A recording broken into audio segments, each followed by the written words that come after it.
description Mo probably had a wombat was bullshit. But yeah, I heard the guy wasn't in great health though. Like he was in a wheelchair and he didn't really leave his radio room, which was also his bedroom. And he told me that. So like he's like, I don't really go around I don't really move very much.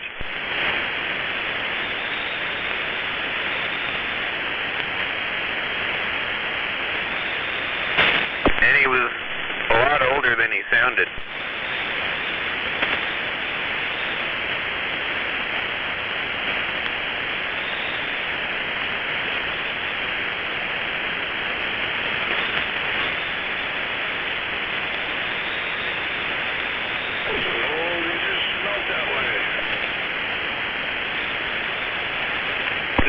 About it. The last time I really talked to him, I sent him an email because Lost Cause had sent me the picture of Mikey's eggplant nose with a shirtless picture. And we were talking about it, so he didn't have a phone that could receive pictures, but he knew how to get the email, so I sent it to him through the email.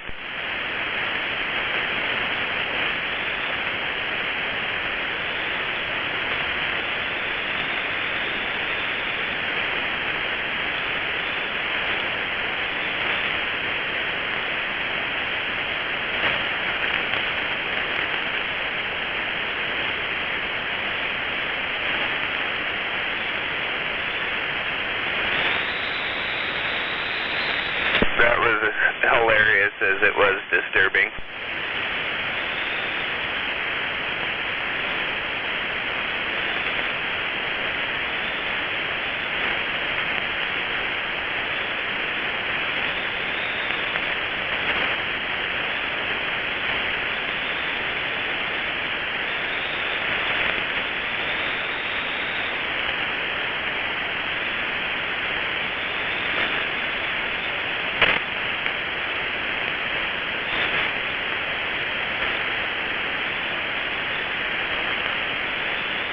I think I'm going to roll my window down and see if I can hear the thunder way over there.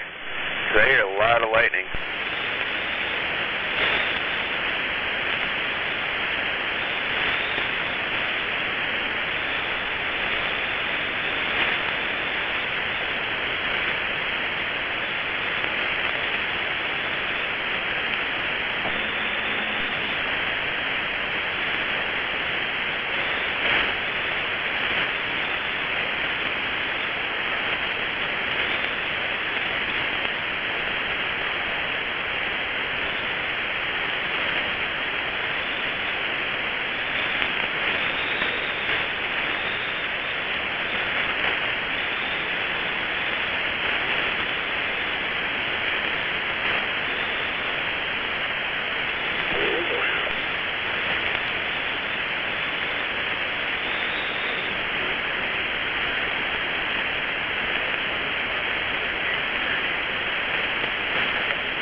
Well, you know what I always say.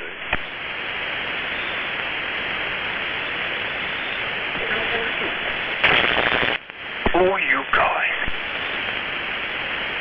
Here we go.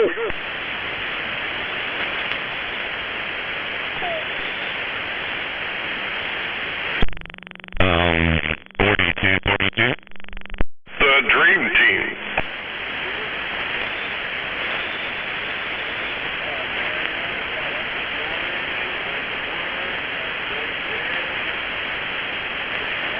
Oh, you guys.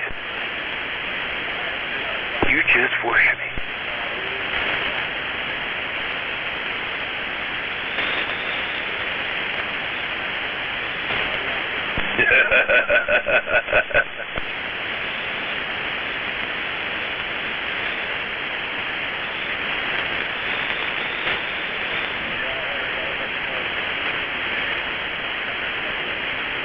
That does deserve a hearty guffaw.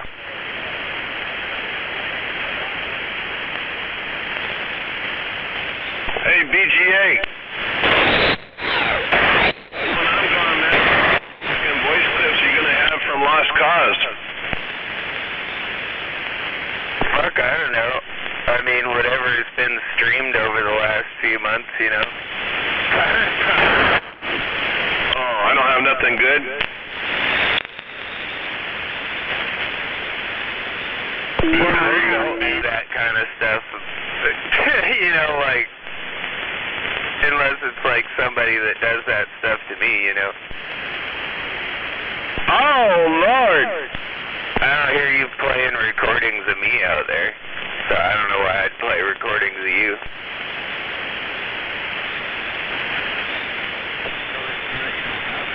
God damn, I was hoping I had some good fucking material to bring to the table.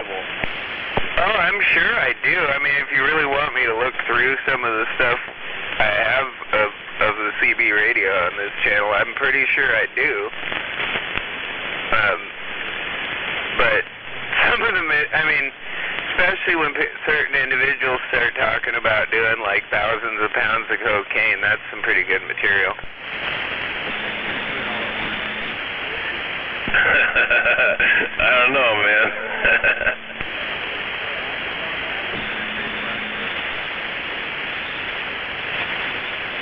It just depends on where you do it, you know. You can rub it on certain areas of your body.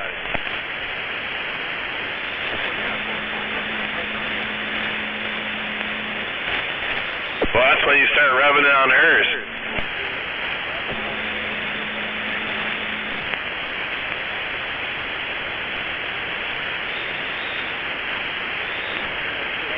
And get it in her armpit and everything.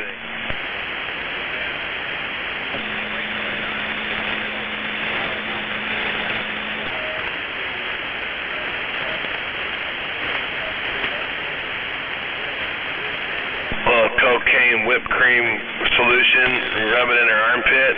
Oh, Lord!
Nobody move, nobody. Was that a 522 I heard? I'm waving hello out there, Al. Nobody move, nobody get hurt. Aloha. Yeah, aloha. I can actually hear you really good up here on the hill. I'm waving. Drop you on the hill, you be safe, Al. Will do. You have a good one.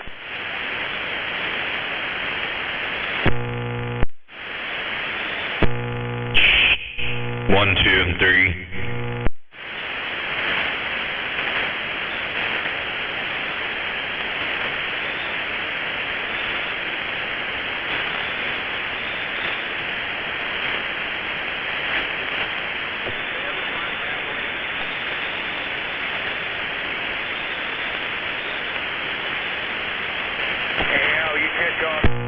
Audio check 1, 2, and 3. 1, 2, and 3, 4. Sorry, I was flipping channels. I heard blue. Check 1, 2, and 3. Yeah, did you catch any hail or rain up there? No, it looks like that's all going on up by you.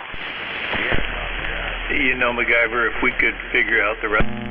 Check 1, 2, and 3, 4. Audio check 1, 2, and 3, 4. Audio check 1, 2, and 3. It's definitely cooling down up here. I feel like we could get some. up here, but yeah, I can hear some thunder off over the Olympics. A bit of a dull roar of it. Are you still there? Copy. Yeah, we had him over here too.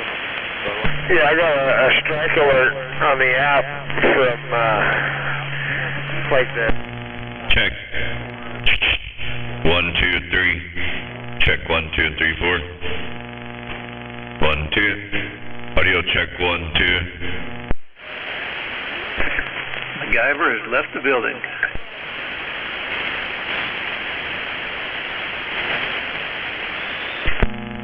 Check 1, 2, 3. Check 1, 2, 3, 4. Audio check 1, 2. Check 1, 2, 3. Audio check 1, 2, 3, 4. Audio check 1, 2. Check 1, 2, 3. Audio check 1, 2, 3, 4. Audio check 1, 2. He had this Savage over under, and it was broke. It didn't work when I was sitting here, and I fixed it, and it's just a badass little gun. Yeah, he sent it out to me. Pretty freaking cool. Nice. What are the calibers on that? Oh, is it a shotgun? Yeah, it's a 20 gauge, 22 over under. Oh yeah, those are very cool. Yeah, I just blew a big hole in my yard. Oh, locked out. Because I know I think I know I tested it with the 22 side when I was working on it back then. This is quite a while ago. But I couldn't remember if I tried the 20 gauge part out, and he had sent out some shells, so I just walked out in the front yard and shot it. Break barrel double hammer. Break barrel single hammer. It's got a little lever on the handle, on the hammer that you flip forward to fire. Check 1, 2, and 3. Check 1, 2, and 3, 4. 22. Nice little, that's a nice little meat gun, man. You ever find yourself needing to hit a little small game?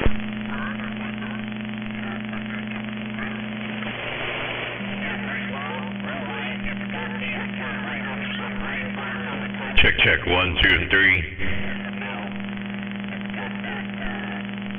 Audio check 1, 2, and 3. 1, 2, 3, 4. On the metal. The wood's in really good shape, but it's small, light. I really like it. That's the bluing. Yeah, I got one like that. That's not a Savage. Check. 1, 2. Check 1, 2, and 3. Check 1, 2, and 3, 4. Same company. I had like 3 people talking, saying stuff, so I'm not catching everybody.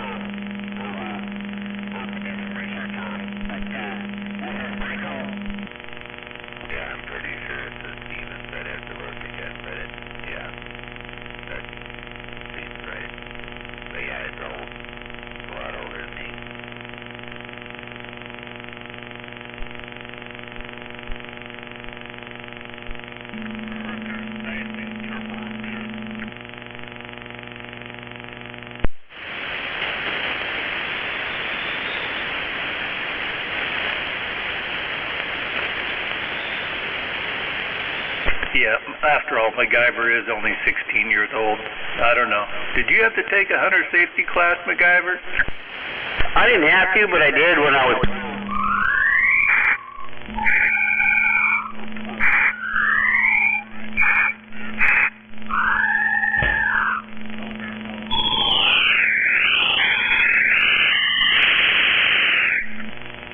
Yep, took it up there at the old Value Giant.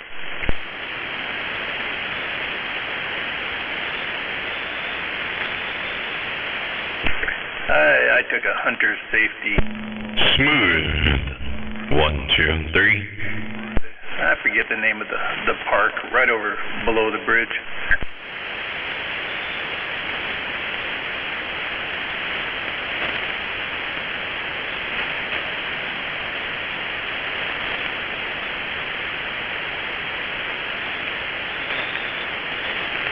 Do you have your hunter safety certificate there?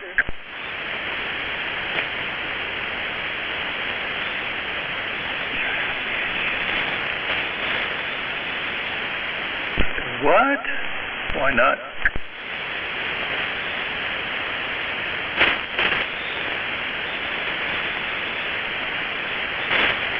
Well, what are you gonna do when the apocalypse rolls around and people come and try and rob your house? Are you gonna like just hit them with a fly rod? You really think there's gonna be an apocalypse? Come on. Just shoot them. I got my guns for that. Yeah, I got the ones I need. I don't know that I need any more, but I still want a few more. You don't need a dumbass shooting license. Well, I hear some non-believers of the apocalypse out there, man. I'm here to tell you, one of these days, it's going to be wall-to-wall zombies. Yep. Get all the ammo you can. I've been waiting for years. I don't understand why you need a certificate to shoot them. Well, as long as the zombies don't know how to use guns themselves, that's cool. Well, you don't need a certificate. Well, I think Nancy Pelosi is already putting in some kind of regulation where you have to have a certificate to shoot zombies. That's because she don't want to get shot. Hey, I think we got rid of all that backbone. They got a good supply of ammo at Bass Pro. Well, as far as Nancy Pelosi's concerned, all Republicans are zombies. Yeah, you want the zombies from like the 1960s Walking Dead or Night of the Living Dead or whatever. Is it gonna be the ones that are like on bath salts running around? Those ones? Those type of zombies? The bath salt smoking ones? No, the bath salt zombies are the fast ones, right? Those guys can run really fast. We're talking the old school zombies that are really slow. Yeah, no Flocka zombies. Oh, I thought it was the ones that were wearing masks and burning cars in Portland.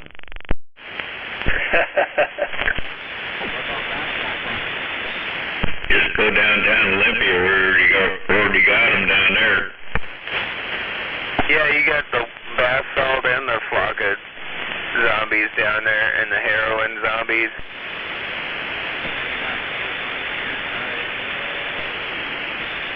Heroin zombies are cool though, because they don't move fast. Don't have to lead them so much. Yeah, they take up residence on the freeway. Oh shit, you can save bullets. Zombie conversation to spark up the old 11-meter radio.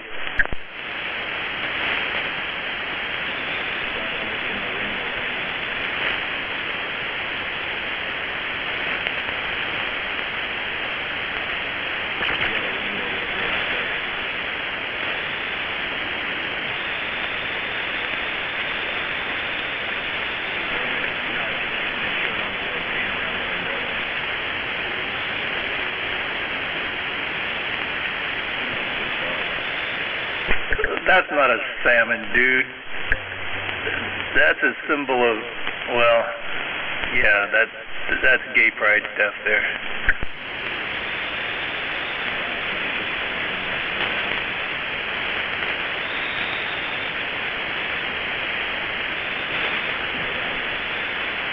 Yeah, sometimes it's a little fish emblem, sometimes it's a rainbow.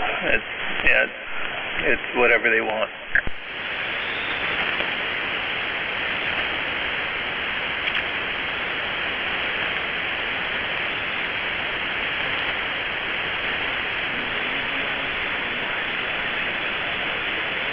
Yeah, 10. All right, I'm back on the site.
Looks like whatever that thunderstorm and stuff is moving out of the Olympics and into the, like, Bremerton Peninsula area.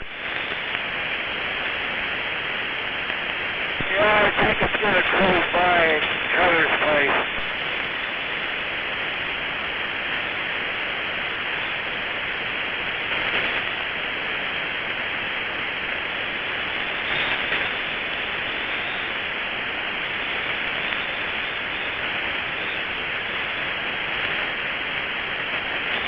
Oh, looks like there might be some water in that. Oh, yeah, that's right. Where I'm at.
head over to this other little landing and see what's going on. What's going on? What's going on? That other one so you can shoot south? No, there isn't really a spot. Well, I could actually go up to the really high spot. They cut that road through. I could do that. I could get north and south better.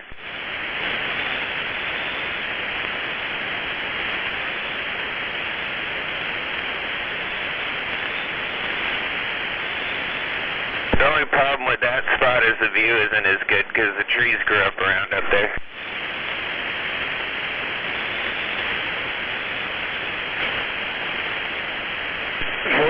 Kilo. Good evening from the valley floor. Well, good evening to that animal.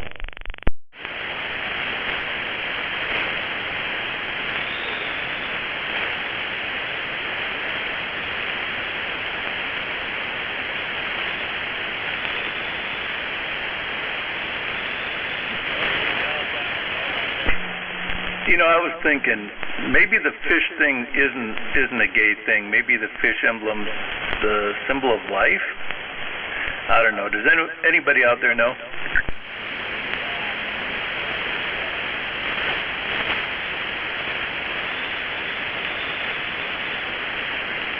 I have no idea.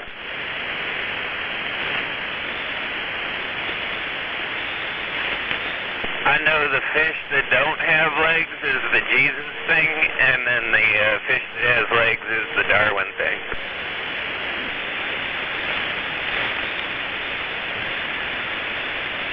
Or I don't know where you've been fishing, Beavis, but I don't think very many fish have legs. I wouldn't Beavis.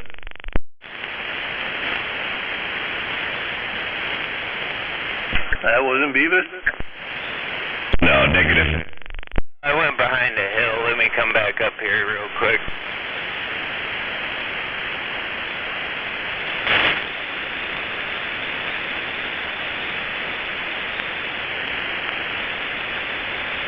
The good old WD-40. Somebody came up to this spot in a big fucking RV and tore the road up. Barefoot. Yeah, 10. This is where he was sitting. He probably got stuck and he had to get pulled out. Hey, WD-40, do you see Barefoot up there anywhere?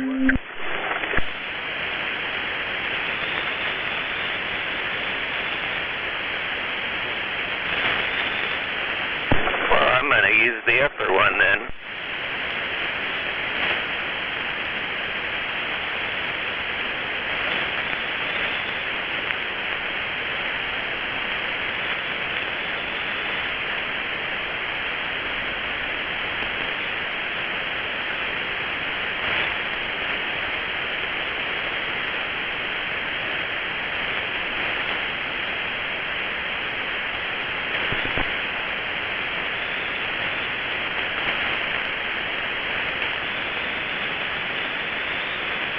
Boy, all that lightning getting after it over on the east side. Yeah, it looks like it's going down through the valley to the west of you, too. Just a little bit. There's a lot on the east side.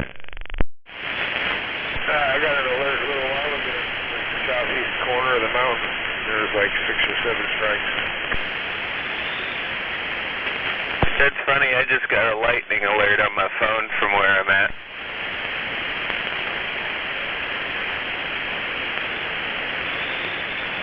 Well, there's a couple there north of Bremerton, but it's not many. Most of it's on the east, but it's getting after it pretty good. Oh yeah, ball's here.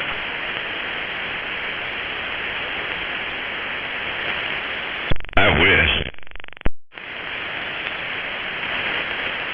Yeah, I've been watching the alder leaves fall for a few days now. That's because they're dried up from no rain and dying. Oh yeah.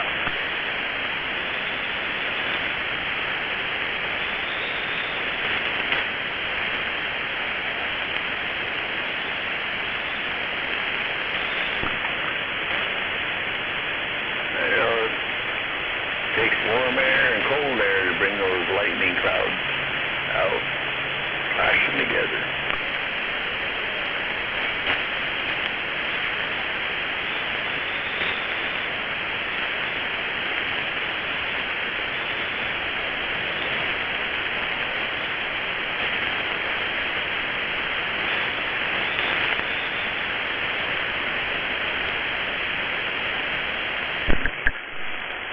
Wow, it's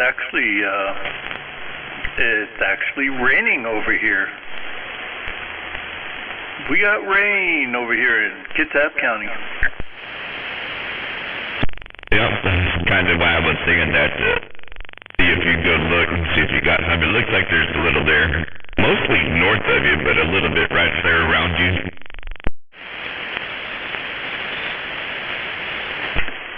Yeah, 10. I can hear the pitter patter of little puddles on the ground.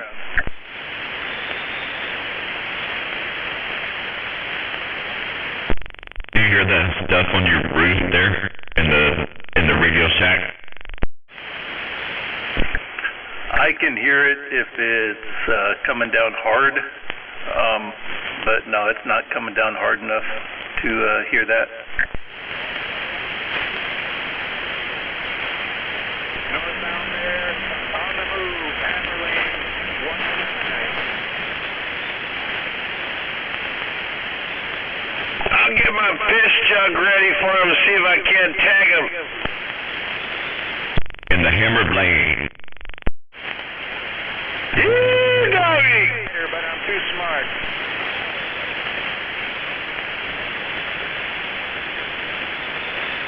Let's box him in, driver.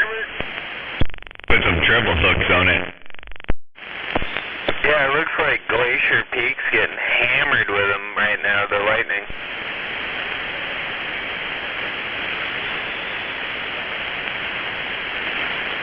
It's gonna be fucking Armageddon, man. I'm telling you what.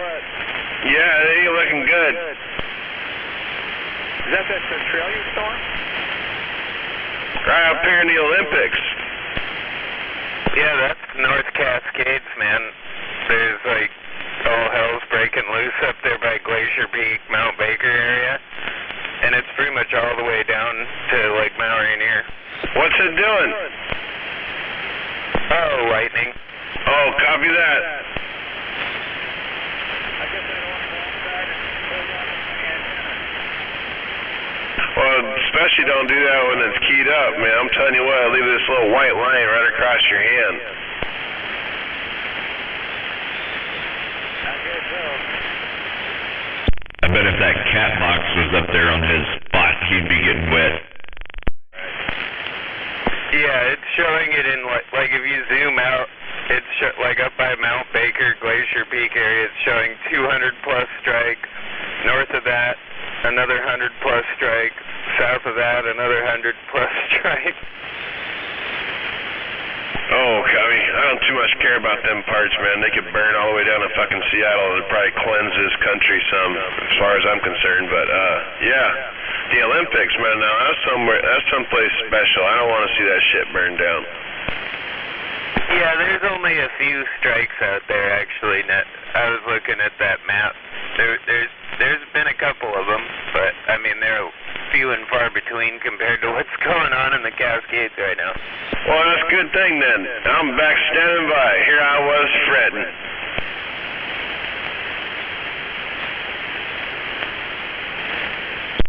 See? Nothing to fret about. Yeah, I learned it from my mother-in-law at 45. I'm telling you, man. Finding shit to worry about. That's what happens when you start picking up these domestic duty chores like I've had to do.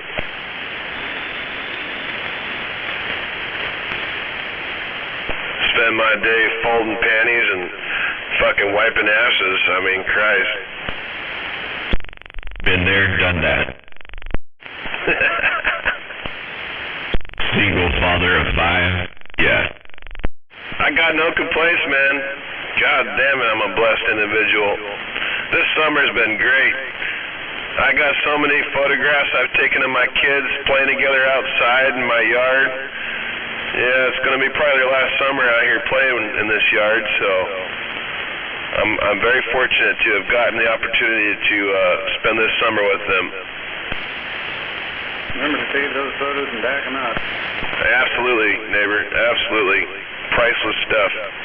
My boy, I don't know if I mentioned this over the radio or not, but my boy, actually, I found a plastic lever action Model 94 up on the property one of the last times we were there. And, oh man, my boy's been running around with that thing. They're taking turns shooting coyotes. We like to watch a lot of predator hunting shows over here, and they're over there sitting in the apple tree making coyote sounds, man, and he's got a raccoon that's got a squeaky tail in it. So he's using that squeaky tail. You can hear him. Well, these are the good times. They won't last forever. I hope they do, Kilo. Don't spoil it for me, man. I hope they do. But I'm telling you, man, that's just a mere glimpse into the blessed opportunities I've had to watch these two play together. Ages 4 and 6, man. Perfect ages. They're a team. They love each other, that's for sure. Yeah, I wasn't trying to spoil nothing. I was just making a point that you already know. You know, document. Copy that. My wife has been working at her office here lately while the house has been worked on. Otherwise, you know, the beginning of the summer, we were all together. She'd sit out on the picnic table at her computer doing her stuff, and she'd, you know, catch glimpses of the good stuff while it was going on. So I'm taking more pictures now just so I can share with her because she's not around. Heck yeah.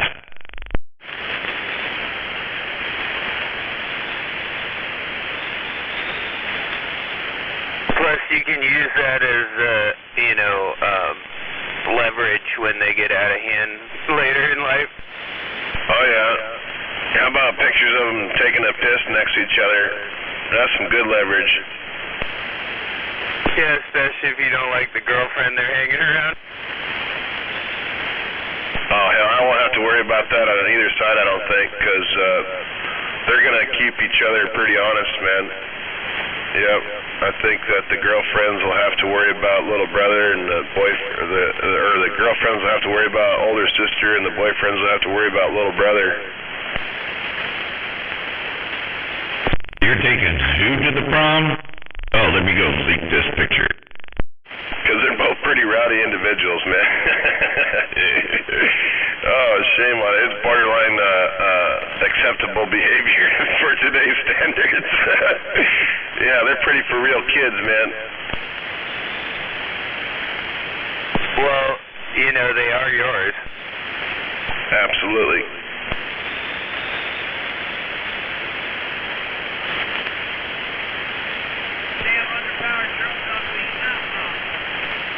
I don't know if I mentioned this, but the other day I was driving home and there's this fucking homeless guy spitting on traffic going down East Bay Drive, and I just about fucking popped him with the fucking front corner of the Suburban there, and fucking pulled over, rolled over my window there, and yelled at him and shit, was screaming at him, and I realized I had my kids in the back seat and had to leave. But my kids are like, "Daddy, do you know that guy?"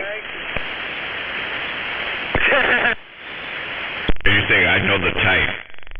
I says, "I know I want him to get off the side of the road and spitting on cars when they're driving by." Doggone it.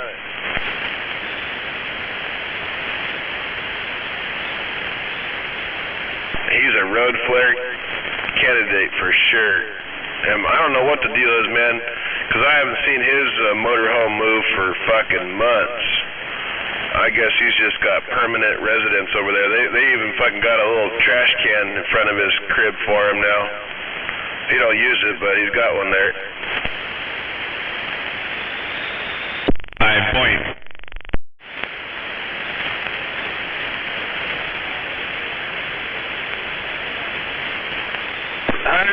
If you make the road flare through one of the open windows. Even at that 45 kilos. About 3 of his windows Waving at that Mr. Nobody.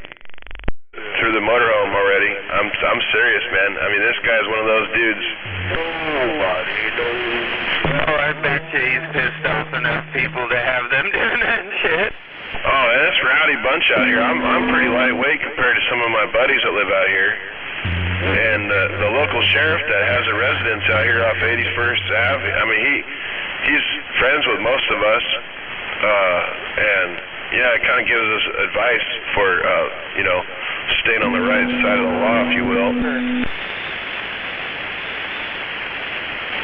Yeah, Tim, that's always nice to have. Just so you know, you're allowed to say whatever the fuck you want to them, too, dude. You can pull over and you can get out of your rig and you can fucking get up in their grill and scream and yell at them all you want. That's perfectly legal.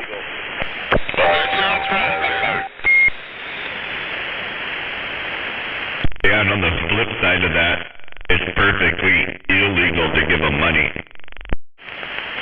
You can't threaten them legally, but you can do everything else. You can tell them that you hope they die. You know, you can say things like that. That's not a threat. You just like, I hope you die. Yeah, you can wish ill will on them all you want, but you can't threaten them. You're right. I hope you run with scissors. I hope you're allergic to peanuts, you motherfucker. Yeah, Dad.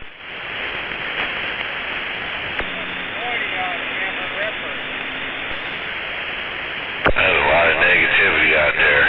They got put on this channel at the wrong time of day. Waving Mad Hatter. Evening time, brother. Well, better out than in is what I always say. Just stay out of downtown Olympia and you'll be fine, Mad Hatter. Lost cause waving. Hatter. Animal waving. Waving at you, animal, and homeboy down there in Olympia. Evening time, y'all.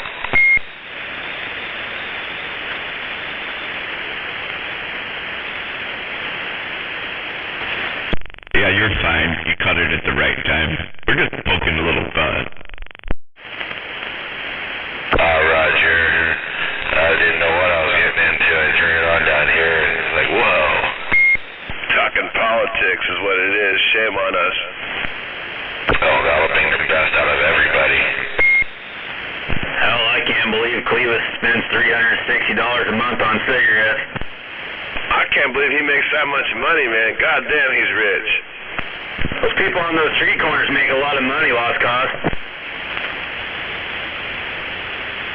They did a test on that one day, one of those Seattle radio stations, and dude dressed up like a homeless person and sat out there on one of those corners and got $250. That guy's so worried about what he's doing with his money. I don't doubt it a bit. Waving up waving up to that 45 kilo. Is that west side out there too? Yeah, Jen, waving to that Papa Smurf. Yeah, wave. Good to hear you out here. Good to be alive, man. I think. No, you're right. I'm waving at Itchy and Scratchy over there.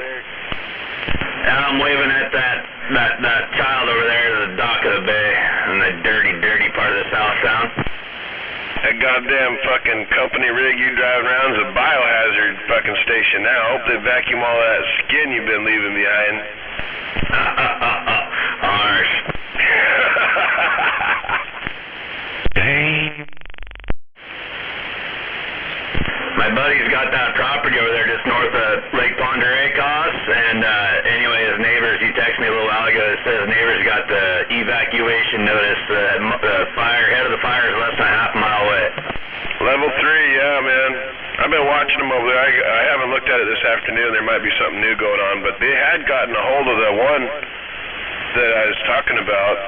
There must have been something else. There's a bunch of fucking lighting going on over there too, man. That's what I've been watching a lot of. Scary stuff. Yeah, Roger. I don't know. I haven't been.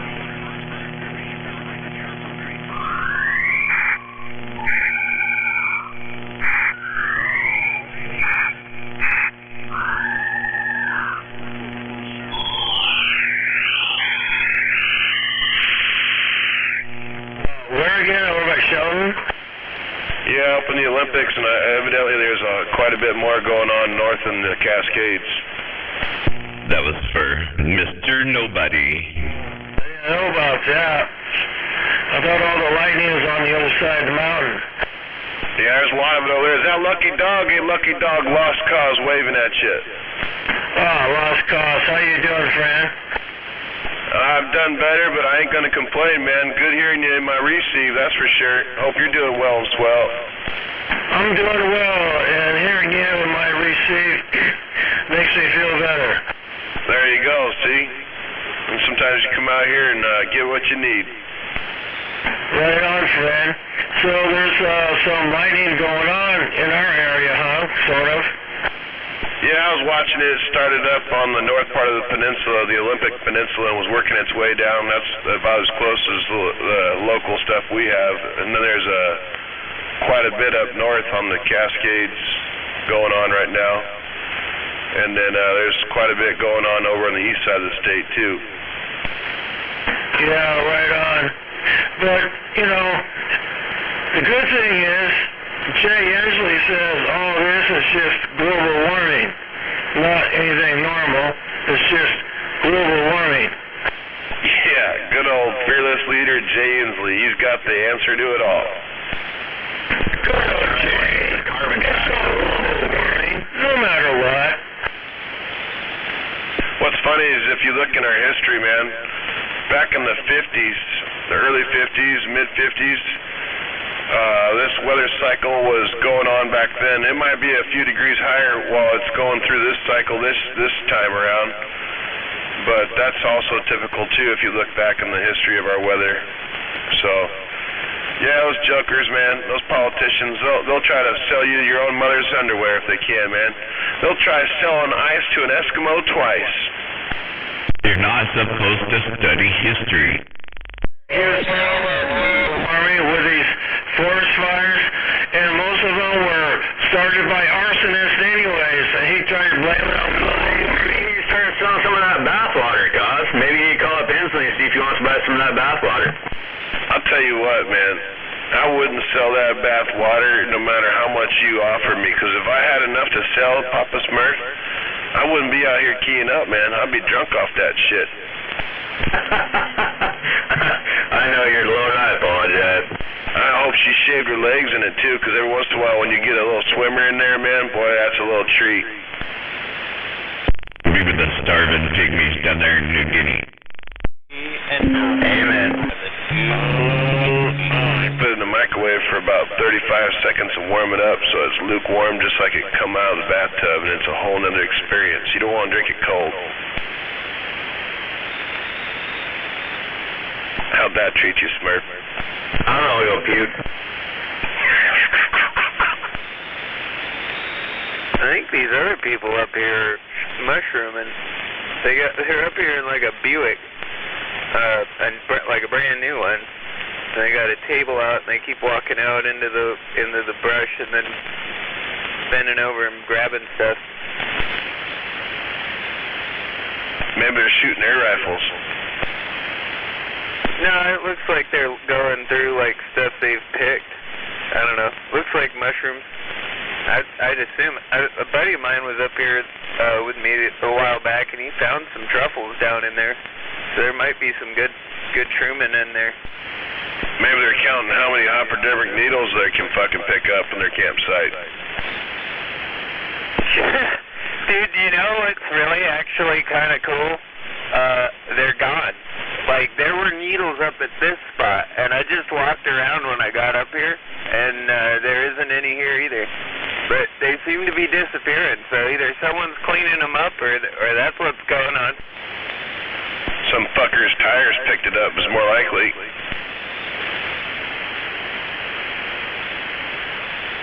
Well, I think they just finally caught onto it and started running them out. Yeah, they chased Barefoot out of there. Well, that's because he was getting stuck and tearing up the train. Well, I mean, it's not like they come all the way up here. if they're not already up here to tell people to leave. So they were probably up, they probably are up here, like, keeping an eye on things, making sure people aren't up there doing that stuff. Yeah, I'm surprised you were able to make it up there. I thought they had it all shut down. Dude, they don't have any signs or anything down at the bottom, and there's tons of people up here, so apparently it's not closed up here. It's closed everywhere. Big thing on the internet. Hey, Al. Non-posted, so they have an opportunity to write more tickets and generate more revenue. Right, Cutter? Oh, they do that all right. Yep. Well, I mean, they had it posted everywhere when they shut it down during COVID for no reason, so I figured they would have posted some kind of sign down there saying the woods were closed. Or they even quit logging. So, yeah, they shut everything down. Hey, Al. What was that guy that used to sit up there and watch the equipment, like night watchman or something like that? Yeah, he was up here. Yeah, I just talked to him. Yeah, I hadn't heard him in a long time. He's doing good. Well, they're not doing anything about anybody up here, because there's tons of people up here. Well, that's good. Thank you, Cutter. And more. Holy shit, what'd you do, Cutter? Just crawl out of bed? You sound winded. I just heard a bunch of bleed over. I thought I'd come and see what's going on.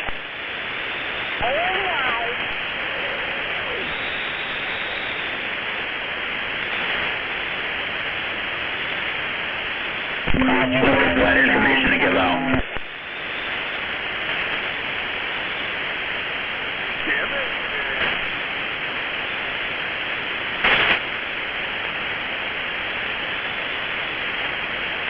Waving at that lightning.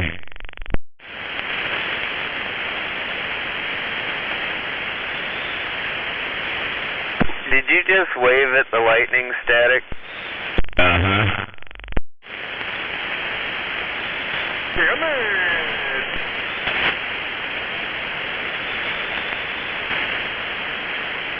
Is that AJ or somebody trying to mimic AJ? It sounded like a mimic.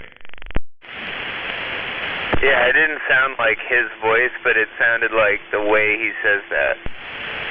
You know you're right.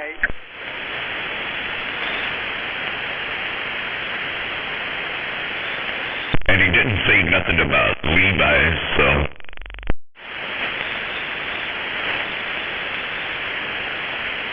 Or man paste. Hey, Westside, you out here? Just saying. Yeah, I'm out here.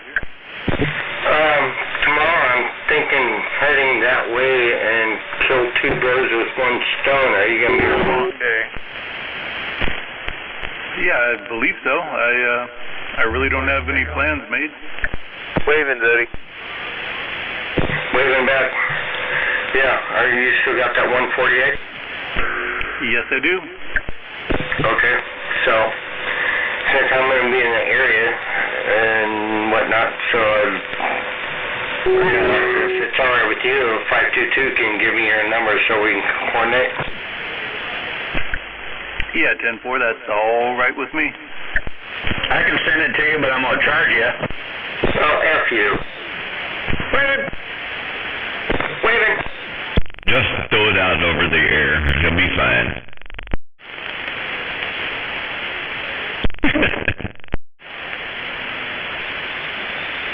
Waving, Jake. Waving back.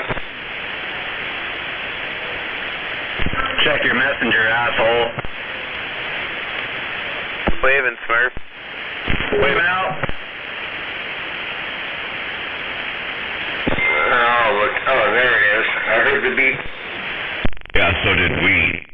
Yeah, I'm waving at that Papa Smurf, too. I'm waving right back. Roger that. And I'm waving at that Zodiac. At that Kilo 45.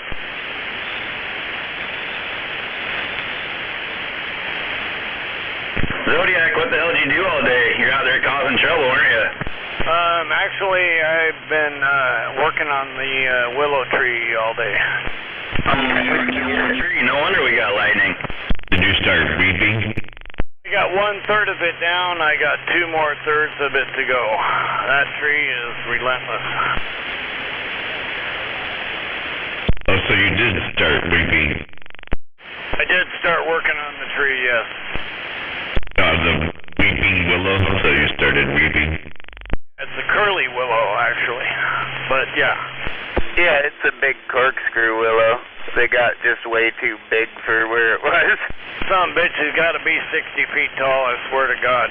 You get up on the 20-foot ladder and you feel puny underneath it.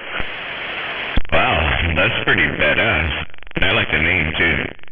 It's a big tree. I should send you a picture and you'd go, holy crap! Yeah, you should do that. Trees, too. That, like, everything, all the branches, like, corkscrew upward. Looks like it belongs in Africa or something.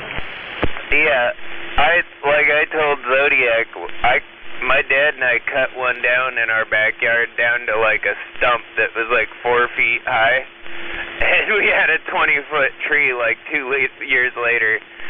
It just shot all those shoots up, you know. So we just kept cutting it back down until we finally just cut it down and killed it. Here's a corkscrew willow in its natural environment. Oh, wait a minute. It's not in the Serengeti. Never mind. It's not in the Serengeti. Waving there, rigid? That's funny. Likewise. But yeah, it's a big tree. It's a lot of work. Ought to give you some campfire wood, maybe. Well, yeah, the limbs aren't that big, but they're big enough they could cause damage if they fall. Well, being a corkscrew tree, do you think that's hard to split? Yeah, it's very hard wood. That's what I was thinking. Curve. Especially if you dry it out. But yeah, it's real flexible wood too, so it's probably pretty dense. Kind of like Madrona in a way. When it's green, it stops it all out. Willow is hollow. Yeah, Madrona. Yeah, that's a good way to describe it. Once it dries out, it's like weighs like twice as much for some reason. Wait a minute, Mike.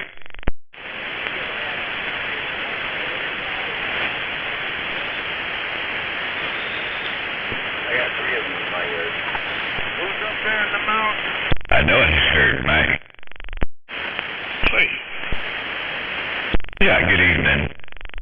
I was just going to say, willow is not a hardwood. You must be talking about something else. Willow is a water lover, and it's got a hollow. You take one of those stems and cut it, it should be hollow. And it's very weak wood. Well, not a corkscrew willow. I mean, it may be a water seeker. That's probably true, especially where it was growing. That would explain why it grew so well. But yeah, when you cut that thing down, it's solid all the way through. Okie dokie, we must be talking about a different corkscrew willow. Anyway, you're right. I'll stand by. You know everybody knows everything out here. Well, no, willows. I don't care if they're corkscrew, pussy willows, whatever. They're all hollow stemmed, water seekers, water lovers, and it is not strong wood. But I guess the one that Al's talking about is. You know, those pussy willows, they grow better if you plant them right next to the kumquat. Oh, absolutely. You know, that's why you plant willows next to your septic system, because those roots. No, that was funny, man. They'll get right through that concrete. You mean they'll seek out the holes in your drain field? So for those who didn't hear that, Mountain Man asks, if you cut a pussy willow tree down, does it smell like fish?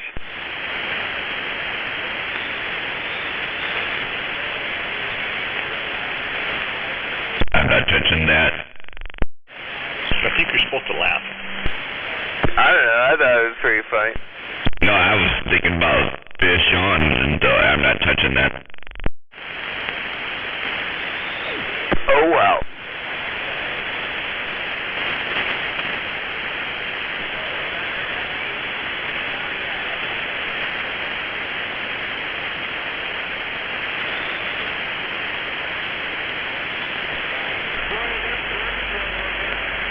Well, on the brighter side, it's starting to look like a pretty nice evening. Yeah, a little muggy, but it's not bad. Yeah, if you take the muggy out, it's kind of cloudy. It's a little slight breeze. It's pretty cool.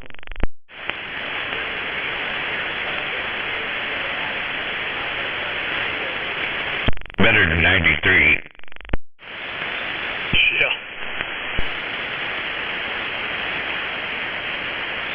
First time we flew down to Mexico, first time I ever went to Mexico, we landed in Puerto Vallarta.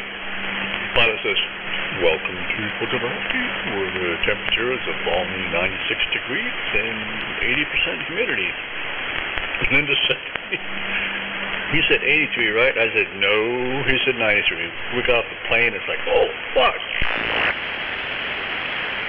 Oh, it's better than flying on British Airways, and they say, "We fly on the left side of the sky."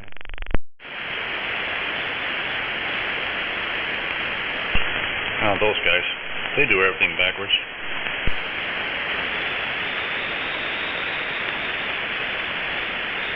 And they're crazy as fuck to them roundabouts.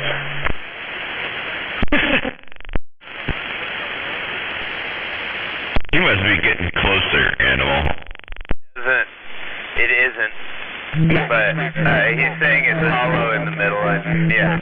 No, when you cut it down, it isn't. It is not hollow in the middle. Well, that was better. That was only 2 people keyed up instead of 3. You take any kind of a willow. You guys, you might be talking about something else, but willows are hollow in the center. They are. They've got pith. So don't piss me off. You're right now. I cut down a corkscrew willow several times. I ain't never seen anything hollow in the center of those. Okay. I've been using them for canes for years. But it's not very hard wood. Okay, maybe it's not. Maybe the one you cut down isn't hollow, but it's very soft wood. It is. It's when you dry it out, it burns like madrona. Windbreak trees that people plant out. That was funny, Beavis. Are you still up on the hill there? I can't remember what they're called. Hey, he's still up there. Big and do their job, but yeah, I could. When I was running around the dump truck up here, we made I dropped down the valley, and this thing, I lost them all the way down the valley. I could hear you talking to him. Anyway, And now he's booming in again up here. Yeah, you're kind of doing the same thing. You know, you boom in, and then you go down, and you boom in. But I can still hear you, though. Hammered by lightning. Unbelievable. Well, and I don't know, Rigid said he has a few of them in his yard that he said grow fast, so I assume he's cut a few of them down a bit before. And he's kind of agreeing with me, so I don't know, maybe we don't know what we're talking about. Or maybe I don't either, but, you know, you cut them down, they grow, there's no doubt about it. Willows grow fast. They do grow fast. Real fast. What's that one I'm thinking of? I went up there to see willow once, and it had a hole in the middle. Nickel trees you see all over the place, and they drop branches all the time. They're big and fast growers, but the wood is real soft. Yeah, I partied with a broad named Willow one night. It was fun. Yeah, that's it. Poplar. Was it widow or willow? No, her parents were hippies. She was a willow. A willing hoe. Dude, those poplar trees are almost as messy as a fucking corkscrew willow, but they're not the same thing. Understand that. Like birch trees, too, they grow real fast, but they drop branches all over the place. And seed heads.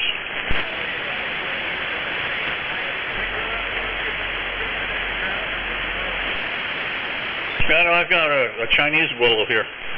in my yard that I prune every year because it grows so fast. All you gotta do is stick that thing in water, and 2 weeks later, you got a mass of roots that you can plant. It's crazy. Chinese maple, that's why it's hollow. No, I have a Chinese willow. I'm not sure. The Chinese maple, I'm not sure what that is.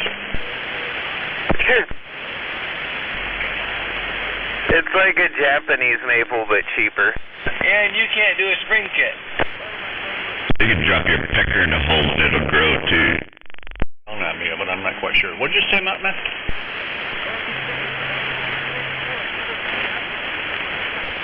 No, he said a Chinese willow. And then freaking Rigid called it a Chinese maple. Lots of things grow if you put it in a hole.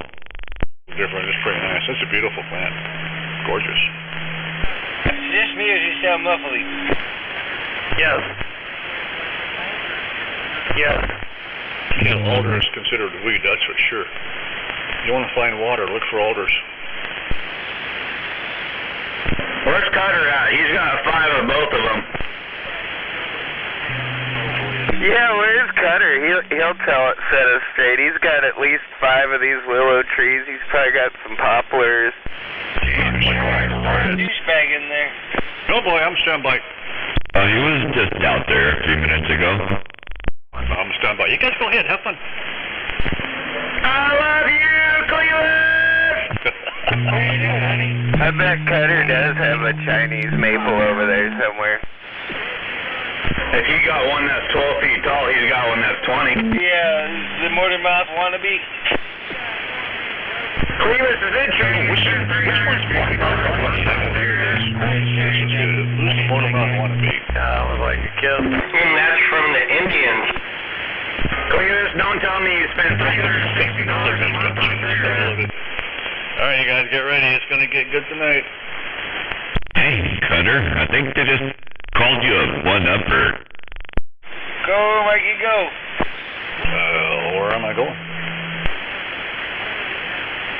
$90 a week. That's a cute old man up there trying to get a fight. All right, keep it up. You get a fight. Kill yourself.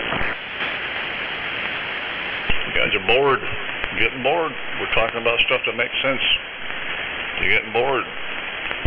I'm doing math, Mikey. Bust out your calculator. You'll catch up. You're doing math? Good deal. I like that. That's awesome. And it's 86, not 90. Well, I rounded up. I got to count for the gas to get there. I know, but 86 sounds better than you can say Beavis got 86. That must have been Mountain Man said that. Somebody bring me dinner.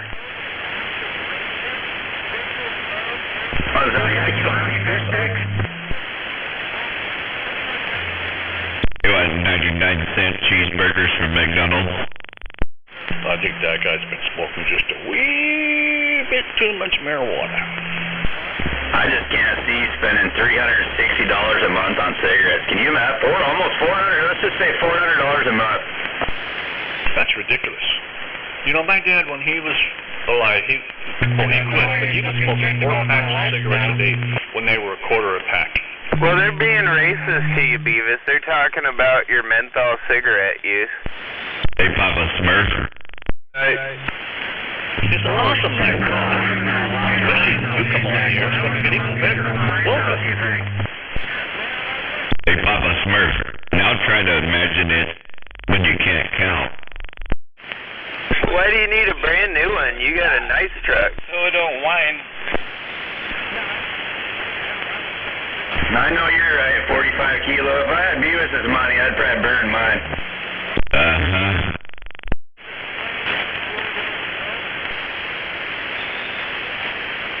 Why would you want to afford Tacoma?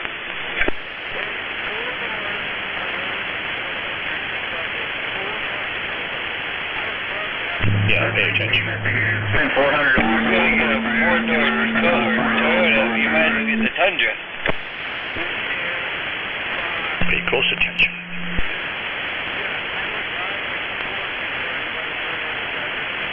Well, the Toyota Tundra is more American than the Ford now. Yeah, they're made down there in Richmond, California. Oh, now you're not in the valley. Oh no, I'm up here on the highway now. Only 3 places in the world. Yeah. I can tell. Hey, 45, are you on your beam? Hey, Smurf still alive, dude. No, I'm mud ducking.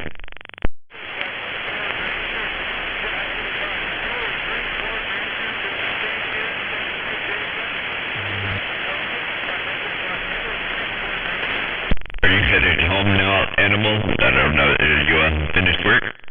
All way too overpriced. But Ranger's still cheaper. To bring her in some more. She's more than likely staying over at Rebecca's again. Yeah, Jen. Another cigarette. You got one, Barry? Muffly. You muffly. Yeah, my dad was thinking he only wanted like to try to get 8 out of his if he sold it, and I thought he was a little nuts at first, and then yeah, I started looking around.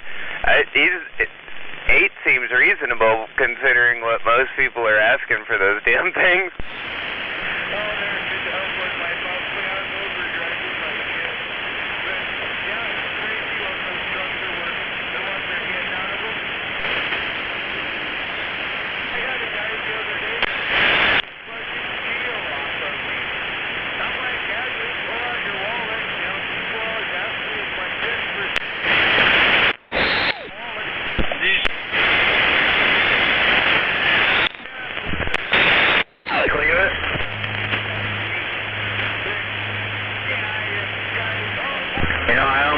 Sorry for you the other night.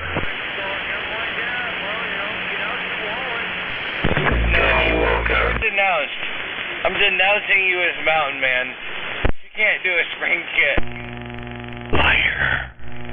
Crystal, I'm denouncing you as Mountain Man. You're like... I don't believe that. That is, but you're like one of them weebles.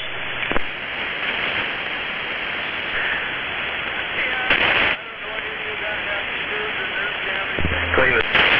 Too many more. He's tired of me picking on him.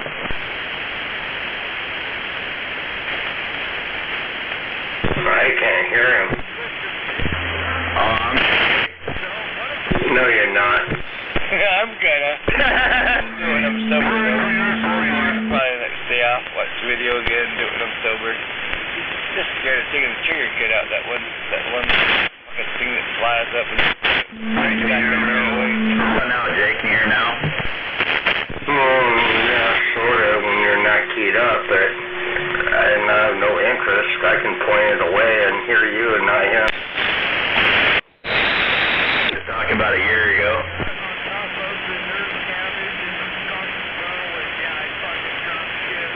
Well, I was out here about a year ago, so I don't remember that conversation because I couldn't hear him then.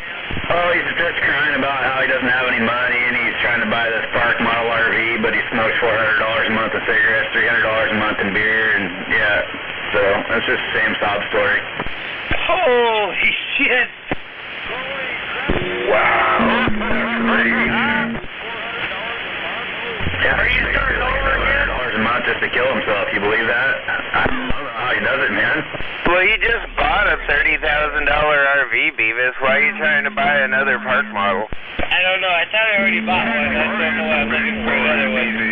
You gotta start over again. I don't want to start over again. It was hard enough to find this one. He's making payments. He's deaded out. He's sticking to it. And he has to stay in the closet, the goddamn thing. That's funny. I was trying to figure out if I could... Oh, I saw the receipt for cash. It's paid. Audio 1, 2, 3, 4. Audio check 1, 2.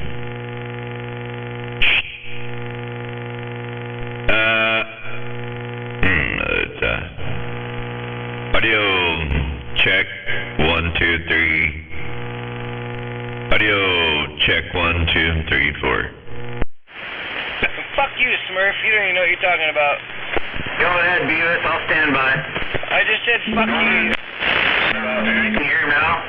Oh, hell no. Stand by over here. I learned that from Mikey.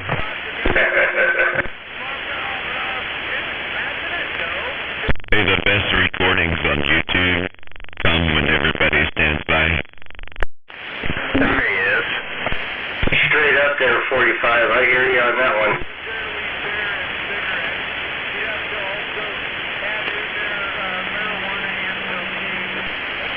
No, I never got a coke habit. Well, admittedly, Beavis, if you did quit smoking cigarettes and drinking beer and smoking weed, you could buy another park model, probably. Right? Why would you want to have another model but have no fun? Well, that's the thing. He could buy a fucking house and not have to buy a trailer. Fucking buy a cigarette fund. But yes, I do smoke pretty close to $400 cigarettes a month. Pretty close. Yeah, if you didn't, you wouldn't be trailer trash, that's for sure. They just gotta flip you shit. God dang, they just call you trailer trash? I know, my trailer sucks. I should probably just burn this thing. Yeah, it's a pretty trashy place, that's for sure it is. Just burn this fucker down. Oh my god, it's a Mountain Man Beavis joke.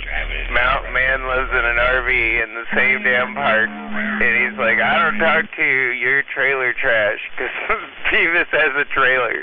I know, Mountain Man. Got 10. Now we get it. They're trash. You can drop it off over here.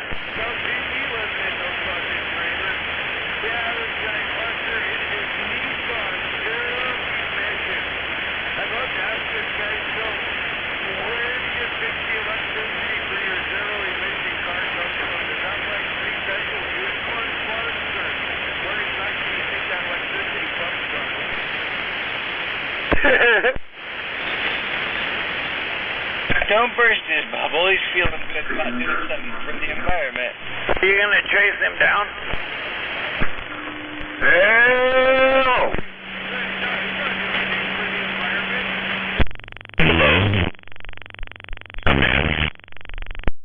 I'm gonna do something good for the environment too. I'm gonna buy all kinds of enough solar panels to cover my whole roof here so I can feel good about the environment, even though the Chinese are making them with coal-fired power plants because it takes a lot of electricity to make solar panels. But hey, it's got to be good for the environment. Is it still good when everybody shits on the sidewalk? No, I just think it's funny that these liberals and ecologist people are so short-sighted that they don't realize that, yeah, we're making solar panels to save the planet, but they don't realize that the Chinese are making them, and it takes a lot of electricity to make them, probably more electricity to make solar panels than it does to make aluminum, and they're doing it all with coal-fired power plants over in China. It's fucking hilarious. I didn't know all this. I didn't think you... Still, we need some more of ours fired back up again. He watches a lot of YouTube, but yeah. Oh my god, I can hear 45 Kilo and Smuggler kind of sort of talking about the same thing over there, and then I can hear Mountain Man going up on... We were just talking, so... Don't forget Douchebag Smurf. Beer hurt, you big bully.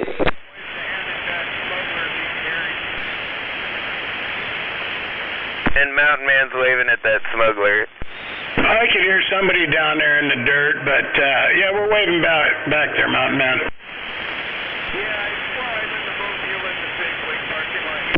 Waving there. I thought it was funny you guys were tirading about the same thing, the lithium mines and the child slave labor and stuff.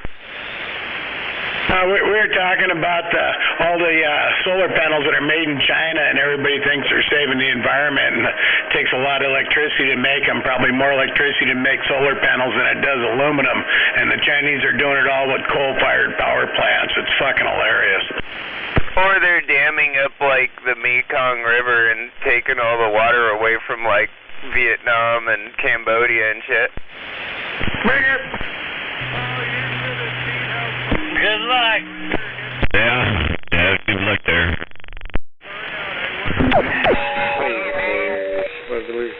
Would you guys let Mountain Man comment? He's out there talking and no one's listening to him anymore. You're gonna burn your trailer down, Beavis. Fuck you too, Mike.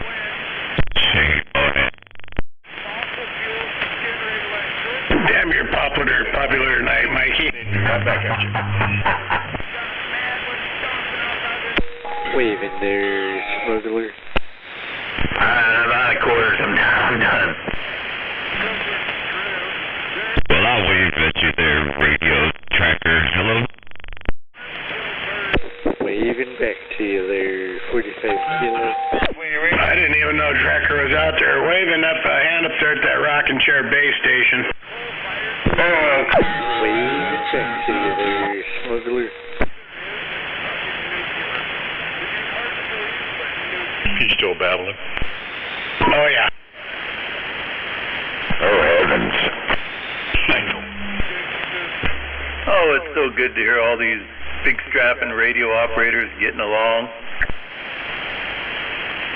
That's what we do. We just get along. I want to go for a motorcycle ride. I want to use my CD player, but I don't know what I want to listen to. I'm kind of torn between Leonard Skinner's greatest hits, Black Sabbath's greatest hits, Led Zeppelin 2, or Who Live at Leeds. Shit, Dan. Then go with the Black Sabbath. Yeah. Play the third kill-off shot, Black. All right, I'm out of here. You guys have a good one. I'll be back. I'm going to go for a ride. Tim? Or have a good one out there, smuggler. Be safe. The wizard walked by. Well, I was thinking fairies wear boots. That's a good one, too. Yeah, pink boots. Or Sweet Leaf. War Pigs. I don't know. That whole Paranoid album was a good album. I remember when that came out, I was in 8th grade. We were just, that was like jaw-dropping. But, of course, being in 8th grade, we thought Iron Man was the best song on the track. War Pigs is... I like that one.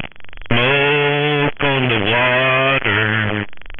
Oh, that's Deep Purple, and that's about Frank Zappa and the Mothers are playing a place in Switzerland on Lake Geneva, and he was pretty controversial back then, so they burned the place to the ground. You didn't make it to 8th grade. Yeah, that's gotta be a good one to ride to also, though.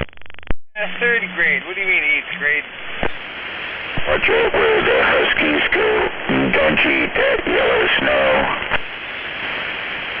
Yeah, don't eat the big white mint in the urinal. That's funny. I used to really get fucked up. We'd go up to Baldy's. It was a biker bar up in North Edgewood there. They called it a biker bar, but, they had live music on Friday, Saturday nights, and always good rock band. And I remember used to get fucked up, and I'd go and have to take a piss, and I'd reach in there with the paper towel and grab the fucking urinal mat. And on my way back, I'd always find somebody out there on the dance floor and a full pitcher of beer on their table, so I'd plop that big mint in their pitcher of beer. Hey, before you hit the road there, remember those big long urinals that are about 6 foot long, where everybody goes in there and pisses in it? This guy, Wally, we were standing at the pisser, and he looked down, and there's a quarter in the pisser. Somebody threw a quarter in there. And he was looking at it and goes, shit, there's a quarter. And I said, you wouldn't stick your hand in there for a quarter, would you? And he pulls a dime out of his pocket, and he threw it in there. Then he picked them both up, and he said, no, but I did it for 35 cents. At least he didn't lick them up before he put them in his pocket. So maybe I'll have to come over tomorrow and put them in. So you're talking like the big concrete troughs that we always used to stand there and piss in? Yeah, like 6 or 8 foot long ones, yeah. And then they'd have a metal galvanized pipe going across there with little holes drilled in it, so it had a drip line constantly going. Gone. Yeah, they always leak too, so they always leak a little bit and drip.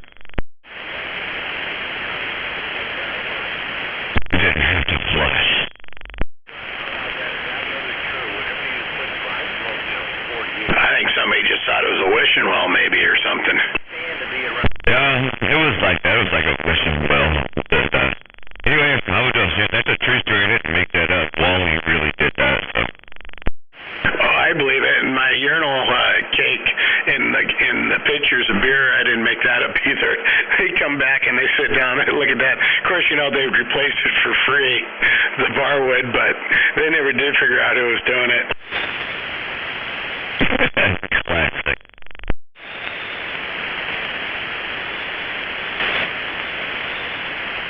All right, man, I don't want to hold you up. Enjoy your ride.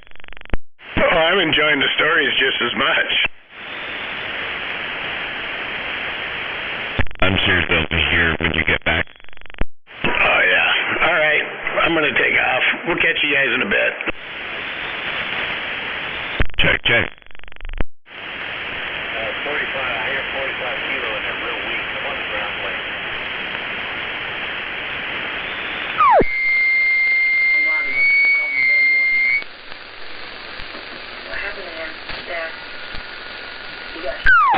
It's almost like a brownie, but not quite. Which one is the mad dog? For the food? Watch your mouth.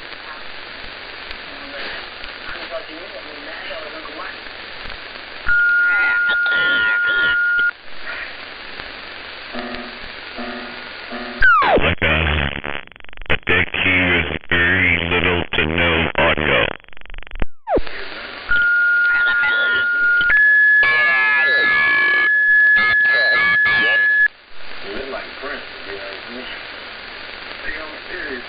Yeah, dead key, got down.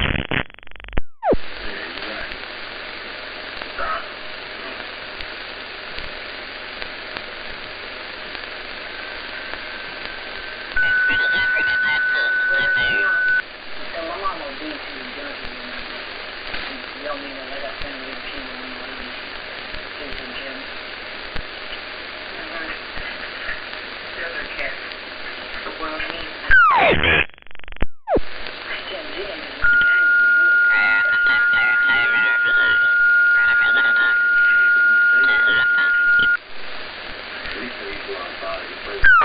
I just wanted to say something, so that check came out. Yeah, go ahead.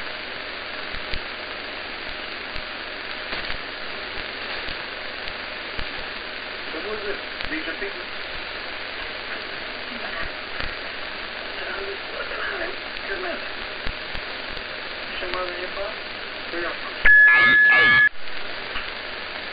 Could get up about 2 more kilohertz and get on frequency though.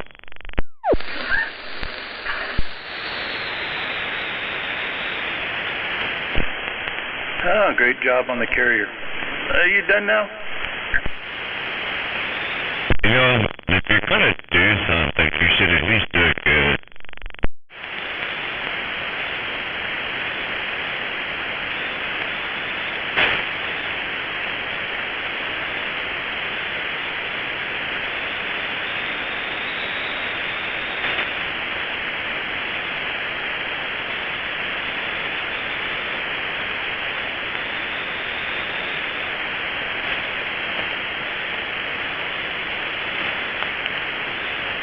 Well, I guess it wasn't the person I thought it was this time.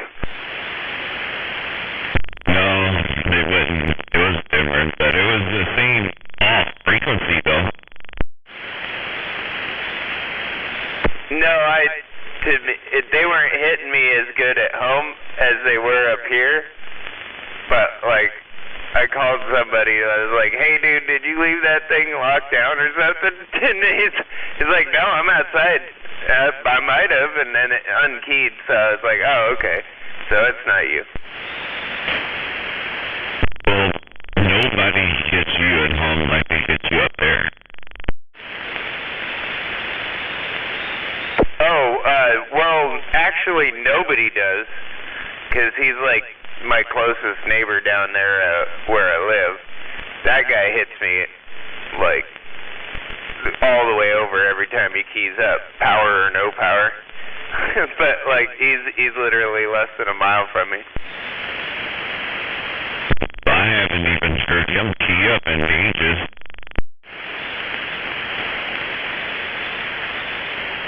Yeah, he doesn't very often anymore. He used to a lot more, but he doesn't very often. Usually when you hear him, he's just testing something out he bought on Craigslist or eBay or something. He's asking me how it sounds.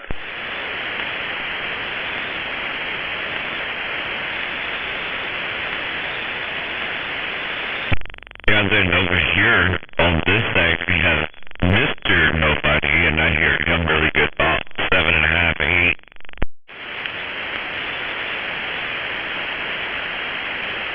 Yeah, and I barely hear him, but if I get on your stream, I hear him all the time. I wouldn't be surprised if he's out there right now.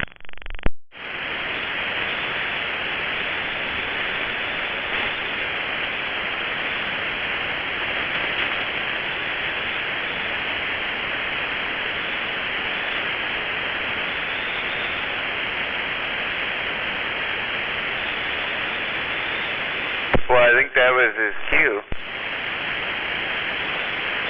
Yep, and I heard nothing. I did get a text message though, I was in here reading it. And it was another one of those either bringing FM to the, the 11-meter band. They haven't passed it yet, but it looks like it's going to. But I gotta wonder, man, is that better? have you heard people talking on FM? And you're sitting there on AM, and they're thinking that don't feed over and sound like you're off frequency or something? Well, yeah, I mean, it should sound like a bunch of static, or yeah, off frequency, but yeah, it's better when you're using it to talk locally, in my opinion. It's cleaner, it's easier to squelch out the static and still hear weak stations. They come in a little bit clearer. But yeah, I get it.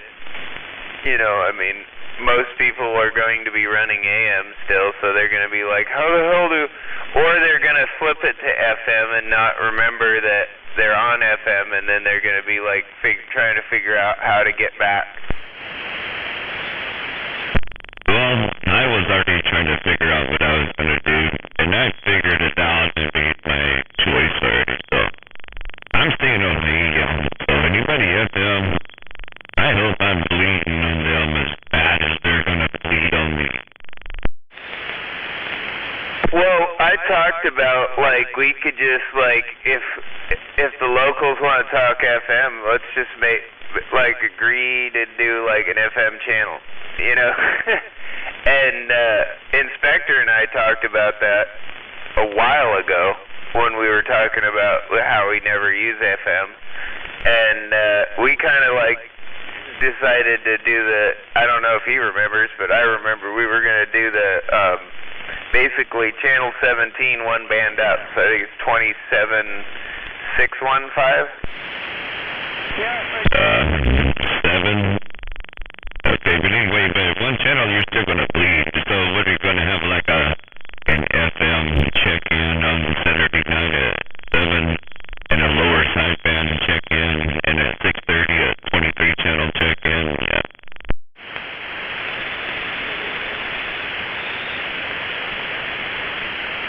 But yeah, you could go and do a check-in on that channel, I suppose. You know, just to check the FM side. It's enough out of band that people might not go there because, you know, your SWR is going to go a little up. Well, I hope your SWRs didn't go up unless you're already off, but I hope they expand the channels a little bit, you know, more than the 40 channels. Well, it would depend on how wideband your antenna is at that point.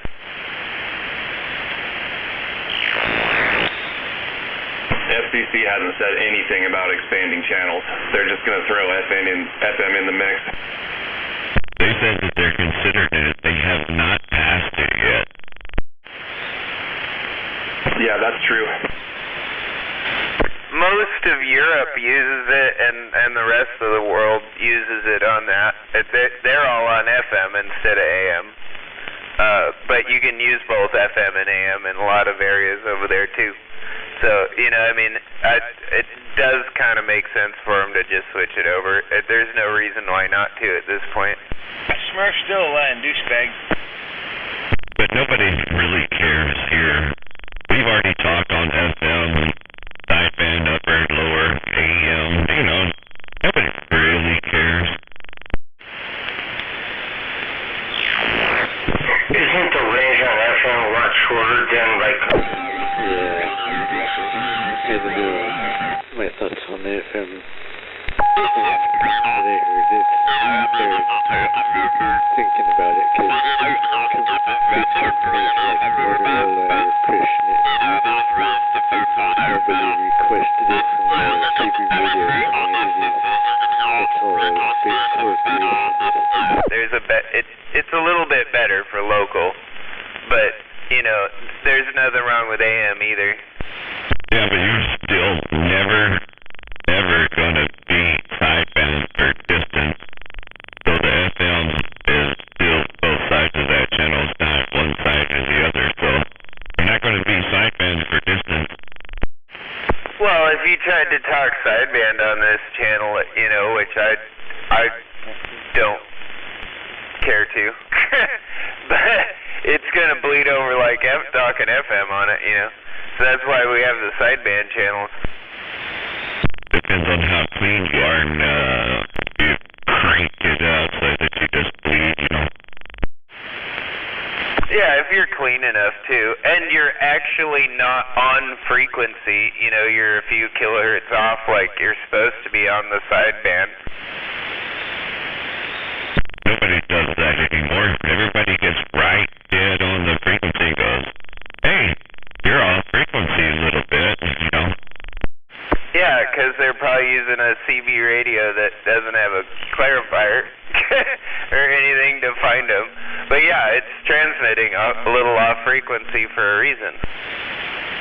Right, and that's my point, is that you should be a little bit off just for that same reason, so you don't get on, so the lower don't disrupt the upper sideband.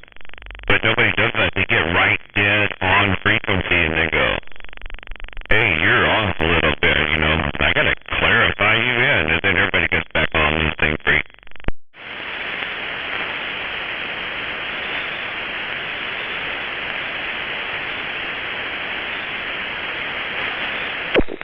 What's really... Everybody's gonna end up buying ham radios. He tells everybody... Oh wait, you already got one. Himself is he starts playing music. I'm still on the export radio kick. I like these dirty, splattery export radios. I like it when people say, well, you're on a CV channel. But yeah, but you had to put a mod in your radio to talk here, then you're on a ham radio. Yeah, if it didn't already talk here. Exactly. Although this is technically an export radio, I think, because it may not be anymore, but I know a lot of the Galaxies and other radios were export radios because they do more power on FM than you're supposed to be able to do on 12 and 10 meters. I got my 2995 CXBS right here. Yeah, ham radio. Well, those are ham radios. If they're built for technically to be using. That's why they call them export radios. Nobody wants... They're ham radios, though. Channel 17. Beavis is tired of listening. No ham dorks on Channel 17. This is a ham dork free channel. Aren't you using one too, Beavis? Yeah. Using what? A ham radio. I'm not a ham operator. I don't have a ham license. It just stays on Channel 17. I know. I agree, but you're using a ham radio. It does say amateur. Yeah, it says amateur radio transceiver on it. But it also says 10 and 12 meter amateur transceiver. But it never leaves channel 17. Oh, so Hammy could just stay on channel 17 and he's all good. No, this is the ham, you're missing my point. This is the ham dork free channel. No ham dorks on channel 17. If you got a ham license, go somewhere else. I got your point. I'm just saying, you're using their tools. So you're a tool user, a ham tool user. I've been called worse. Hypocrite hamster. Ham license to go do fancy channels. Go to your fancy channels and be all official. Ham dorks tools, Beavis. You'll break them. Oh, I couldn't break your 10.5-inch cock monkey if I tried. Oh boy, no, he's talking about There he goes. He's talking about a hammer. Oh Lord, we went all the way there. Everyone got all excited. That's awesome. Beavis took it there. Ham radio rodeo. I was fine with innuendo. Same here. Well, Beavis, how did you get my I can't wait to see the new radios that Cobra's going to be putting out because they're like one of the main parties that are trying to get this FM on the CB. Like every other word. What was the question? Well, I don't have any kids over here listening, so I don't really care. Try not to confuse myself next time. Sorry, Beavis, I can't repeat that question. If you didn't get it, then just think about it, and I think you'll figure it out. I still didn't hear the question. I'd pass the 5 Beavis, but I heard about 8 people over it. Okay. They got all excited when I said that. I never got to hear the question. You really want to hear the question? That was about it. Oh, you really want to hear the question? Well, absolutely. Well, no one's going to let you hear it. Well, I can hear you now. Okay, I'm sure as I start asking the question, they'll key up. Well, let her rip, Tater Chip. They're not going to let me talk. Do you not understand you're talking now? Oh my God. Why are you swearing? Intelligent. I'm fucking brilliant. You know that. But, no, they're not going to let me talk, so I'm not going to... He forgot what the question was. I'm just going to have to imagine what I asked you. Hey, can we get a reminder question out there? Did you forget what you asked me? No. I asked you, what is my 2-inch... Okay, you can take it from there. I didn't say 2, I said 10.5. Oh, he was being honest, Beavis. He was telling you it's only 2. Waving. Good evening, Curly Gale. It's 2.5-inch penis. Waving trailer park. I was going to say good evening, Trailer Park. Get double tap. Good evening. I heard all that part, and then I keyed up. You heard all of mine about my penis size? I keep saying this all the time. I think Al was talking too. You might have heard him like at the end of my transmission. You guys are awesome. Locally here, It's gonna get good now. Oh, the life of the beam is so nice. Oh, it's true. That's really muddy, yucky out right now. That's good. It's Got done with the yard work. Especially your little club. You know, all you guys are all barbecuing. You enjoy me all the time. I listen to this going, what the fuck? Yeah, There's a club? Yeah? Well, I didn't get an invitation to the club. Would you got to pay like a fee or something? No, there's a reason to get invited. Think about it. Yeah, well, that's not good. We don't want any fires. Roger? Well, I didn't get invited either. Did I say either? Doesn't matter to me. I don't care. I didn't get invited. I bet you don't want to pay the fee. So I don't know. Oh, man, I'm a rich man. You know. He doesn't want to pay the fee, that's right. And douchebag and all that shit. I got lots of money. Oh, the douchebag. That's Smurf. Piece of lying douchebag.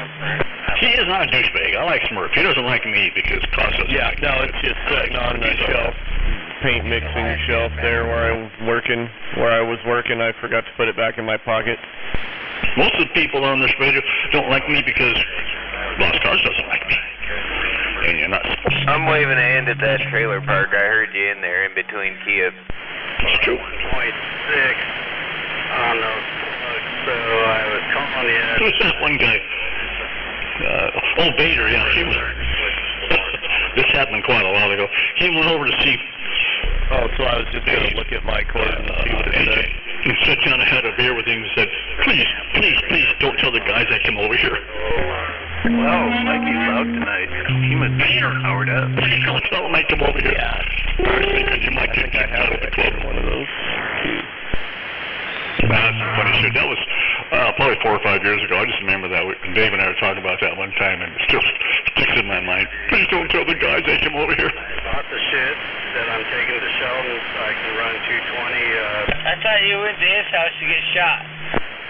You missed. Per day. I might be able to. I was talking on the phone, you dumb shit. What? Was that before or after you were peeking over his fence at his antenna? Wait, why are you not calling me? I'm standing by.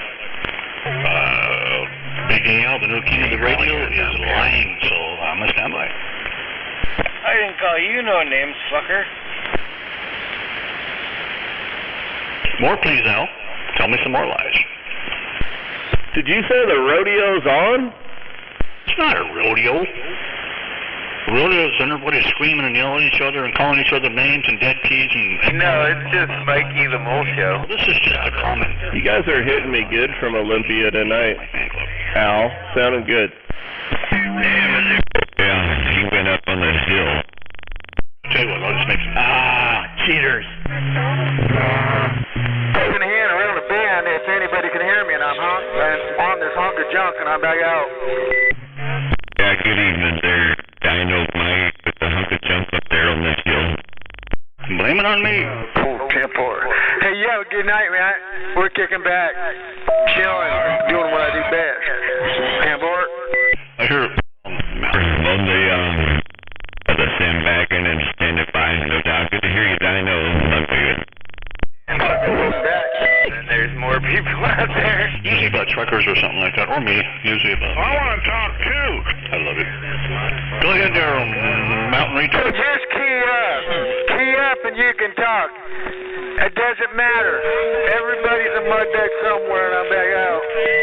All you do is just key it up and see who hears you, who don't, and then you know where your mud duck zone is. I guess there wasn't a rodeo after all. I tried with that.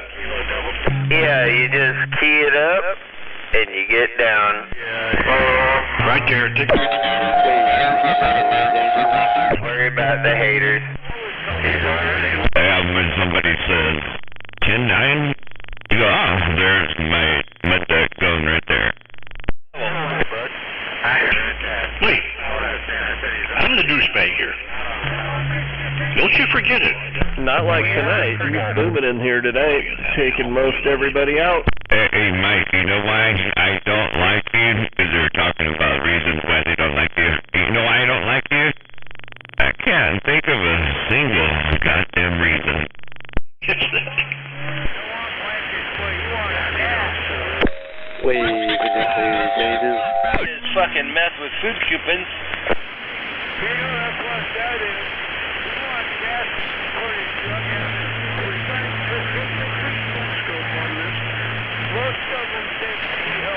There you go.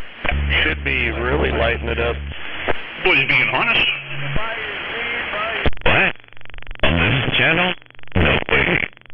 I don't want anything else. Give me money. He's being honest. I won't get any.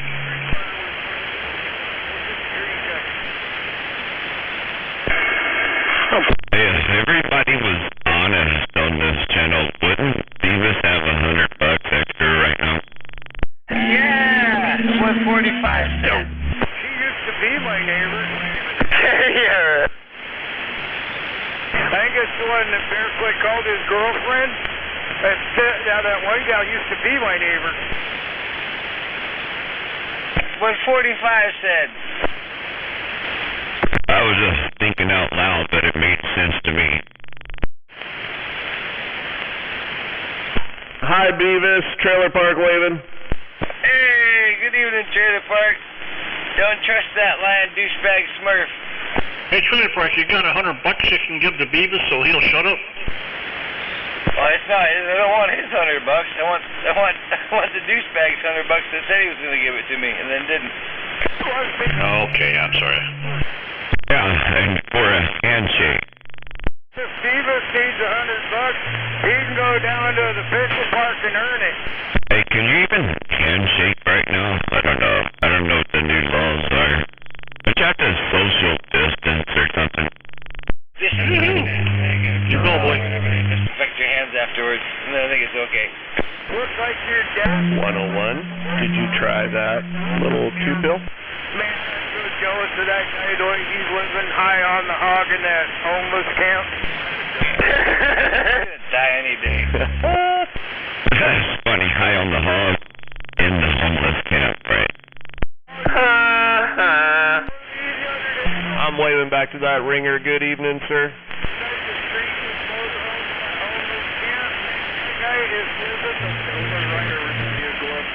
How about it there, Captain Kurt? You out there? At least his motorhome moves. That's pretty good when you got there, Mountain Man. I go start my motorhome up, move my antenna and a couple other things and drive away. Might as well too. Got something to pull it with.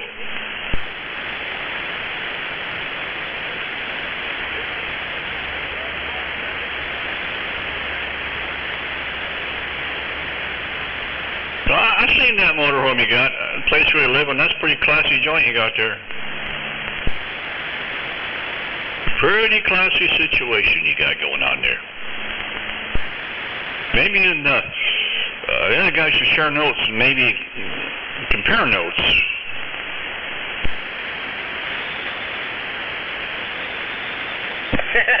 You can't, right? Oh, I forgot about that.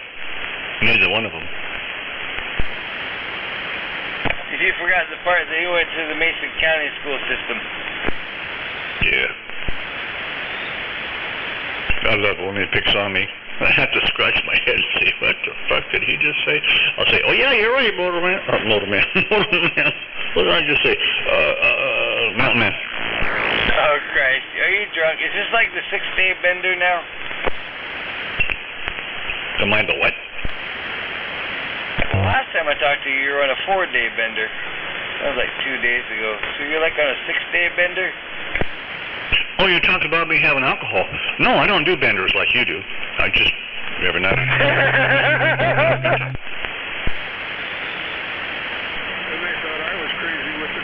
Well, I could be mistaken, but I don't recall hearing you out there at all last night, Mike. Well, it's because I didn't want to be out there last night. No, he was out there the other night saying that. Everybody's going to start calling me douchebag and blah, blah, blah, blah, blah, blah, blah, blah, looking for a fight, trying to fight, looking for something, accuse me of doing stuff I didn't do. And I just chose not to do that last night.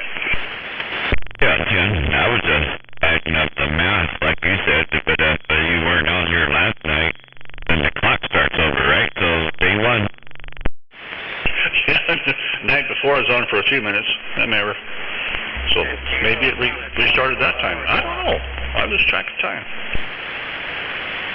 Well, what I remember is you said something about a 4-day bender and then disappeared. So we figured you passed out.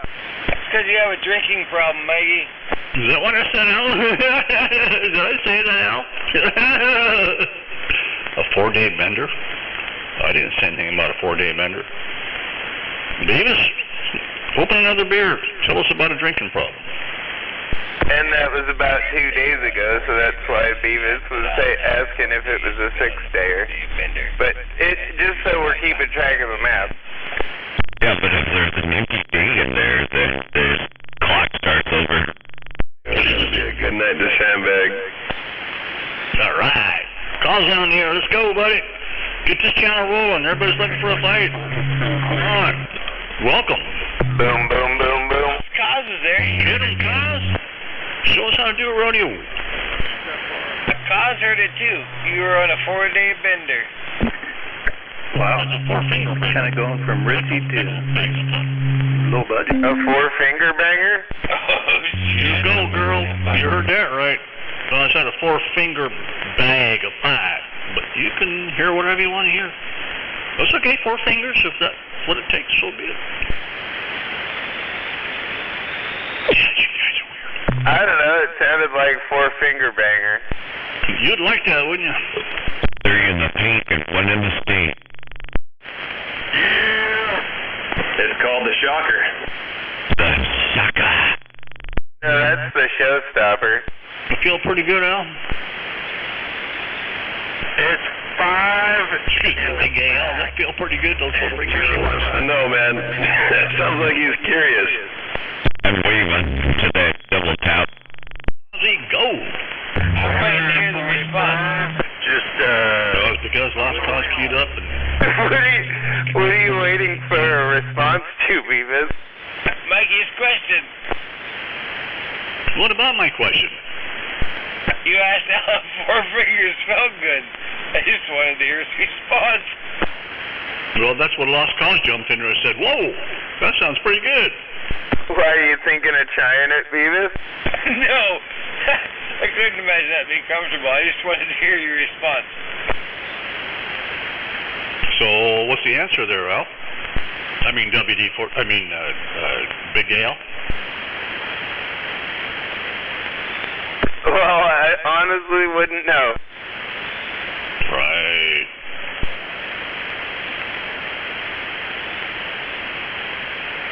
Are you blushing? Survey says. Blushing. No, I'm laughing, man. My face hurts.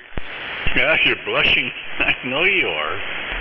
Oh, it's okay. Here by the water tower, you guys. Didn't mean to make you blush. It's all right. Have it your way. Which water tower is that? Hey, come on, Cos. I got to... Is it like Burger King? The West Seattle water tower.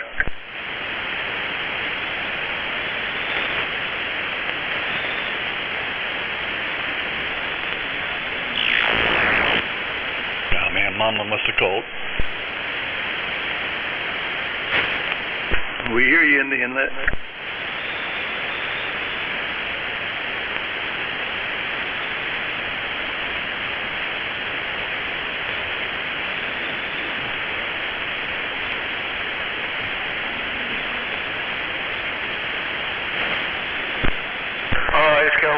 It says prepare to find shelter. Yeah, I've been hearing it up here the whole time, man. In between Kieps. It's still going up there up north. They have the big alert on the phone, like, you know, an Amber Alert thing. Or I don't know. Let's hear the punchline. When it's hail, but they said golf ball size hail up Snohomish County area. Yeah, I seen it on the radar, man. It was like freaking not red, but it was like deep burgundy color on the storm cell on the radar. Yeah, almost purple. Yeah, they said put your animals away and your if you got cars that you can put under cover, do it, because golf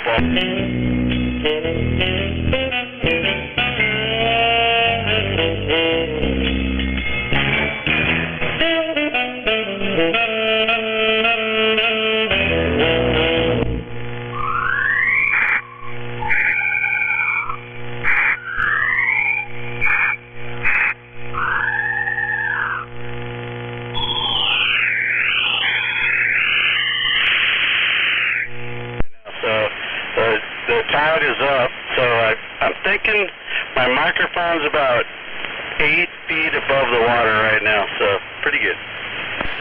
Well, my aunt and uncle have a house up there now, so that's where if it wasn't as smoky as it is, I can usually see that area. Where do they live? 3 Tree. Really? Where, like 3 Tree Point? I don't know. I know they used to live down in Normandy Park, and I haven't been to their new house. Holy shit, both of them. They got you guys dialed in. But not down on the water. I'm the next road up. Well, 2 roads up on 170th. So, man, it's a cool area, though. I really like it. Yeah, you guys are probably neighbors. I mean, it's not a huge area. Not at all.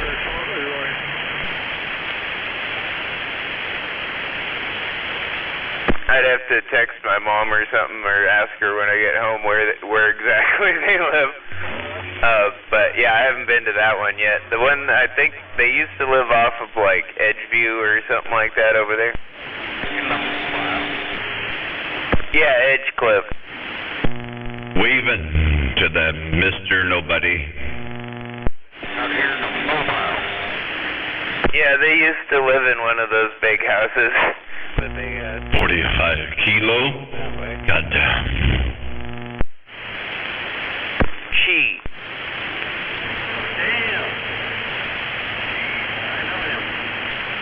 Yeah, I think Mickey T or somebody else up there told me they knew him too.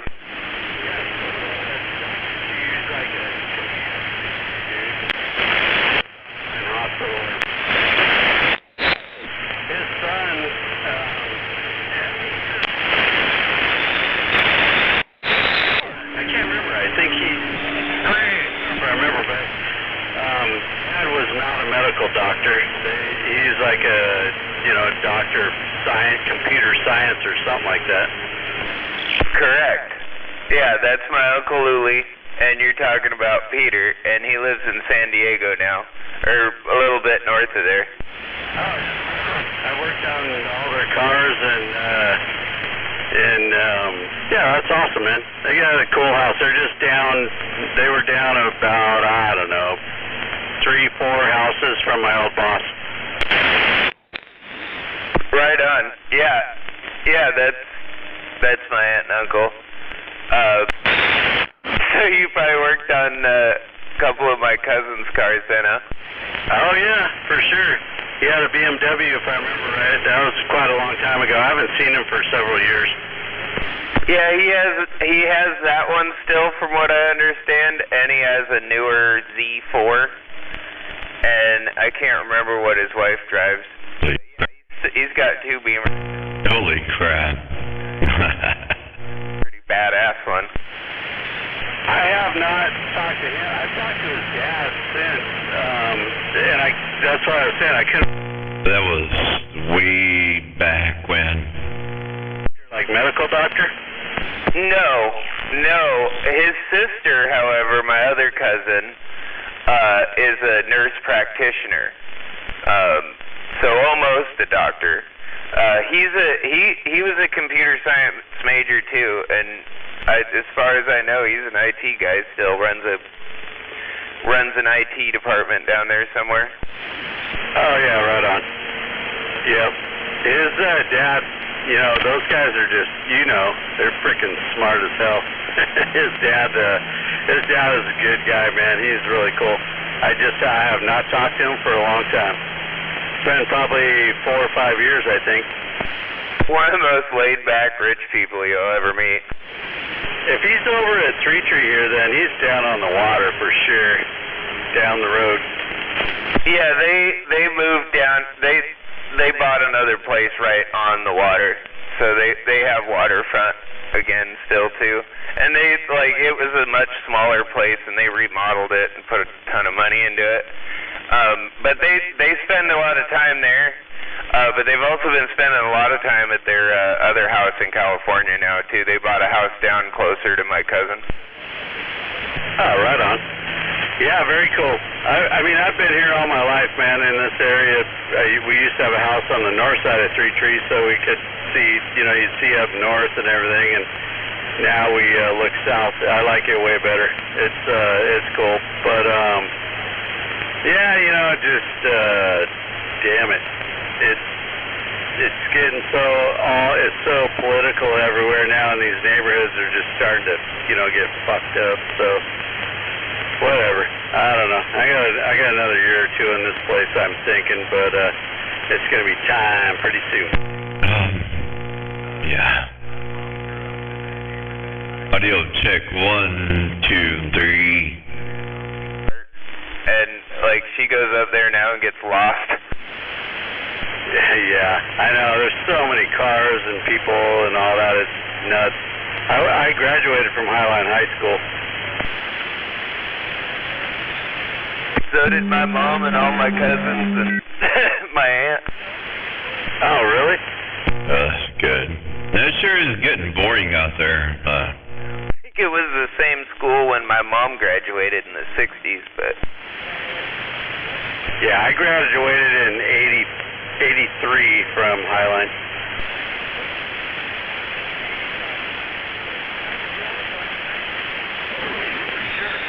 Yeah, I miss San Diego.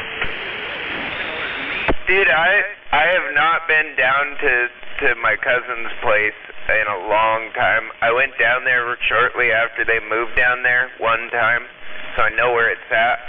But he's told me anytime I want to come down and hang out and stay down there, I'm more than welcome.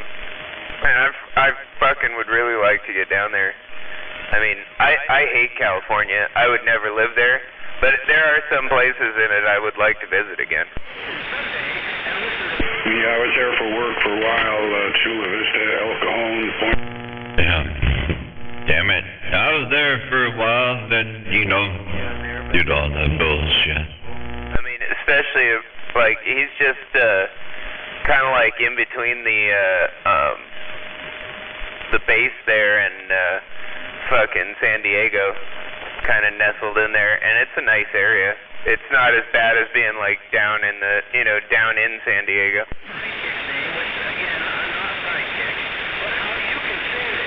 Yeah, I left so long ago, but a couple times I went back, it sure changed, just like, it always does, no matter where you're from.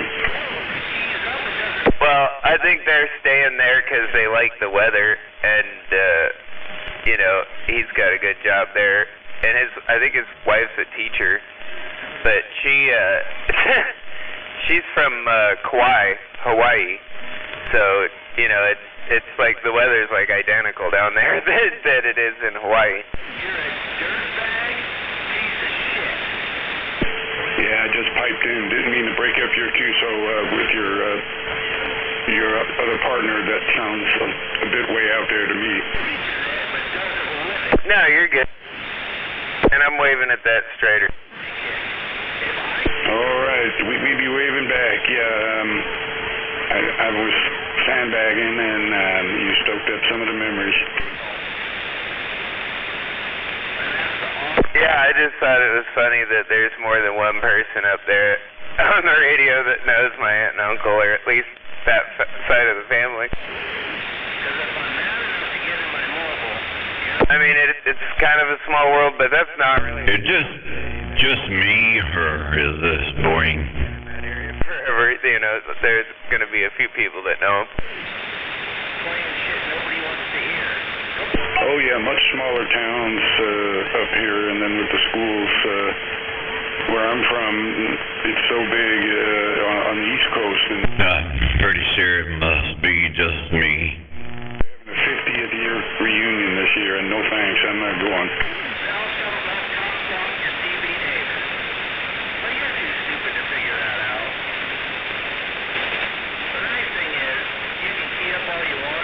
But I'm going to bow out, so you have a good night. Take care.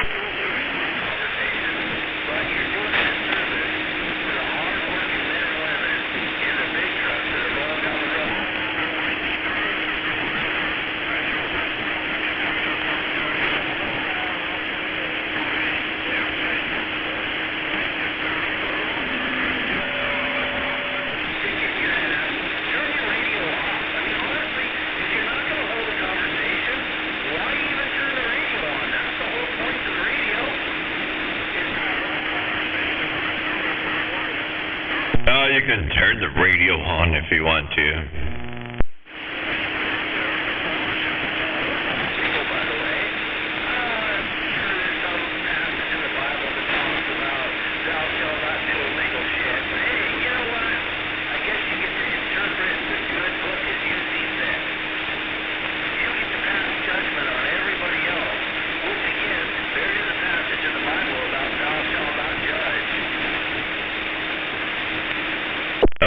You can turn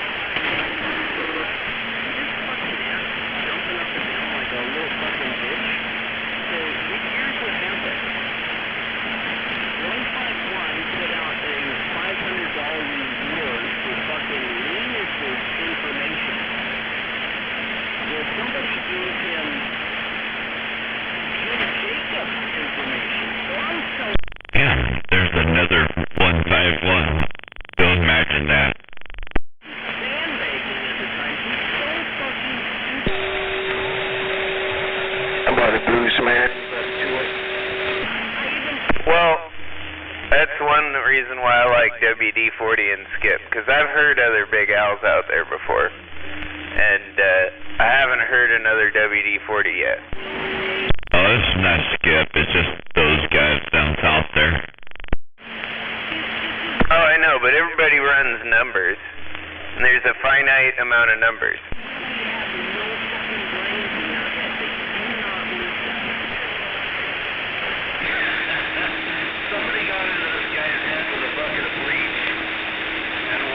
Plus, you don't hear anybody out there going 4,576 in the northwest corner.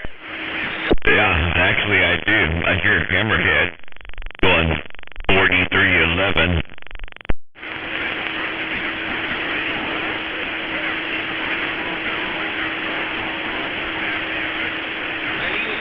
Same thing. Hey, Double Dot, where'd you go? Those guys down south there talking about dumping somebody's head in a bucket of bleach. What?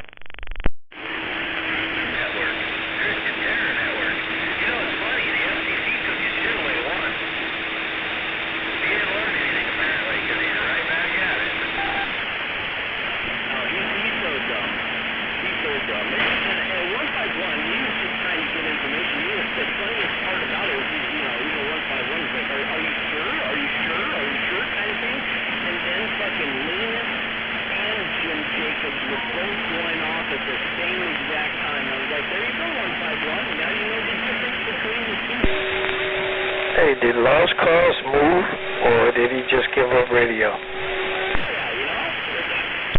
No, A521, he's still here. Is he still talking on his radio? Yeah, he was just out there a little bit ago. Oh, okay. I've been missing him there. Oh, appreciate it, 45. I'm going to get out the way. Good evening. I'm out.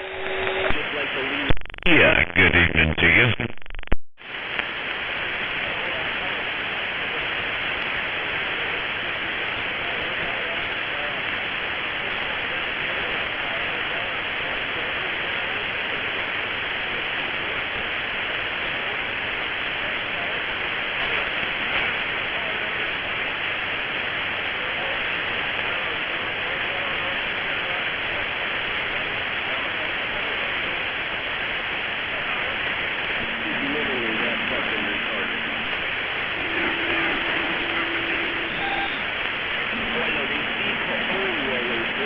I can just barely hear somebody out there bitching about money.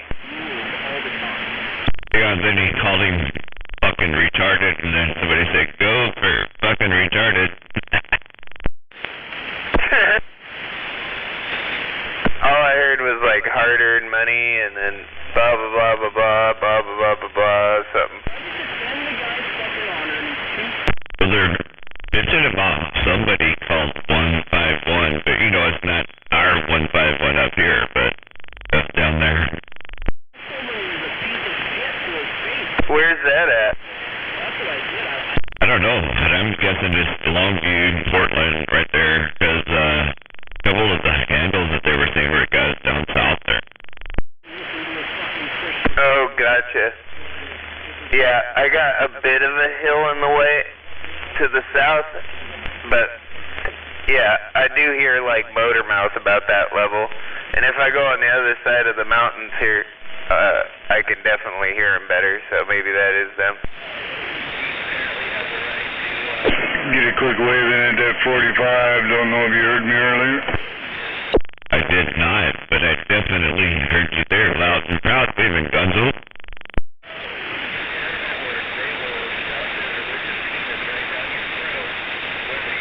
And I'm waving a good evening at that Gonzo. I heard you earlier wave at me, and I waved back, but I didn't. Everybody was keying all at once, so I didn't know if you heard it. Yep, I did hear you.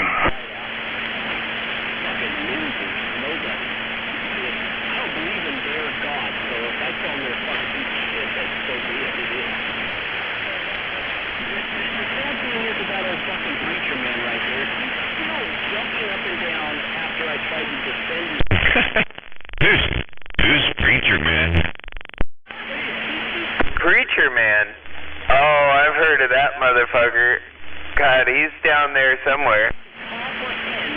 I saw them south, but now they're bitching about Preacher Man. Dude, that's probably, oh God, what was it? Chaos and that other guy. I can't remember the other guy's name, with the deep voice. Yeah, they're down there by Contractor and Unit 1. Yeah, Unit 1's another one down there, yeah. Okay. Yeah. Now that brings it, I can barely hear them from this side of the hills. But usually if I go to the other side, the Capitol Peak side, I can hear them real good. I can hear them when it's quiet, but, sometimes like the other, 5 minutes ago, it's all blasting here. I couldn't hear them. I hear them now.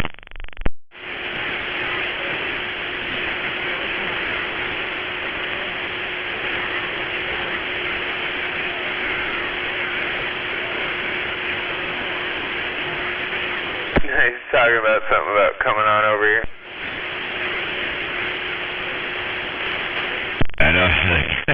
I don't have to be careful though, because I don't care, but I know that, most of them can hear me down there if they're in the right spot, so. Well, I imagine up here they could probably hear me too if they're in the right spot. If I'm hearing them, they're probably hearing me a little bit.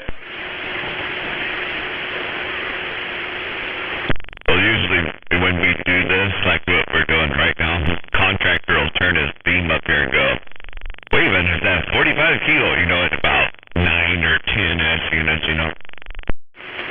Yeah, I've heard him do that. He's done that to me a couple of times too. Like, I'll be making comments on my base on their chatter down there at the bottom because I can hear him. And he'll flip his beam around, waving at that WD-40 up there. Yeah, and then it's all gone because he'll take out the locals, One. Just barely hears one of us off the back side of his beam. One. Waving at 111. Good evening. Although where he's at, he could probably hear us off his ground plane too. I know, but he don't ever run that, I don't think. Like, rare.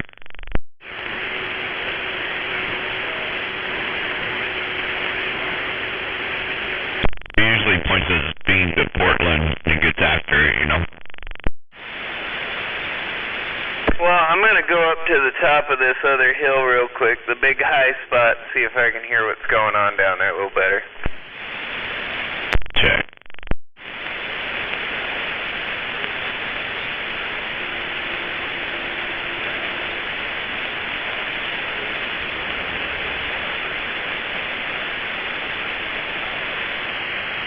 Now that I know I can get up to the top of Rock Candy from this side, I'm going to go up there.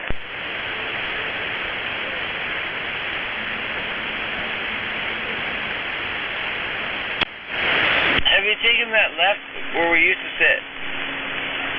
When you take the last right and you went around the corner, but now there's a left you can take and go up top. Have you been there? Yeah, that's where I usually sit. That's where Barefoot was parked up here. Yeah, it did. Holy fuck. Can you believe his motorhome made it up that last fucking hill?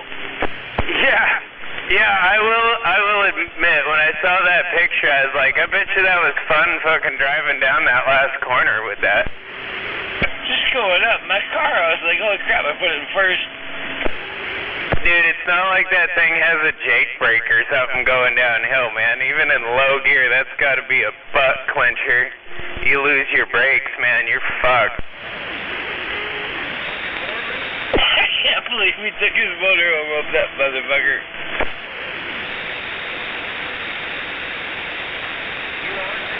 Dude, I mean, that last corner isn't bad. Like, it seems like in a dump truck, it might be a little bit of a fun clincher, but in an RV like that. Oh, when you turn the last corner, that's when it gets bad. It gets steep.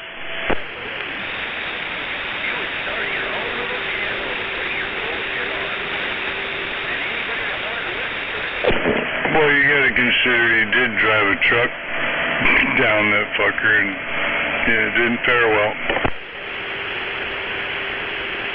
Dude, it doesn't surprise me he ended up in a ditch trying to drive an RV up here, too.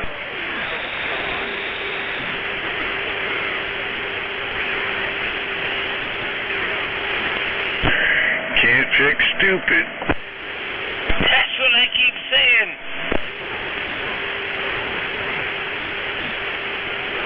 I mean, it's just one of those things, you know, like, nobody would tell you that's a good idea. So, don't do it. Oh, he said that?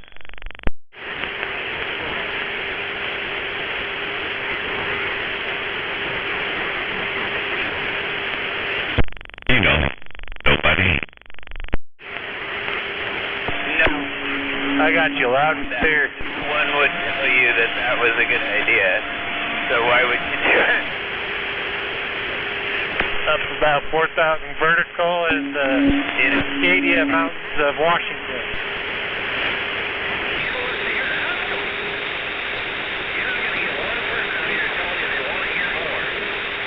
Do you have a copy?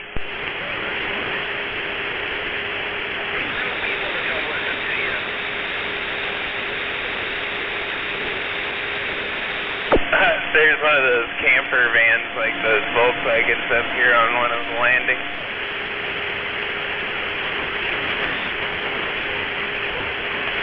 That new Volkswagen camper thing they made is badass. At least the concept one.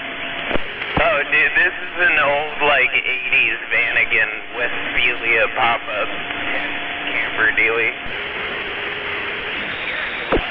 There's nothing badass about it. Hippie's got like a 62. Dude, an old 60s bus or microbus Westphalia would be kind of cool. Just because it's retro, you know. But I wouldn't take something like that up here and beat on it.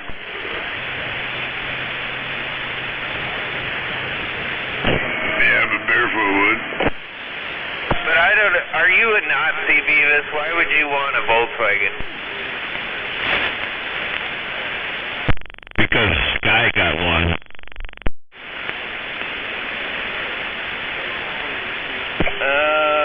Some of them are cool.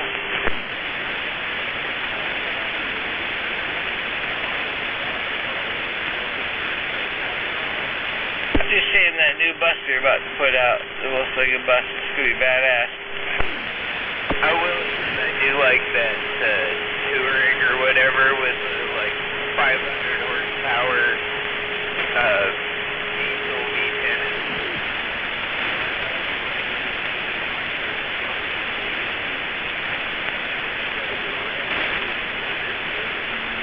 That was kind of cool.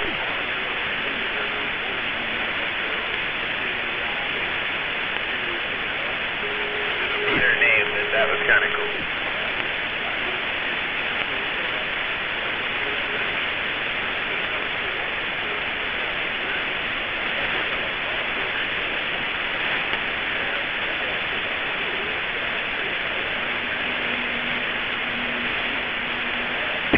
Good evening, Gonzo. Good evening, sir. Holy hell, this worthless piece of shit nomad. Oh yeah, what did he do now? Alright. Did you leave the corner? How much money did you make today begging on the corner? I know Barefoot won't loan you any money anymore. That's pretty bad when you gotta borrow money from Barefoot.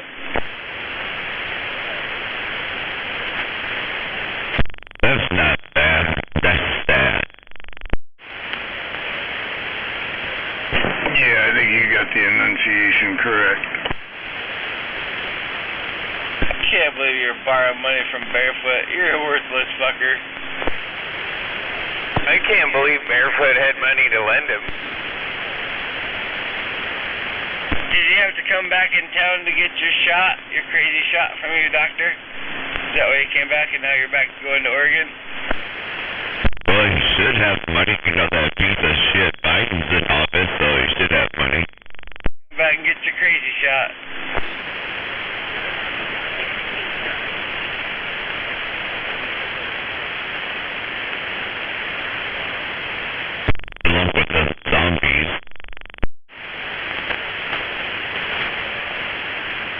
the zombies. Good evening, Westside. Good evening, Gonzo.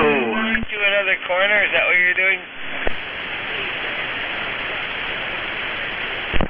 How you doing, Gonzo? I'm doing well, thank you for asking. Corner begging for money, like you do. 10-4.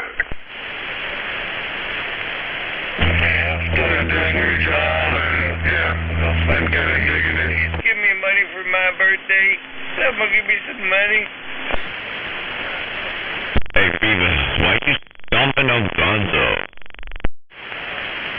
Oh, I'm sorry. I got this worthless piece of shit in my radio. I'll be quiet. Blah, blah, blah, blah, blah, blah, blah, blah. Couldn't hear that last one, Gonzo. Beavis was in my radio. Yeah. You gotta get up in that tree, buddy. I know you're right. I just started back to work, so yep, we'll see if we can't make it happen this year. Roger. Well, if Beavis made it happen, I'm just thinking. Good point. But yeah, I'm just not prepared. You've got way bigger battles to fight, Gonzo. Yeah, I know you're right.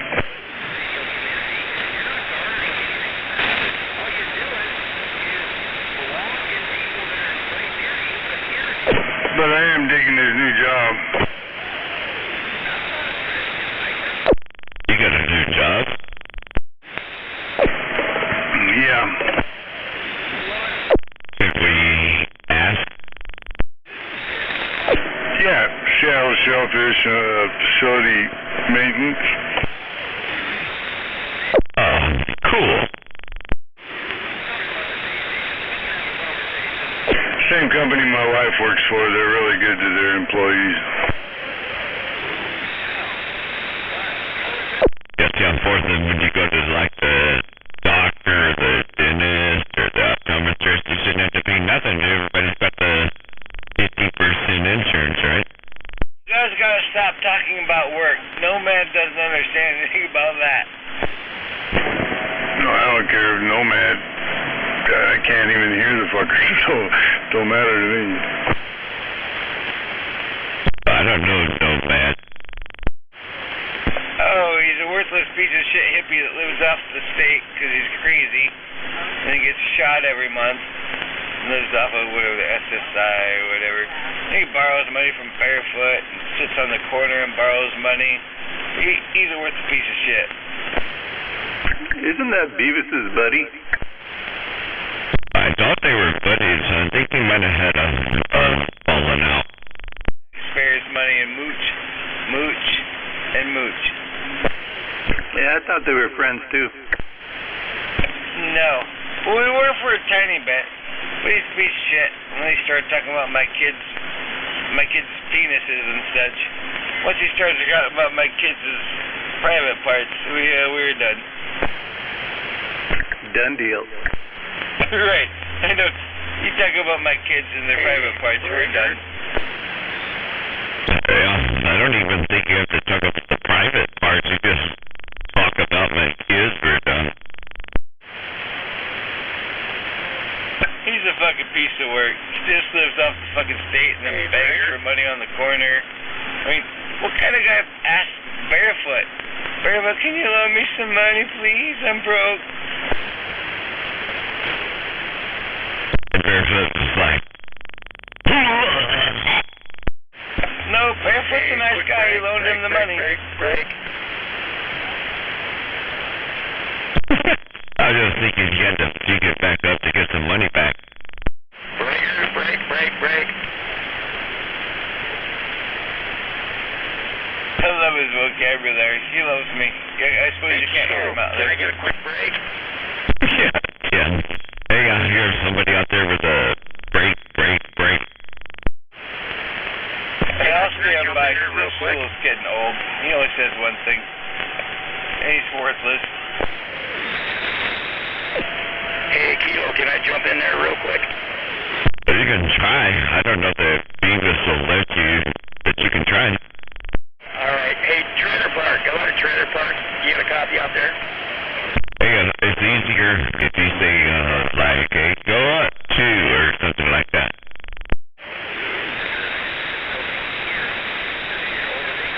Yeah, I mean, yeah, if he's there, I'll take him somewhere else. How about a Trailer Park? I don't know how broke the nickel. How about a Trailer Park? Are you still out there?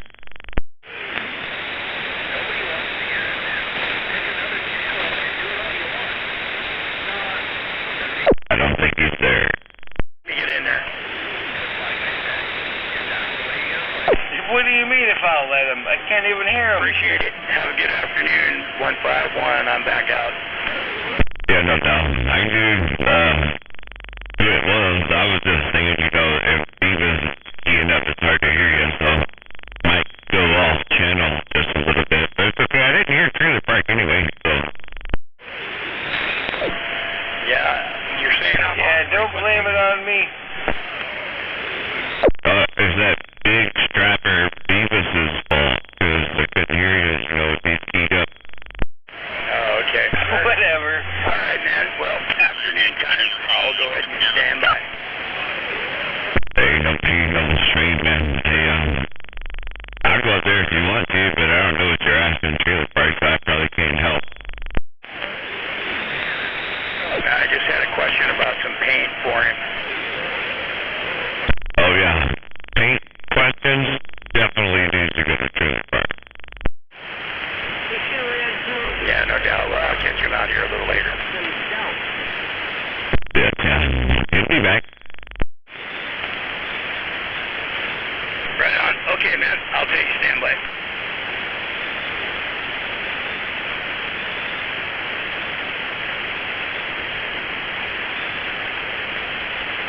There's just texting or something.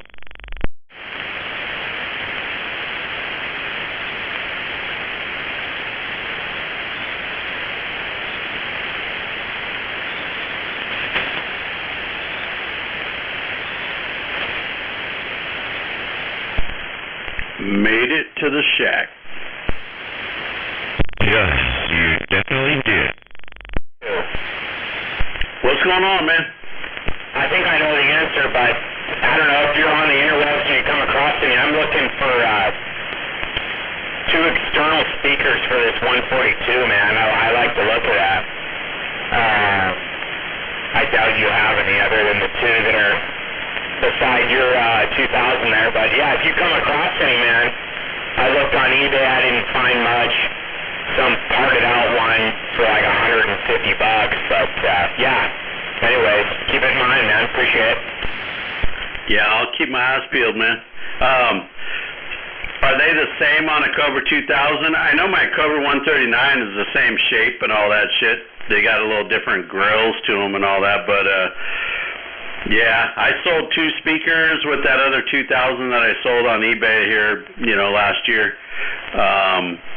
But damn, they're just kind of hard to come across. I know I should have just bought that 2000 from you, or you know, bid on it when it was on eBay there. But I bid on it, but it didn't work. I saw some on there a while back when I was looking at, you know, getting into a 2000, but now I got all these different things. I don't think I need a 2000, although I wouldn't mind one, but yeah, you can't find one for under $500. There's one on there, like mint condition. It said collector something, whatever, 2000 with 2 speakers and some cool Cobra mic. It looked all brand new. They wanted $2,500, man. You stole that guy. Yeah, I used to have the mic that went with the Cobra 2000. It didn't sound good with my voice, and 309 wanted it, and so Animal came over here and looked at the thing, and they picked it up. got a good deal on it. Nice. Yeah, man. Yeah, just keep your eyes open if you're on the web or you hear of anybody. I'll buy one or I'll buy two, but I don't know, what are the dimensions? I got a tape right here. I don't know what the dimensions on your 2000 are. All right, I'll tell you right now. So I don't know if that radio you got the same dimensions as a 139 or a 2000. So let me look. So we're 9.5 inches from the top of the lid at the back to the top of the lid on the front of the 139. And the speaker is 10.5 inches. So it's 10.5 deep and it's 6 inches wide. And at the bottom, they are. Oh shit! Are you talking about Mikey? Is deep. Oh, don't get that started again. Probably what, 5? I'm sorry, but you said 10.5 inches. Yeah, 5 inches tall. Feet. They have feet on them, but the box actually is 5 inches tall. Yeah, they're the same. Yeah, it's the same size as the 139. So, yeah, the Cobra 2000 people will look,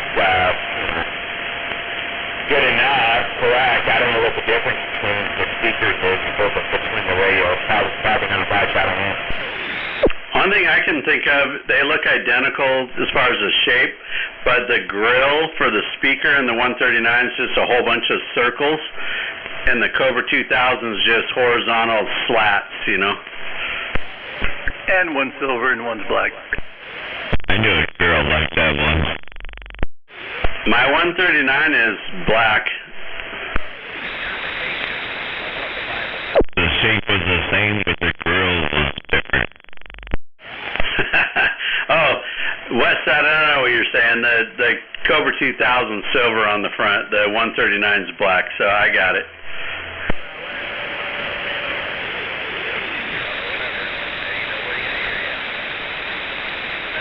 I forgot because I got stickers on the front of mine, so it doesn't look like it's silver and black. Shame on you. And your 142 over there, I believe, only has one jack out the back for an external speaker, I believe, or I think the 2000 has 2 jacks.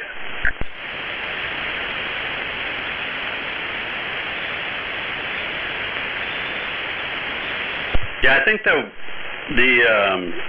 I can still hear those guys down there, 45, and I can hear them better up here now. He's talking about putting hits on each other or something, and I don't care if they put a hit on me. That's your interpretation of the Bible. But definitely has one. That was just all really, really messy, man. I think that was you, Al, but I couldn't tell. Anyhow, 2 jacks on the back of it. sorry, I was just saying that I could hear those guys to the south better, but maybe I can't get to you now with all the other big strappers keying up. Gotcha. No, I can hear them good here, but you were coming in kind of the same as them.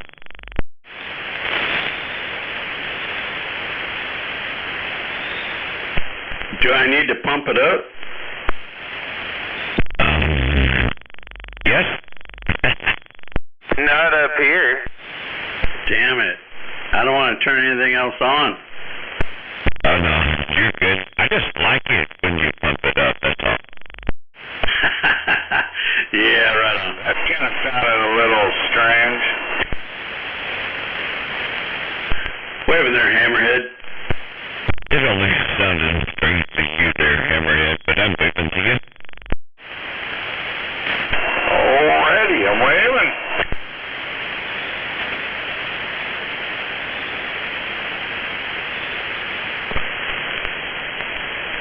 You ever had issues there, double tap, with your 139 squeaking there when you unkey? I I don't think so. I barely used it, man. The only time I've ever even talked on it was the night I brought it home, and then to log in on the 16 lower when I'm here on Saturday nights, which is few and far between. So I think I've logged in on it 2 or 3 times ever. I'm usually down in Shelton, so yeah, I haven't had any issues with it. The thing looks brand new, man. It's like pristine. I don't think it has any issues yet. How much? $5. Here last year. Oh, I thought the guy was asking you if you wanted to, if he was selling or something. I don't know. Oh, shut up. Yeah, you shut up, Hammerhead.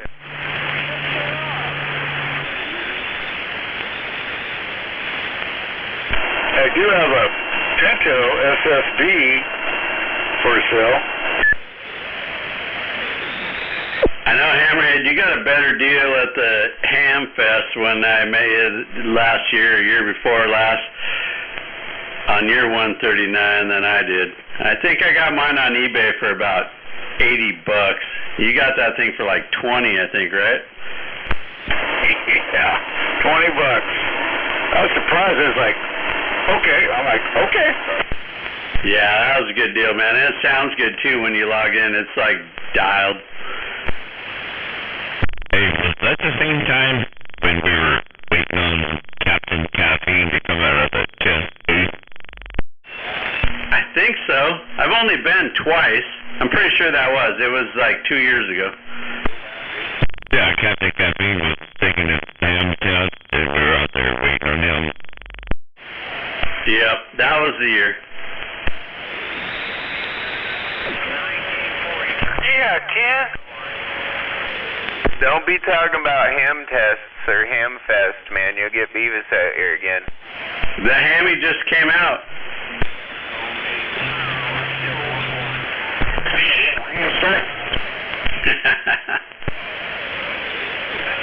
Hammerhead's listening. So your 139 is 23 channel, correct? Yes, sir. Yeah, so this one on the ID tag on the back, it says it's 23 channel, but it's 40 channel. Yeah, I can't get back to you there in Musty Rock because there's a bunch of locals here. But I'll try to get back to you one time, 45 kilo with the waist. So it's a 142?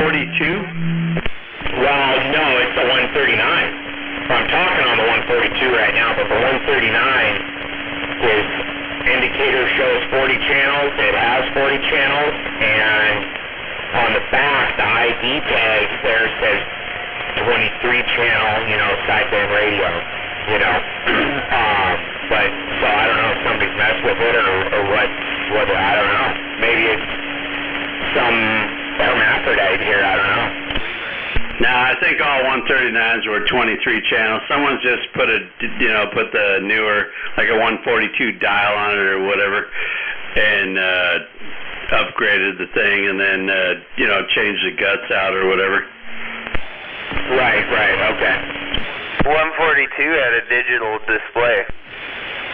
What would be the 40 channel equivalent of a 139 then?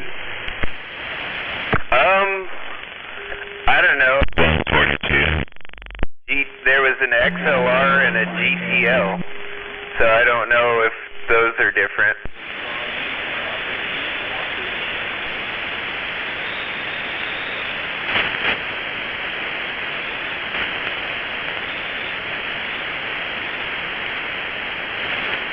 Kind of like that.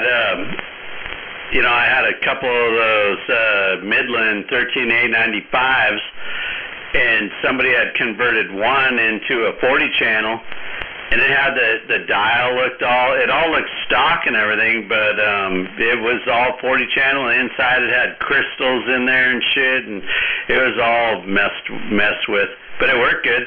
I ended up selling that thing on eBay, but yeah, you can, I guess there's different radios that have the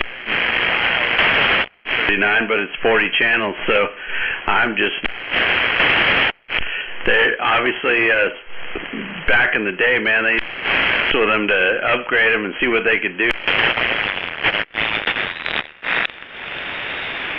Yeah, I got a Cobra 2000 with 1, 2, 3, 4, 5 holes in front of it that used to have switches. So it's I don't know, the 139 XLR, I guess, has a digital channel display, and the 139, just the regular 139, has the old school 23 channel little knob display thing where it's just a light behind a knob. Yeah, that's what mine's got. It's just all black face. Oh wait, can I say that? Anyway, it's black and it has this knob and all that. But yeah, there had to be other radios that use the same knob that were a 40 channel radio. So they obviously switched that out and then put some different, you know, obviously the tuning section's been swapped out or something in it. Yeah, you could put the PLL chip probably from a 142 in the XLR because they have the digital channel display as well. There were a handful of radios that were made right over here. Like I got my Cobra 2000 upgrades and works with a 23 channel radios.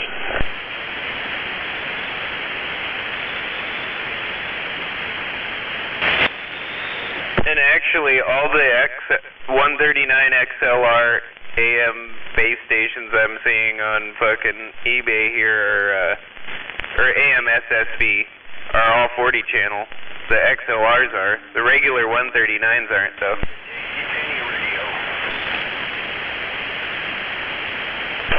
I got two of them still.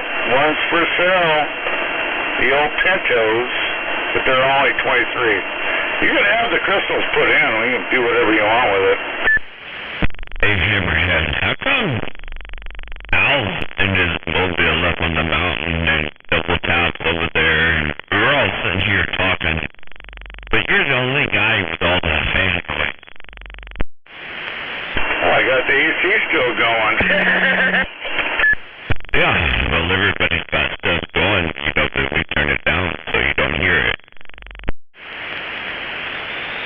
Well, actually, my car's off, so there's really not a lot of background noise, but some birds chirping outside here. Maybe we should do... You guys probably like this. Hello? Can you hear me now? Yeah, I can hear you just fine. Yeah, it actually sounds better like that. That's fucked up. It does sound better like that. No, that AC is like 4 feet away from me, so yeah. So what if everybody do this? Hello, can you hear me now? Oh yeah, you sound good. Sounds like you were overmod that whole time. You didn't need all that fan noise. Anyhow, I like the fan noise. It makes it sound like you got a big old station. Welcome back from your trip there, Smuggler. Well, thank you. Yeah, waving at that smuggler.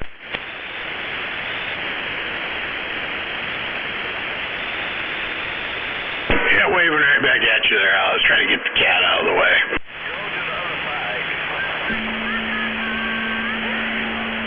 I do know one thing. If Olympia hit me as hard as he's hit me, I would just sell everything I got. Hey, Smuggler, I think you got a breaker. Yeah, go ahead. I didn't hear him. That's some funny shit. Waving, Mr. Nobody. So what Hammerhead's telling me is I need to come up here more often. Waving right back at you. And welcome home and not be at work, so that's a good thing. Must be fucking pointing right down my throat, you little son of a bitch, Olympia.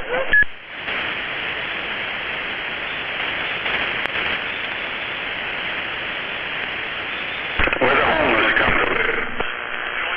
I think that right there is worth coming up here more often. No, don't do it. When you go up there, dirt bike and head up there and do some dirt biking. Awesome trails. What are you talking about, like Wilkerson? Anywhere in the hills. Just don't get, better have a plate and be careful.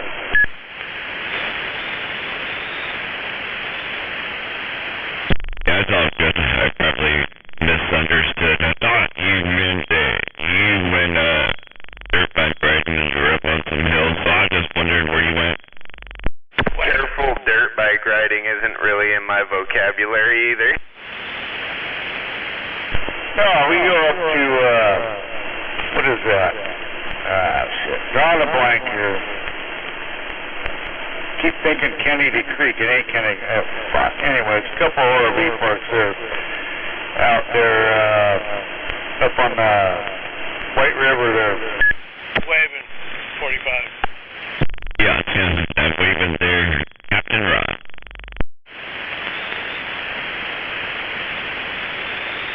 Who's that 051 Captain Ron? Well, we're waving a hand. Waving, smuggler.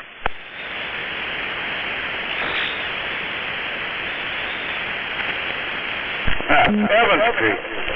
Kind of go up there once in a while and fuck around. It's usually more of a 4x4, but you can ride it with a bike. I don't like to go riding dirt bikes in the heat. It's more of a spring thing I like to do. You go down Evans Creek? I haven't done it, but a lot of people go there.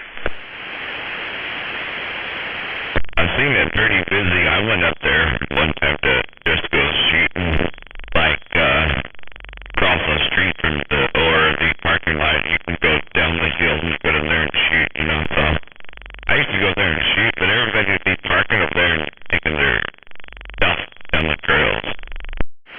I didn't know I owned a creek. Evans Creek? Well, it's got my name on it. Well, I didn't know it had your name on it. That's the name. Spots there, but it's not a bad place, but trying to get up there, fuck. Hopefully they fix the road. I haven't been up there in a while, but Rutville. There used to be an old car up there, Hammerhead, where somebody dumped it down the hill. Somebody dumped this old car. They used to put, like, targets on the car and sit back and shoot them, you know, and shoot the car. Copy the shooting. So I'm heading out in the morning, and it's a bunch of guys that rifle hunt for deer and elk and stuff. Anyways, we go up every year this weekend to do a shoot. So we go up towards Bethel Ridge, little rattlesnake spring. Kind of head up, kind of just off of 410 and Highway 12. Kind of go up in the woods there, and it's still open because it's not fucking. Governor Inslee has no jurisdiction on where we're going, but there is a burn ban, but we can still go up there and shoot. So, bunch of guys, probably about 30 people going up there, and there are all kinds of fucking different guns going there. Yeah, 10-4, the DNR lands are off limits, or they're supposed to be, you know, people still going there too, but as long as it's not DNR lands, you're good. Yep. We drive through DNR to get to the whatever fucking land. It's not federal. Federal land, you can actually have a fire right now. I don't know any federal land in Washington, but anyways, it's kind of funny how that works. It's like, oh, DNR land's closed because I can do it. Yeah, it's not. It's state land, so not federal land, it's state land, but they still had the state land open, but the DNR, you know, put a violation out there. You can't go on DNR land, you can't go on federal land, the feds blocked it. There's a little gap in there in the middle. The state land, they haven't blocked that yet. Yeah, well, anyways, we're going up there. Bethel Ridge will be up there, about 30 of us with about enough ammo to take over fucking Yakima. It's like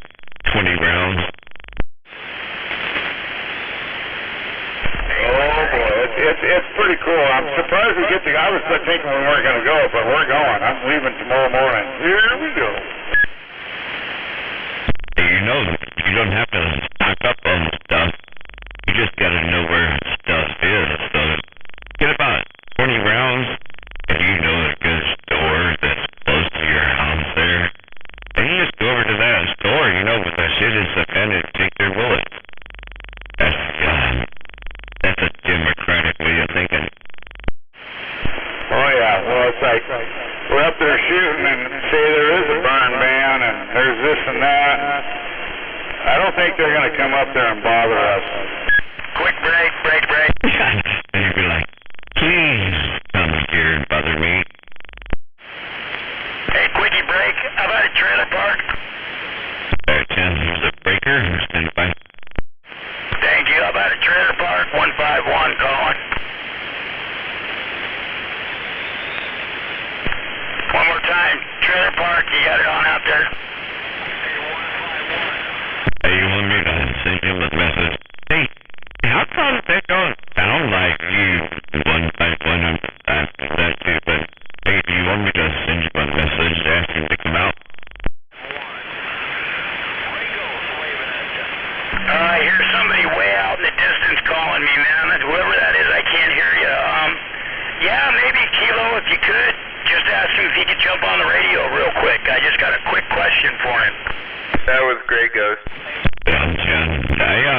I'll send you a message real quick. I think he's working on a car or something, you know, so maybe he can find a great spot.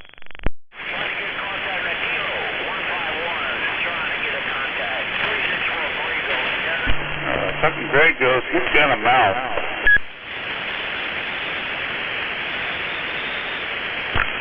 Yeah, I hear you, Grey Ghost, but there's mass big strappers out there doing a number on you. Sorry, bro, but I did hear you.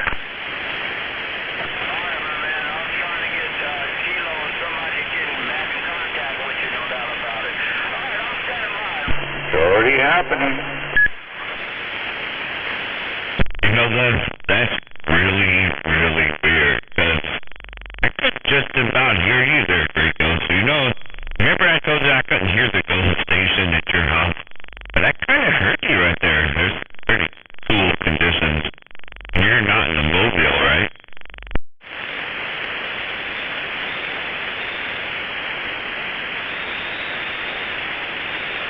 Nothing heard right in his back door, but come on, Grey Goose, your fucking phone is ringing. I like that sweet little Roger Beep Slammerhead's got tonight. And it changes every time you have keys, right? Yeah, it gets progressively cuter. And I'm waving at that Grey Ghost. I can actually hear you up here on the hill. Nobody waving at that 45 kilo. And I'm waving back to that Mr. Nobody. Hello? Hey, I just heard that Mr. Nobody. You still up on that hill smoking weed, talking shit about Volkswagen? Yeah, 10. Sweet fucking hippie. Waving, guys.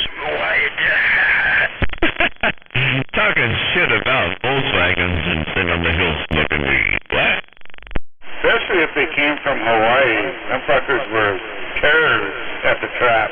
Dude, those Volkswagens are for communists, man. Why do you think they call it Volkswagen? It means people's car. That's not how they say it, because if you're in Germany, there's a Volkswagen. I went to college up there at Green River College. Anyways, this guy in machine shopping. I guess in English you could probably say it a fool's wagon. That probably sounds pretty close. A fool's wagon? Yeah, because they say Volkswagen. You don't say that in German because the V is an S with a Volkswagen. So it almost sounds like a fool's wagon. Volkswagen. Perfect, Nugan. Fucking love, but it's kind of like a BMW. You know, a BMW is not a BMW in Germany. It's a BMV. Yeah. BMW BMW also isn't German. It's Bavarian. Same shit, come on. Closer. Well, it didn't always used to be the same shit. And trust me, I know Bavarians, and they don't think it's the same shit still. Hey, don't forget. Das ist nice mixed in mir. Hey, it's my radio. I'd rather have a Corvair. I had a Corvair. I liked it. Hey, just to let you know there, Mr. Nobody. I don't think Trailer Park coming out here for a little bit. He used to take the dates out, fucking do the cornering. And I tell you what, those fucking Corvairs cornered like, oh, they were flipping, so they didn't do so well, but I never flipped mine. 3 of them I own. Well, you asked me to send the message I did, and I didn't get no response, so just say it. Yeah, I had a little convertible one. I liked it. I liked it way better than the Volkswagen. It was better. Oh yeah, they were like the little mini Corvette. It was kind of cool. Corvairs were fucking awesome. You want a little mini Corvette? You wanted a Studebaker Avanti. They had more Porsche than a... You want a kit car? No, they always called that Opel GT a mini Corvette. You take a Fiero, and you make the Fiero what you want. Yeah, now we're gonna mid-engine the goddamn... But you could put that much power in it. Kind of like the Studebaker Avanti. That's the best transplant for that thing is a Corvette motor. Block, big block. Yeah, whatever. Well, the Avanti super sure. And done. 4 cylinders?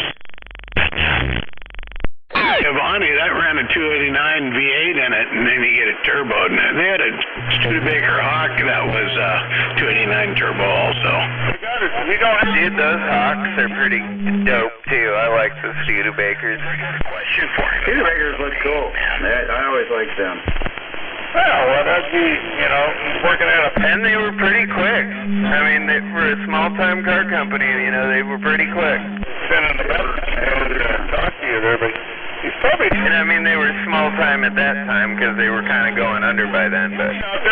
Chill out. My grandfather was into Studebakers. My mom's dad, on that side of the family, he was into Studebakers. I understand that, but Kilo texted him and said you were out here, and he's not out here, and he's not going to be out here. So he must be eating dinner or doing something. You know what I mean? I know. I'm just an impatient fucker like that, Hey, it's all good there, 151. I wasn't making that shit up, man. I texted him, he didn't answer. That means he's busy, so... I understand the impatient part, but, might be later, might be tomorrow.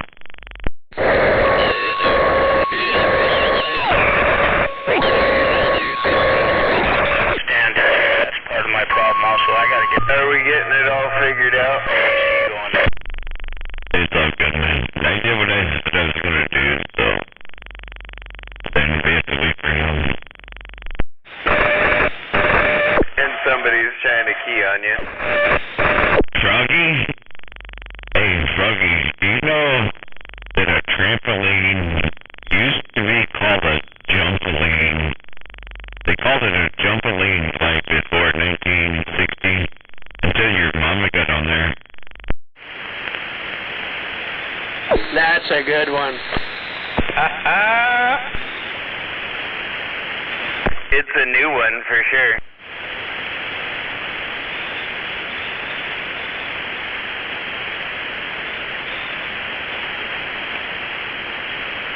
I do like that 45 Kilo doesn't reuse all his old material all the time.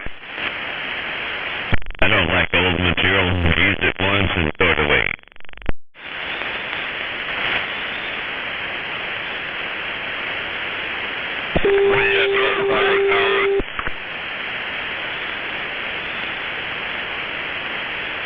If you want old material, that's what Froggy's for.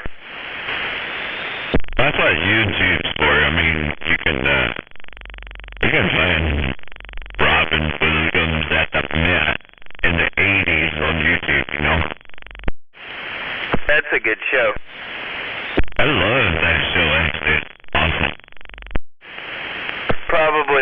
his greatest. Back when he was still doing coke. I like how he just started it, because like he walked out on stage, and when he walked out there, he was at the Opry House, and he went out there and he said, "Yeehaw! Wrong Opry House." Yeah, right. No, the Grand Ole Opry. That's right. Hammerhead. Hammerhead.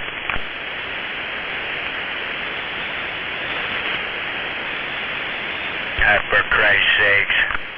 Hammerhead. Hammerhead, you're being hollered at.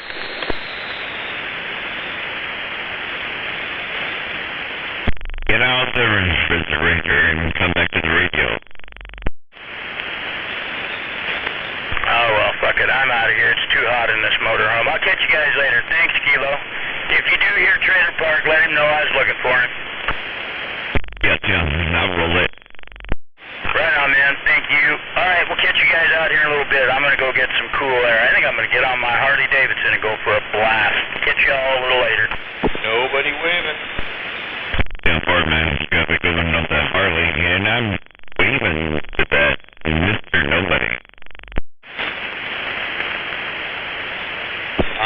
Waving right back at you with my fingers and bird block meter. Yeah, John, I'm waving at you from 11 fingers and 4 thumbs. Breaker. That's a lot better than just one thumb. I probably look kind of funny with that, though. Is that like that 6-finger man? Well, you divide by 4, yeah. Yeah.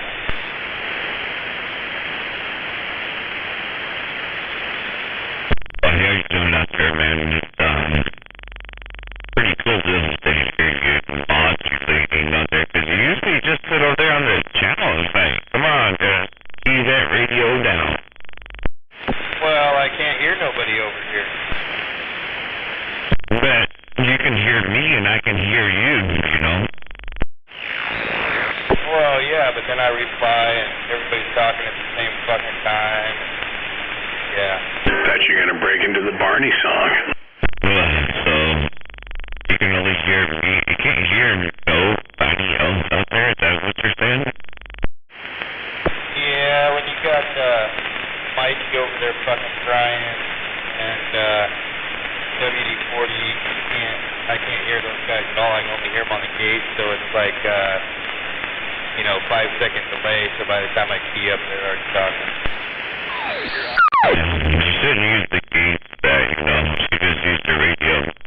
Now, how about if you're, I don't know if you're listening to it right now, but if you listen to your radio right now, can you hear Smuggler? Well, when you were saying you can hear me, I can hear you, I thought maybe you guys were going to break out into the Barney song.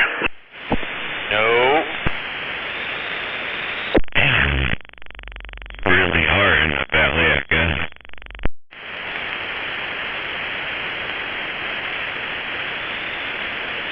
It's all good.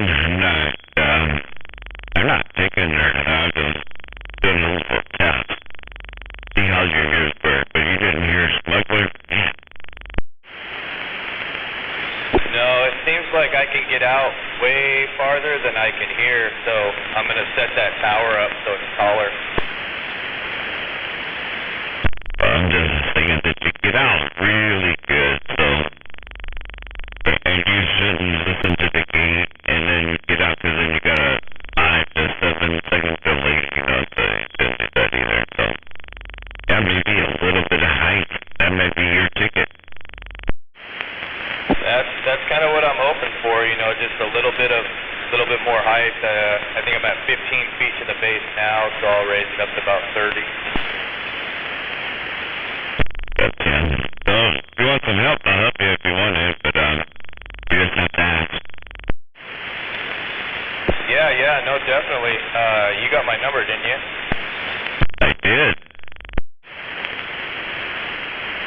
Yeah, text me sometime because I want to make sure that I'm setting this coax up all right.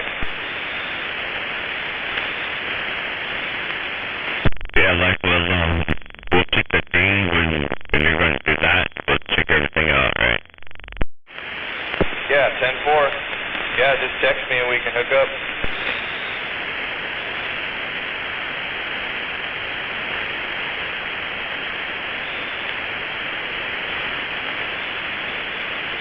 Hey, when we're done, you can be a big strapper like trailer park. Oh, here we go.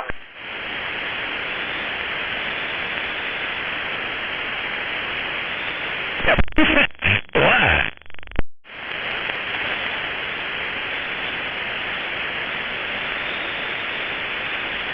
Well, the shittiest part is, I'm so far down in this damn hole. So, trying to get some ice on it to get out a little further is going to work way better. We've already heard everybody else down there too, just saying.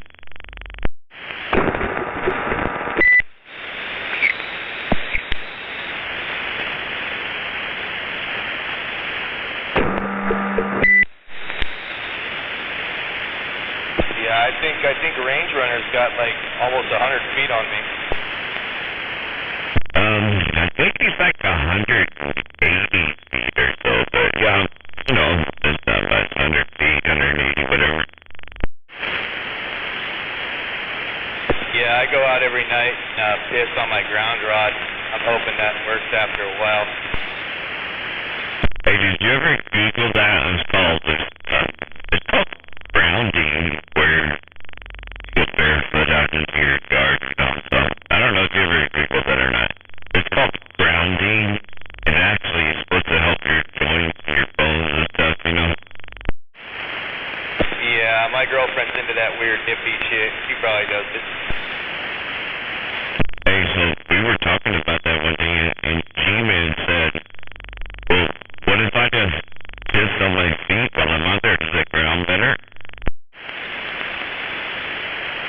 Hey, might as well try it. Yeah, but it was funny though. Kind of sounds like noodling where it's all fun and games till somebody gets fisted.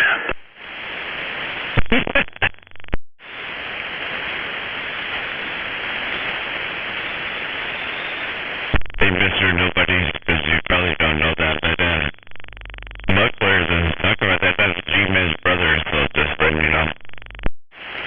Oh, gotcha.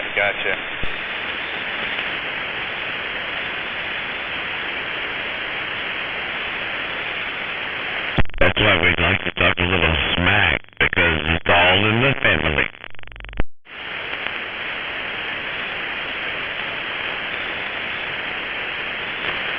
Yeah, I try to keep a list here to try to keep everybody straight.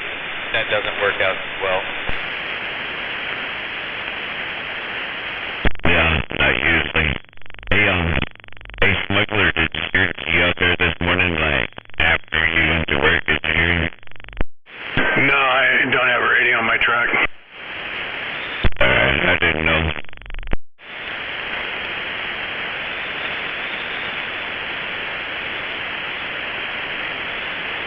It's like the work truck. Yeah, it's my van. I could probably take that little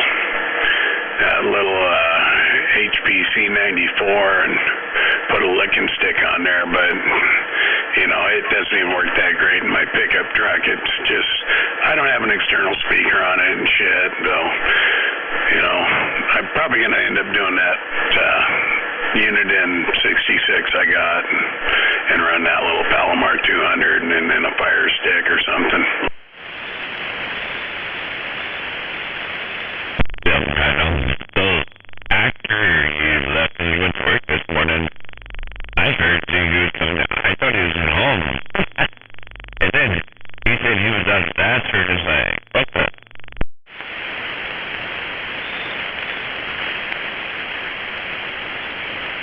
He was up in Ashford, huh?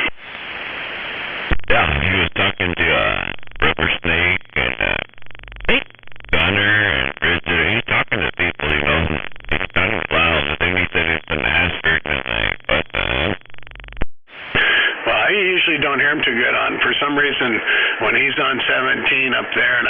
17 down here, I barely hear him. I mean, he's like kind of distorted 1S unit, and then we go to 24, and he just booms in. So I don't know if he says it's my system. I'm telling him it's his, but it only does it with him.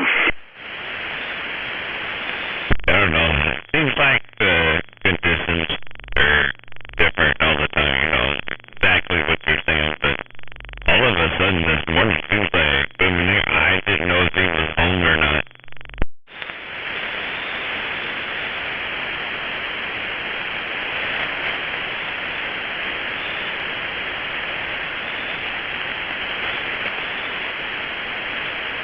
I checked it out though.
Awfully quiet.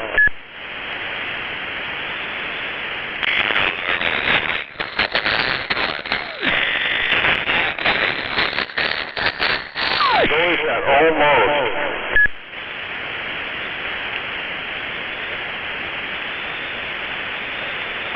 Like a scary movie.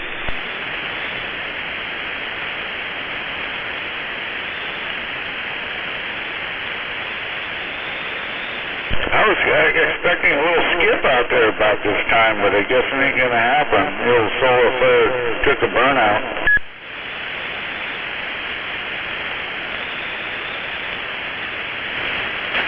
You can't have a skip on the same channel that I got a skip.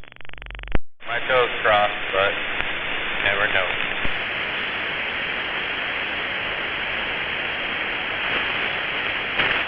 Well, pretty soon we'll be wishing for a moment without it. It's coming. Goddamn Skip.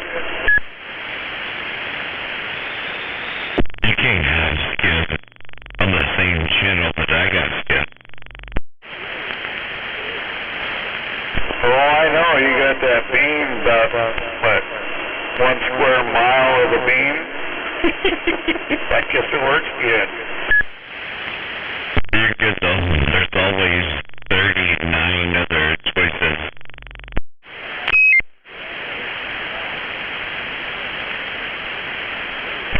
Oh yeah, I do that a lot, trust me. Yeah, I just like hammering down. Yeah, I just like playing around, man. I usually stand by a lot. Well, apparently it's not on 17. What do you mean? I stand by a lot here.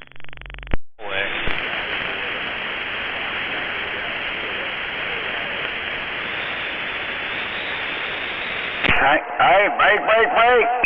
Popcorn. Go ahead there, RC. Hey guys, hi, Kilo. Hello, gents.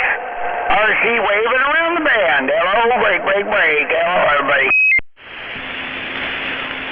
Yeah, dude, you don't need a bunch of breaks here to say hello, right? Yeah, just break it in to say hello. I'm standing by, and I'm sitting back and listening and reading the mail. Yeah, smart man. Always good to hear you. RC, 45 kilo weight. Yeah, 10-4 Kilo. And gentlemen you're talking to, hello, and good evening. I'm sitting back reading the mail. The gentleman is Hammerhead, so you can talk to Hammerhead. Well, I'm not a gentleman, so it ain't me. Yes, you are. Yeah, he likes to wipe his ass on the curtains. Here you are, I'm waving a hand. You know who it is, little Hammerhead. Standing by. Hello, Hammerhead, RC waving. Waving to that RC out there. Yeah, that radio tracker. Hello, buddy. Check. I told you he was a gentleman. You just didn't know it. Thanks, Kilo. You're my friend forever. Kilo 45, RC 538, standing by 1010 on the side. Yeah, poor man. Hey, you'd be good traveling up there to Mineral, doing those trips back and forth, you know. They're still dangerous. You know the roads are. Be careful out there, RC, and make the move safely. Waving at that RC, you're bumped by needle. Hey, thanks. I'm waving back out there. Who's that? That's Mr. Nobody. Oh, shit, Mr. Nobody, RC waving there, buddy. Waving at that RC.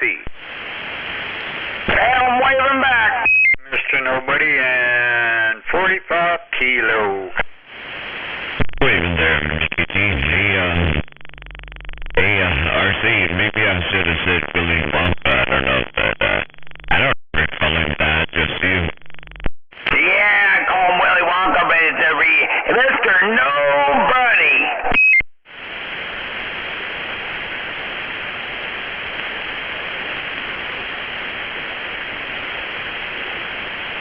For evening time, RC, if you can hear this one. I hear you there, Mr. Mickey. You headed for the hacienda? I'm sitting back idling right now. I can get some rest tonight. Thank you very much. Oh, careful. Evening time to the Mickey T. Good evening, Mr. Nobody. WD-40. Okay, WD-40. Nobody waving. That's right, he's a somebody. That's okay. I sound like everybody. Yeah, hello, animal. Good evening. I had to sneak out here all 007 stealth-like. I got a young buck and a doe sitting out here picking at my apple tree. Oh no.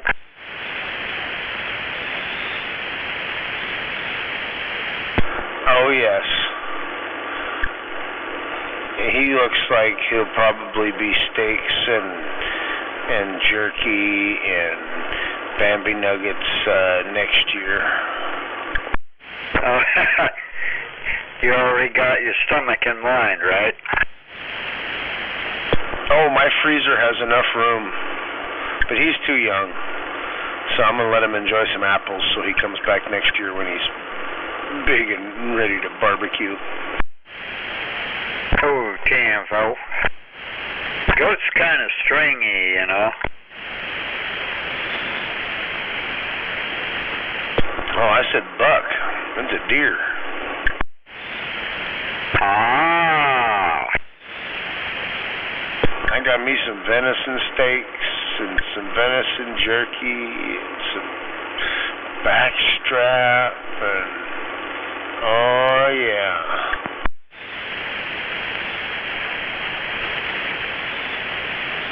It's been a while since I've had any of that.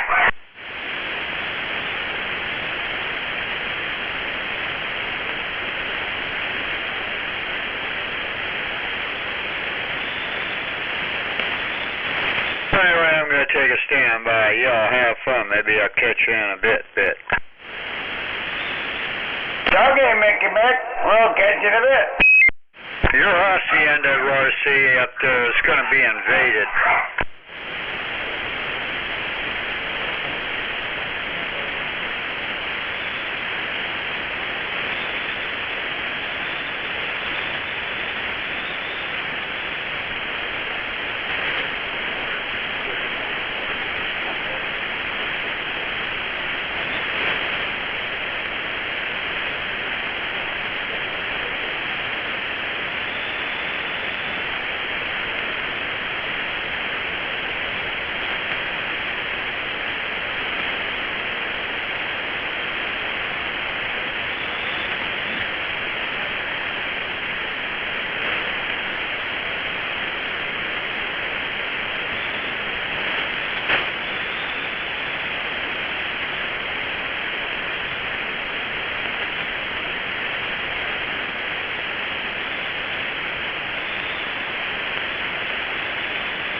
Well, everybody's all talked out now.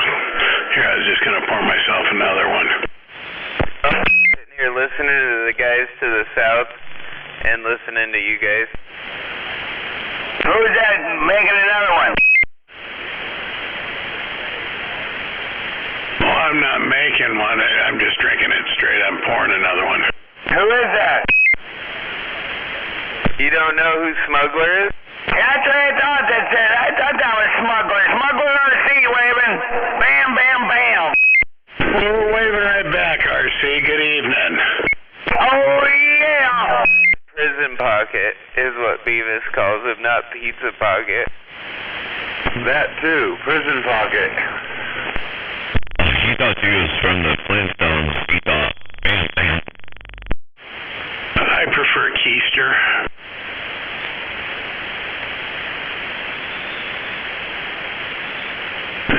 Is that you, mate? You know, in the end, it don't really matter what you prefer. It just matters what you answer to. Leaving smuggler to ya. Oh, I didn't know I made it through. I thought 45 stepped on my neck. But anyway, yeah, we're waving a hand at you. And I'm waving a hand at that Maytag as well. Beavis, you got a breaker. Good evening, 45 kilo. Beavis, you got a breaker. Hey, good evening over there. Weaving Maytag. Do we have any doctors out here for smuggler's broken neck? What was that?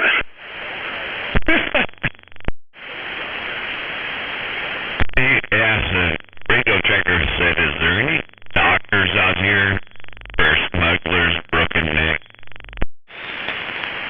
Yeah. That's funny. I don't know, but I sure could use a good proctologist. I think a massage therapist could probably do it.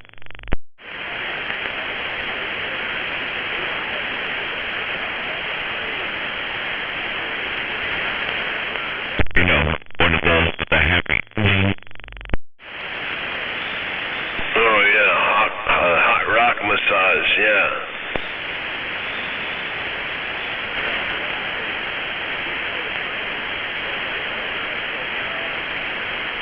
So anyway, Kaz, I took the guy I was working with today down to the waterfront down there at the marina at Boston Harbor. He didn't even know that little place existed. I just think it's a cool little place. I had to run down there since I was in the neighborhood. All right, man. Yeah, I'm glad you enjoyed it. I didn't know if you knew where I was at there, but you go past the church there, if you're heading towards your place, you hang that left there on 46, and if you go back in there, there's a little cutoff road called Indian Road northeast, or I don't know, something like that. Anyway, there's a house down there we were at. Oh yeah, I used to rent a room for my buddy on 46 and Libby, just past there, so I know exactly where you're at.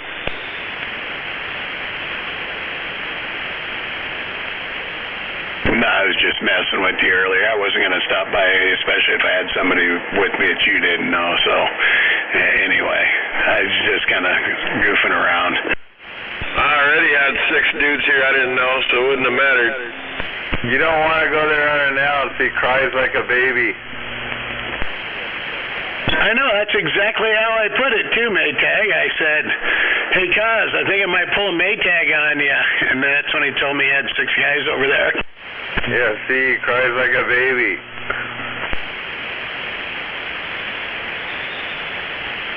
I'm thinking you're not going to have to worry about that too much longer. I hope not. I just have a good time at anybody's expense. It don't matter to me. It's all just a story anyway, Kilo.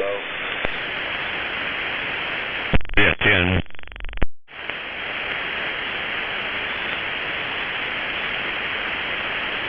That's my story, and I'm sticking to it. Hey, if Maytag showed up at my house unannounced, I promise I wouldn't shoot him. See, good looking out, 45 kilo.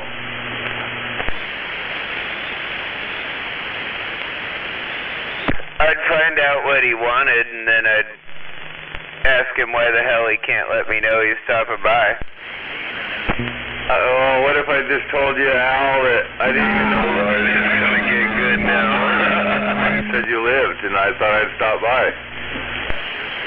You don't gotta shoot anybody when you got claymores buried in the driveway. I know you're right. That's what I thought, Al. You shouldn't announce where you live if you don't want anybody to stop by. It's more about a common courtesy.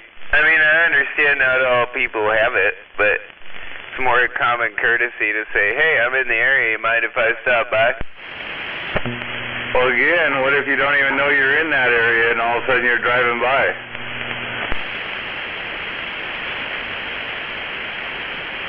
You out doing drive-bys? If you don't know where the fuck you are, you should probably just keep on driving. Or keep on whining, one or the other.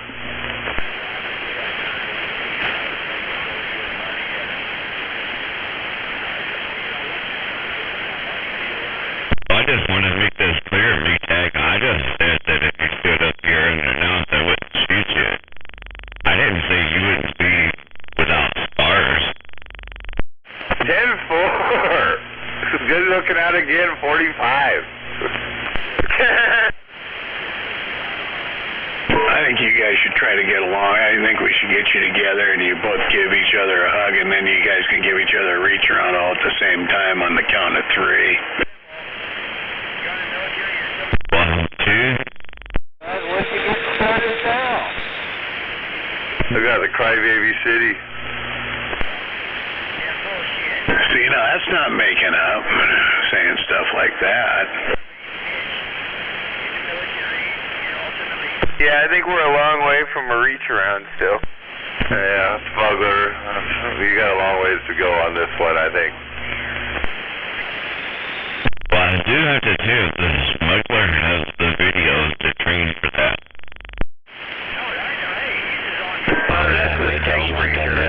I can send it to you. I got my new phone and everything's all re-downloaded and all, all loaded to my phone from the cloud. Shit, we're ready to go. See? I told you. Yep. Well, yeah, you can send it. You got Maytag's number, Al? I do, but I'm not going to send it to him. To Venus or Smuggler? You got mine, don't you, Smuggler? Yes.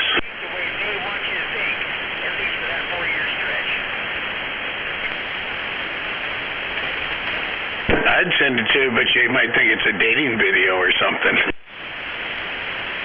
All right, you better not send it then. Sounds like I don't even want to look at it. It sounds like you missed him about the barefoot. Go ahead and send it to him, Al. He'll enjoy it from you.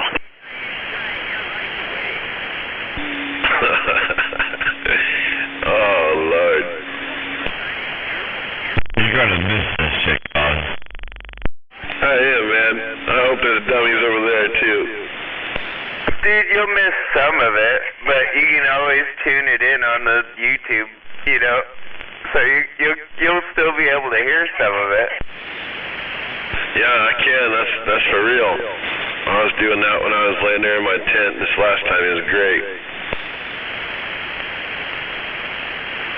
Yeah, that's the part that sucks, though. So you could be over there listening on your radio. It's all quiet.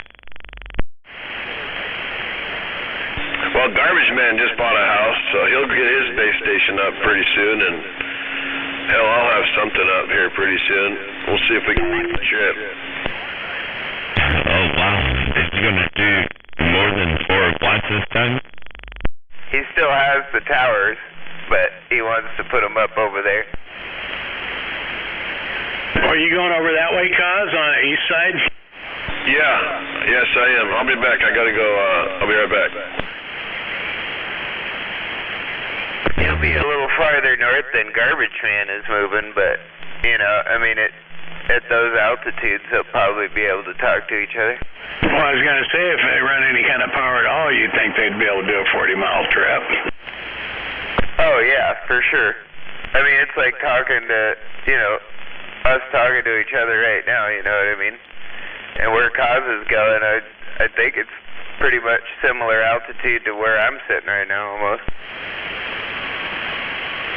Oh, when he left here last time, Garbage Man got that letter. Then he got scared, and he didn't run no power and nothing, so I'll just do that over there. Anybody ever figured out who turned him in? Well, he thinks it was some ham operator that lived in his neighborhood, but he also had like a sheriff and a whole bunch of people that lived in his neighborhood that apparently he didn't get along with, so he might have been bleeding on him or something, I don't know. But, like, he also, like, you know, there's people out here that might do something like that, too. Well, it could be if he's got police and stuff in his neighborhood, it could be that they don't like crotch rockets doing 90 miles an hour on the back wheel up and down the street. Yeah, Dan. But that's, yeah, you know what I mean then. You know, so he had a few closer enemies. But I don't know. You never know. I've only met him one time, and that was at the Toys for Tots run back in, God, when was that? 18? Was it 2018? I don't know. It was really nice that day. It was like in the 50s, maybe even low 60s, and it was just like a spring day, and it was great. And I met him, and I don't remember who he had with him, and his wife and his kids. Yeah, we actually found each other in there, 10,000 people. But yeah, I only met him one time. But yeah, he had I knew he had crotch rockets, so I can just picture him doing that up and down the road.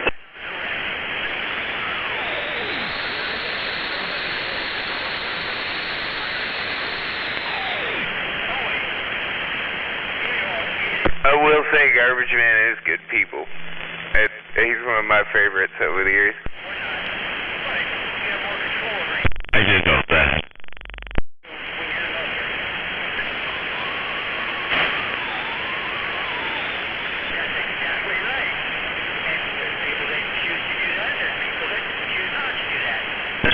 To 9, do I pull her my third one or not? I don't know.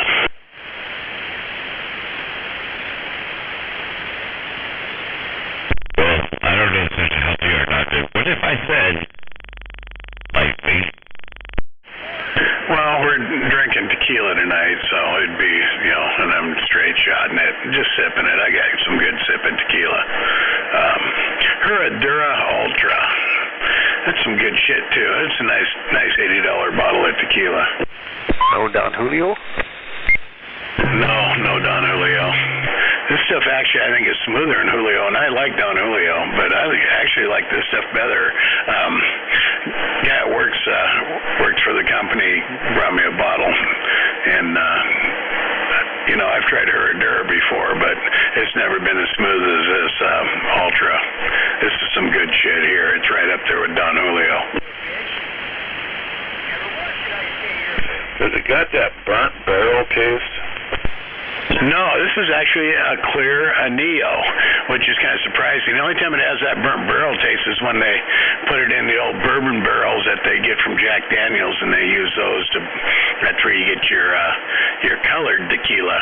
I know we're not supposed to use the word coloreds anymore, but no, this stuff is a clear Neo, which is kind of weird, but it smells really good. It smells like chocolate and vanilla and oranges and apples all at the same time. You guys are keying on it a bit, but I wish you guys could hear all this rodeo to the south. It's hilarious. South like where? California south?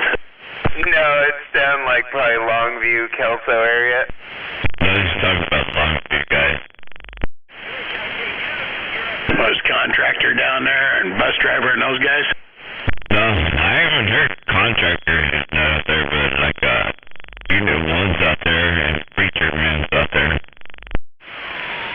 Yeah, they're there. I never once called you a little bit. Yeah, I called you a little bitch twice.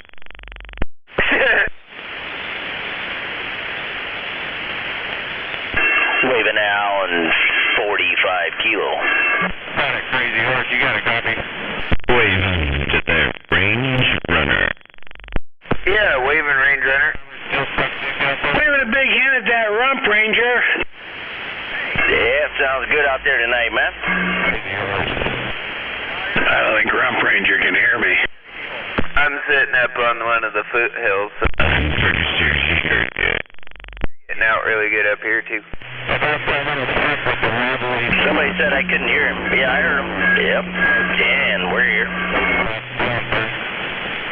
Talking a crazy horse here on the south side. God dang, crazy horse. 45 kilo, man.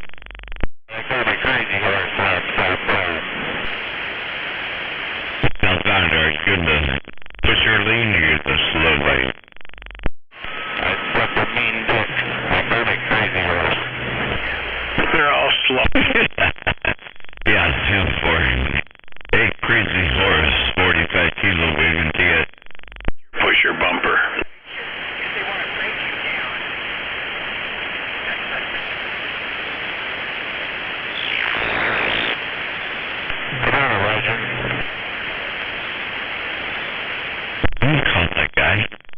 Oh shit, I forgot. I was going to send Maytag that instructional video.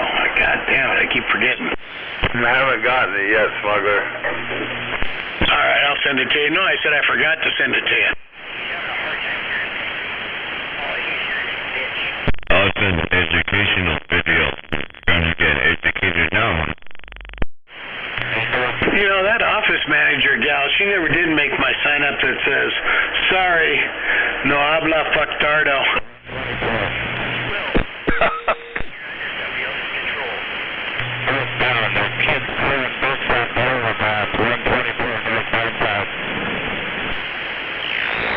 Yeah, 10-4 in the 124 northbound. Yeah, northbound about the 124. You got some kids throwing rocks back there on the path. Looking for the road bridge. They got a couple of trucks there. Not good. They look like they were around being around our folks. I'm not close to that, I'm close to, probably the best. The closest I'm at is 137. But I'm not close to that either, because I'm way off to the east from that.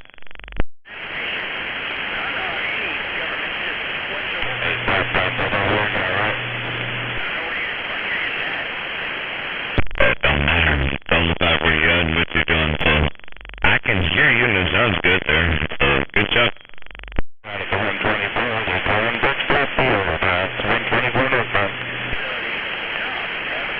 Really? They're throwing bricks off the overpass and you didn't get out the freeway and make them jump off the bridge themselves with your car?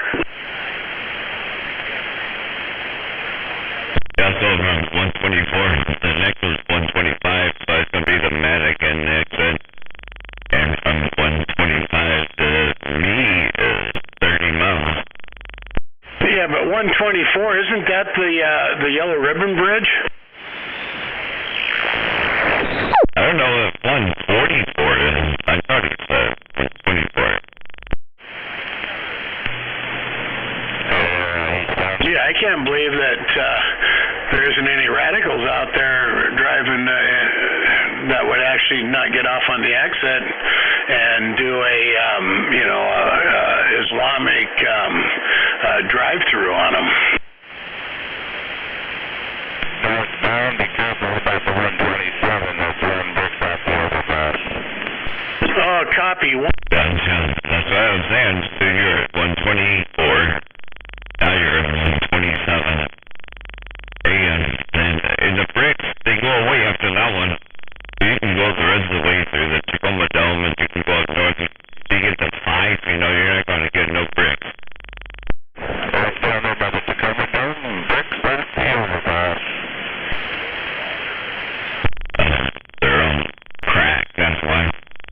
Well, see, there you go. That's where you get off the freeway on your car and you get back on Pacific Avenue and then you drive the overpass and then you get up on the sidewalk where they're standing and see if you can make from the overpass down to the freeway. Problem solved.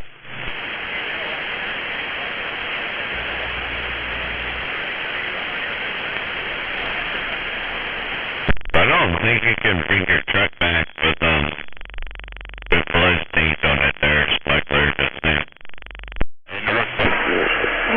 Well, I don't think, no, it's like a big free-for-all out there now, 45. You can kind of get away with doing whatever you want as long as it doesn't involve a firearm. Oh, yeah. If you steal a TV, then you're probably good. Could be a big one, too. I mean, you don't have to hit them, 45. You just got to make them jump. Oh, that's why you had points on the interstate. The points was that.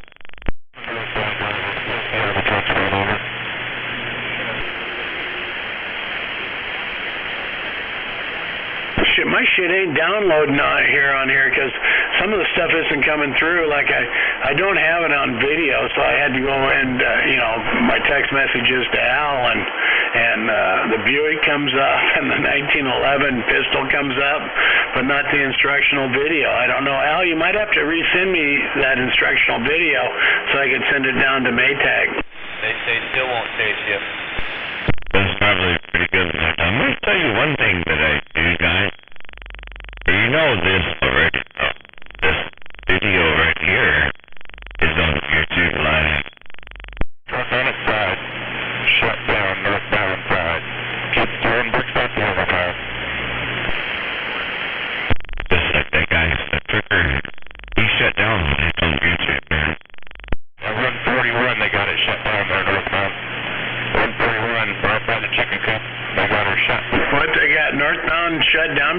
Right there. He 141, 45 kilos moving together. But this is live on YouTube. That's all I was saying. No, I'm asking you, did he say northbound I-5 was shut down because of people dropping bricks? He said 141 was shut down. Northbound about the 148 shut down. Gonna be an all-nighter. Not going up until tomorrow. Clevis, you had a breaker earlier. Yeah, there's nobody going to get over that one until tomorrow. You're right. Yeah, 45, you're going to have to send me that video. Al evidently stepped away from the radio, and I know you got a copy of it. Until morning. You know, everything's on video. They call me the pole smoker. They call you the pole smoker. What? Pole smoker. Yeah, I don't think I'd admit to that unless I was... Right there, he pole smoker, 45 kilo waving over here on this side. I hope that's a female you're talking to. It doesn't sound like it from here. Most of the pole smokers I know aren't female. It don't matter. It's just a handle, man. So he said he's pole smoker, 45 kilo waving. Waving a hand there, 42. Pole smoker. You should have picked something like Keister Commander. It's so good, man. Everybody's got something to say, right, about your handle. It's all good. Everybody's got something to say. He pole smoker, 45 kilos this side.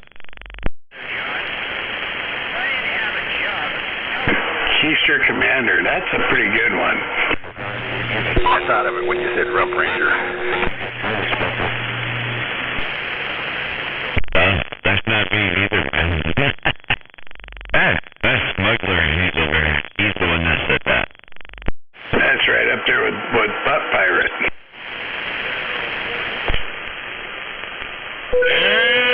Looking here. Well, I'll be right back. I gotta run into Home Depot, grab me another little break.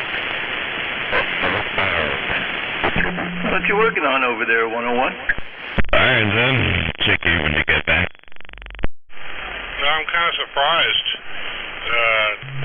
This is the 45, you're going to have to send me that instructional video. It's just taking my phone too long to download. 750 watts day. You know, I told you I deleted it, right?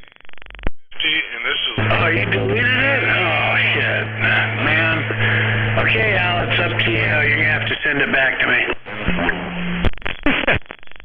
Okay. I think you sent it to me like 3 times, maybe 4, but I deleted it every time. I didn't think it was useful. Oh, yeah, it's always useful, especially when somebody says, go fuck yourself, and then you can send them the instructional video. But, I should call Jeff, because I know I sent Gooey like, I don't know, 10 or 15 times. Every time we were sending pictures back and forth, and he goes, I want to see it, I'd send him that video. You know, I hate to say it this way, but I think Gooey kept that video. No, he didn't. He get fucking pissed every time I sent it to him. But it was funny to see it, though.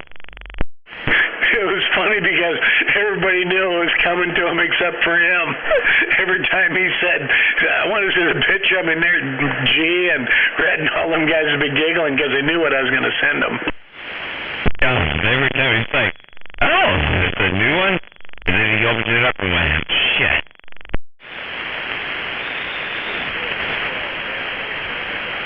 That's almost as good as urinal cakes and pitchers of beer. You know, if nobody's on here, I don't want to talk about them if they're not on here. But you guys kind of slow down.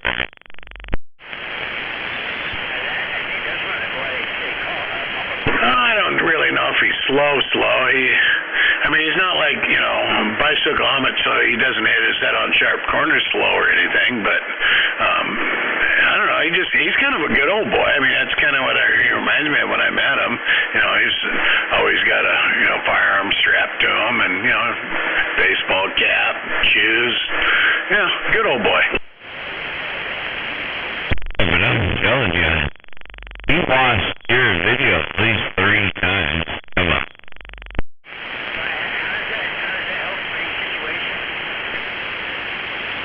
Did you learn that on the first round?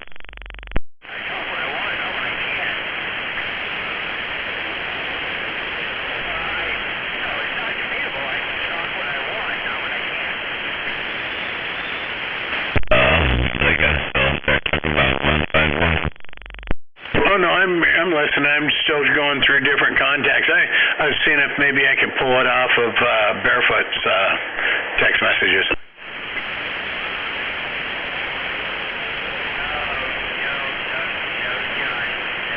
Hey, you want to hold it down out there? Get up here and in the corner. Our conversation's bigger.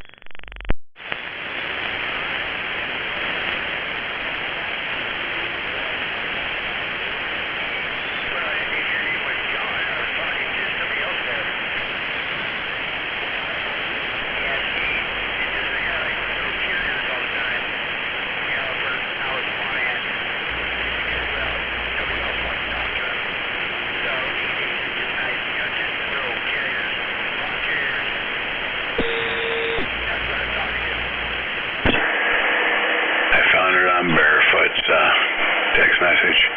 Are you ready, Maytag? I'm going to send you the video now. Oh, snap. It's going to get good now.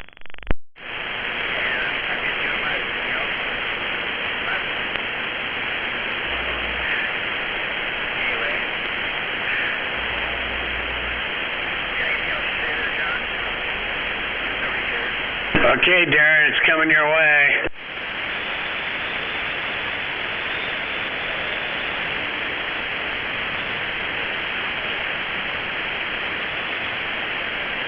And I didn't even pull that third one. I'm just letting the second one kind of settle in. I'm right at the right spot for a work night.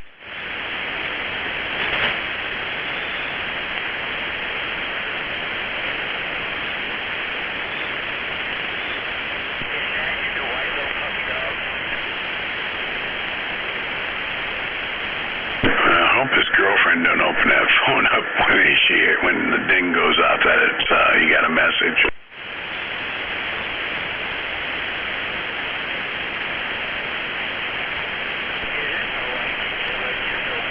Hell, it's still trying to send. It's probably going to come back. Failed attempt.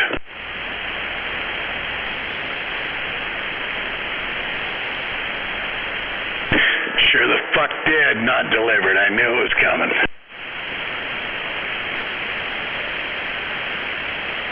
Or maybe it went through and said not delivered, and I'll have to send it again 3 or 4 times, and then all of them go through, but on my end it says it didn't. That'll be funny too.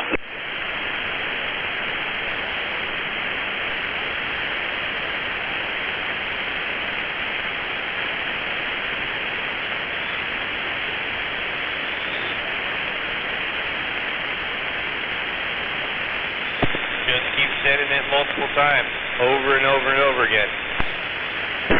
I can hear you. Who is that out there?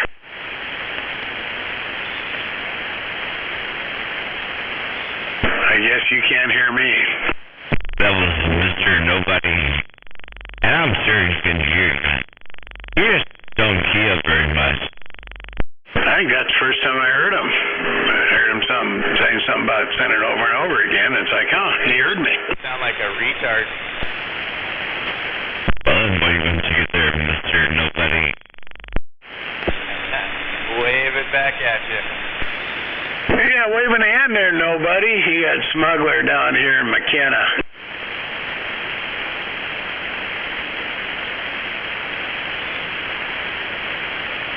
Oh, must have hurt his feelings. Well, he has finicky ears, you know. He's over there in the valley, you know, he sees.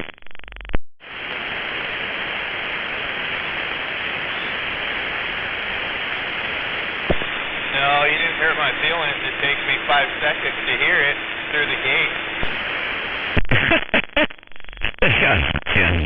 Hey, Smuggler. He said he was listening to it on the YouTube gate, so there's 5 to 7 second delay in there, you know. Oh yeah, kind of like on the AM radio station, so that way I have time to beep you when you say fuck or shit or something like that, right?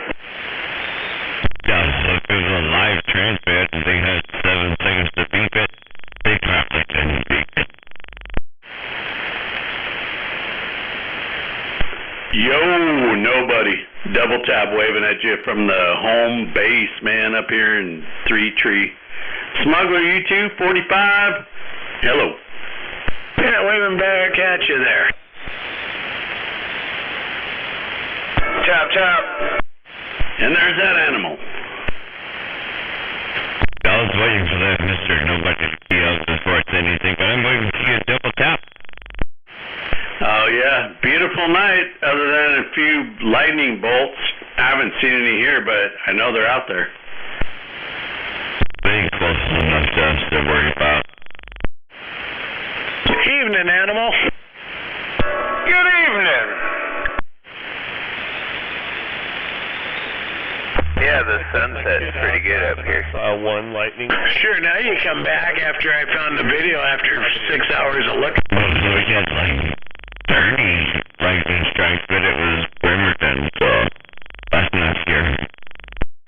Were you talking to me, Smuggler? Yeah, and then after I took me all that time to find it, I had to go to Barefoot Expeditions to find it. And then it's not delivered, so it didn't go through anyway after all that fucking work. You're going to have to send it to Darren.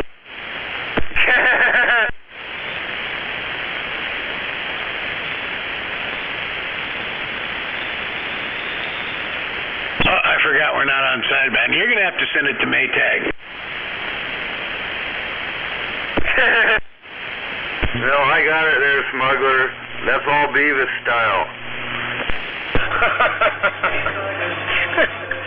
That's pretty cool. That means you watched it. And you thought, wow, what the fuck? You watched that video or Maytag? No, I closed it as soon as I opened it.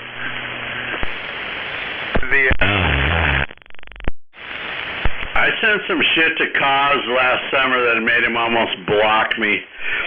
I get some pretty good crazy crap once in a while. Now, if Cause is going to block you on it, that's got to be some gnarly shit. Yeah, no, it was bad. Oh, probably not as bad as this video. I don't believe you anyway. Alright, Smuggler, try me. Alright, I'll send it to you. No, it was the African circumcision video. Oh, this is a self-instructional video on how to fuck yourself. Oh shit, you're sending that one? That's the one I sent to Maytag.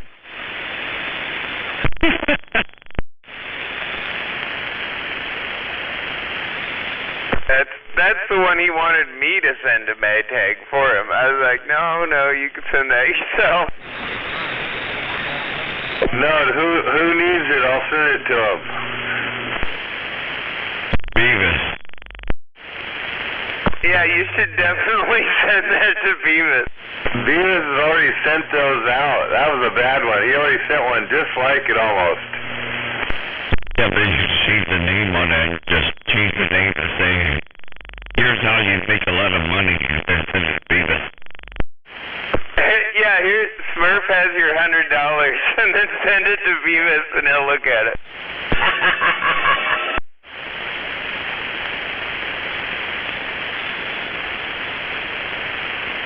So that Spanish, one of the Spanish tapers that worked, or the Mexican tapers that worked, sent it to me. But that's Spanish for Chinese lock, and I don't understand the. I guess they're talking like a padlock, how it clicks into itself. I guess that's how they're getting the name, I guess. Hey, northbound, they're throwing bricks off the overpass, 142 northbound. That 10-4 can do good over there on the 142 northbound. Is that 142A or 142B? That's 143. Oh, that's right. There is no 142A and B anymore like there used to be back in the 90s. No, yeah, it's still A and B.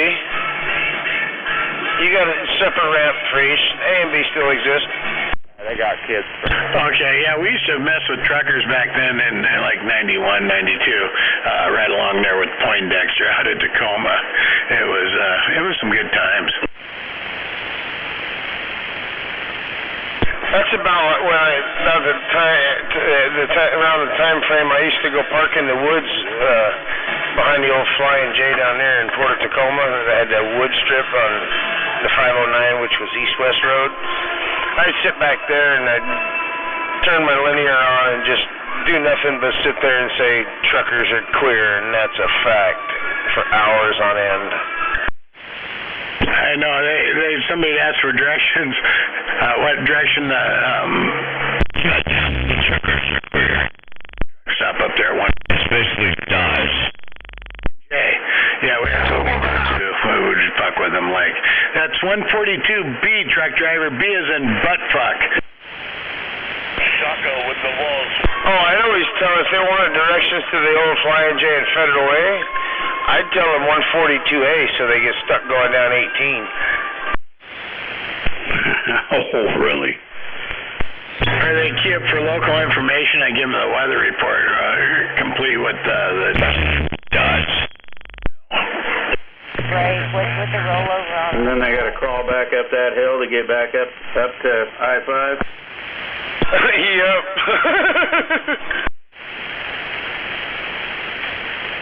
Waving there, Inspector. Yeah, good evening time. Waving up there, 45 Kilo, and everyone else up that way. Waving it there, Inspector. Siberian tonight. Yeah, good evening to you. Holy crap, smuggler and double tap.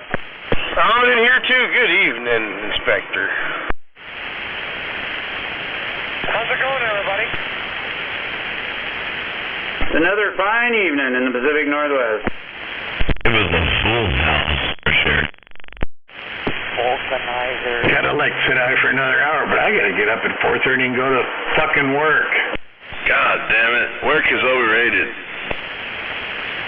Yeah, kind of done with that. Well, sort of done with that. I know, I'm already 15 minutes past my bedtime. It's not like I don't have a lot of work to do around here, but yeah, I don't have to get up and go anywhere. Waving at that Inspector even though I can't hear you. Of course, this job doesn't. Is that nobody talking? Yeah. Hey, Inspector, is it okay? Can I roll the nickel? Yeah, go. Yeah, Mr. Nobody over here is waving to you. Well, waving up that way there, Mr. Nobody. Apparently you can hear me. I'm not sure I can hear you. I think I heard you earlier, but yeah, if anybody talks, they're gone. Gotta hate when that happens. I'm kind of right there, though. It's all good as long as nobody's waving. Anybody can key up, right? That's right. I didn't hear nobody. We have a good evening. Don't stay up too late. Sun breaks pretty early. Anyway, good night. doing a bunch of O-gauge model train research tonight. Later, smuggler. Have a good night, smuggler. Have a good night, smuggler. Yep. Turn it off. Waving, smuggler. You should turn it on or off or whatever else does here. So you have a good one. Check you later. Shit. Have a good one there, smuggler.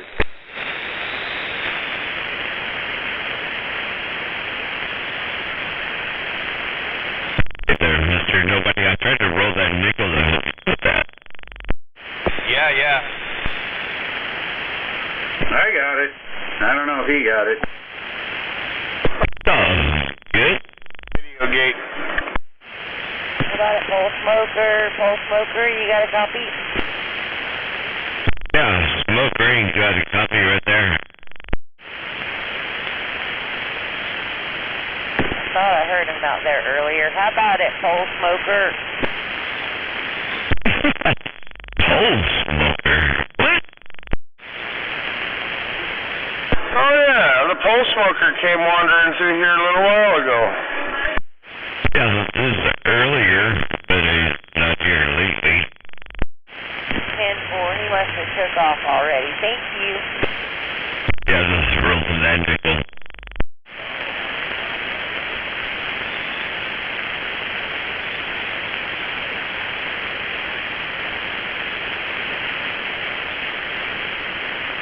How you doing, Kilo?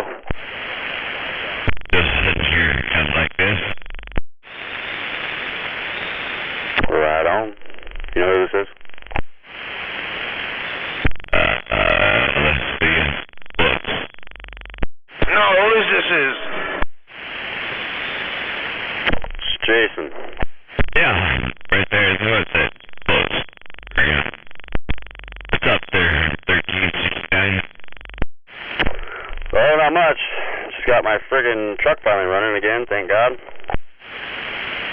Well, I heard a rumor the other day. You might could make it true, though. Did I hear a rumor that you finally got up a tree? How about a pole smoker? Yeah, I finally got up in the tree. Finally. Pole smoker got it. It's that funny, though. I mean, when you think about it, so it's like one of those stories where, hey, what do you do for a living? Well, I'm a mechanic. Did you fix your car? No. A roofer needs a roof. A painter's house needs painted. A plumber's plumbing don't work. Exactly. How about a pole smoker? Jason, 556 double tap. I'm yelling at you, man. You're in the red over here now. Damn it. Hey, y'all, good night, man. I'm back out. How's it going, double tap? Oh, good, man. Sounding good. I don't ever hear you out here on 17. Pretty cool. Well, no one else is on any other channel, so can't beat them, join them, right? Yeah, I was just going to say good night there, double tap. Then, excuse me, Daniel, so I'm back out to talk to double tap there, Jason.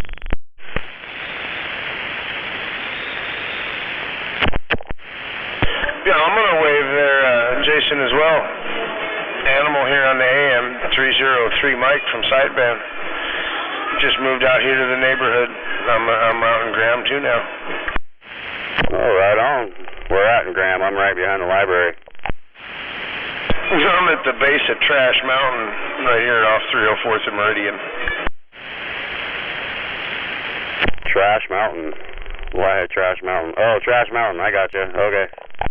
Yeah, Meridian, you know. Big Pen, I heard you, man. I was waiting for those guys to finish up. I'm waving at you, man. Waving back. I wonder what you did that Big Pen one time, 45 kilos saying hello. Waving 45 kilos. Big Pen too. Woo, all the Sidebanders are rolling around, slumming with us tonight. They're slamming the Volkswagen and the Corvair. Waving at ya. That Sweet Pea out there? 10-4, Sweet Pea. How you doing? Yeah, I'm waving there, Sweet Pea, 45 kilo waving.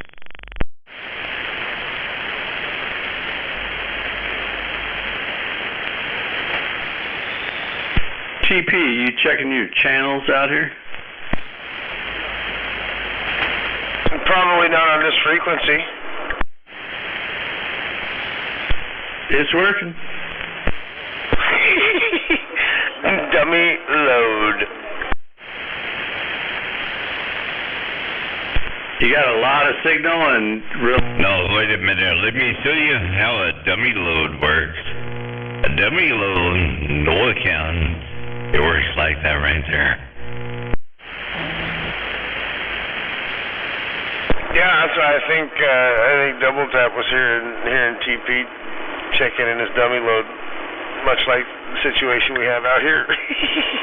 How about a pole smoker? No, it's probably pretty close. That's funny. Working in the mobile right now.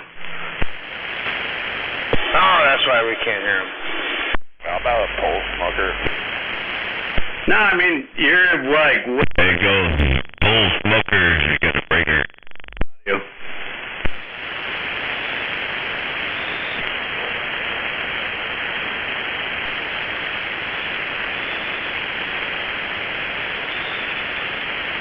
I get a breaker.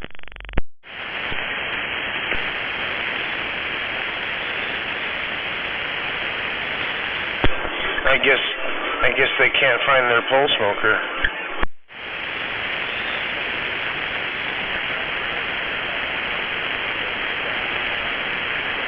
I don't know where he went, but he definitely had a breaker twice. I heard it twice. A couple breakers even.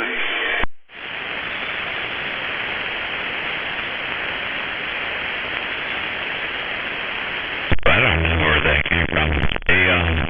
Hey, Sweet Pea, you heard that too, right?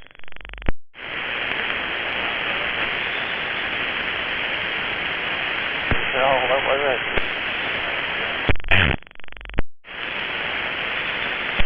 I got my crazy 5 pounds of interference going on, and I know that I'd be able to hear that Sweet Pea. I can hear something making a little rattle in the bottom of the channel there, but damn it, I got all the noise.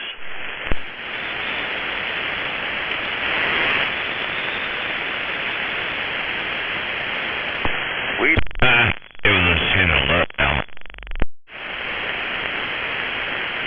I was looking at the SDR. No, it spiked the meter over here.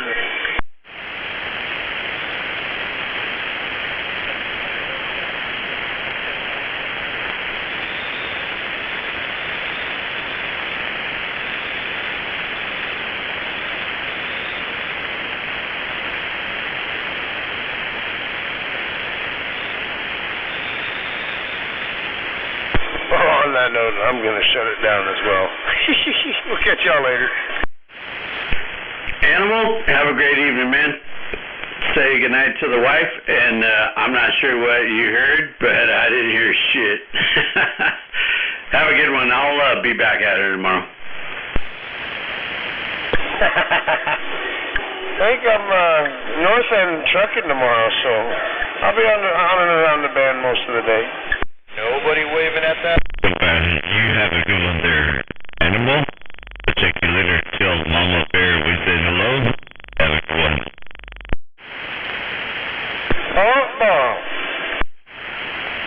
You gonna be like in my neck of the woods, or up further? Well, Kirkland to Bothell, so I'll be in the north end. All right on. All right. I was gonna say I'll bring my frickin' my handheld to work and try and get out from the second story in the office, but nah, it ain't gonna make it that far. No.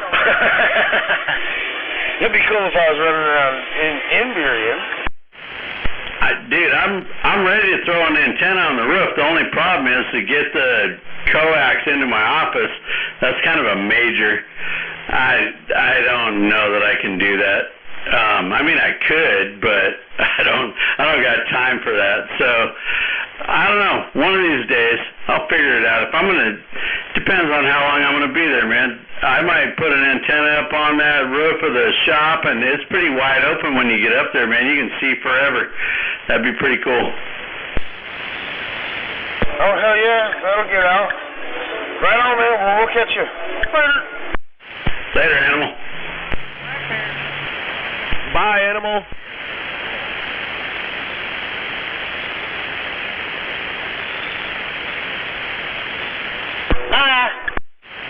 Bye. Got Trailer Park and Mr. Nobody over there.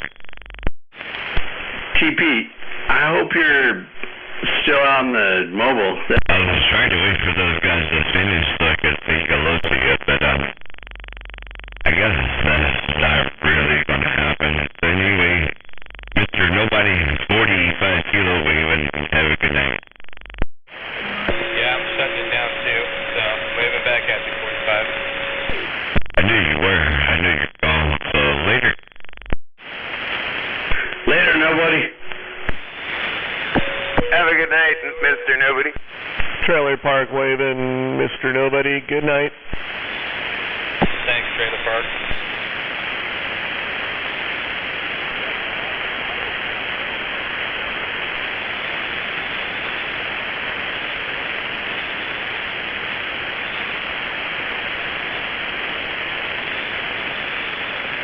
Yeah, man, that thing was up in the red, probably 20 dB signal, but you just were like way down there in the audio. It was just, I mean, I could hear you fine, obviously, but super quiet. So, a little adjustment necessary. Yeah, I made an adjustment before the last fiasco with the antenna, and I need to make the adjustment the other direction. That's all it is. But that was the first time I got the radio working with the antenna again, so I couldn't actually test that till right then. What was wrong with the antenna? The wire in the base broke loose. Like there was like some silicone or something around it, you know, holding it into the base, and that all kind of was like detached, and then the solder came loose, so I just soldered it back up. Oh, right on. And I was messing with it the other day too, because I was cutting it to length to just get the SWR dialed in even better.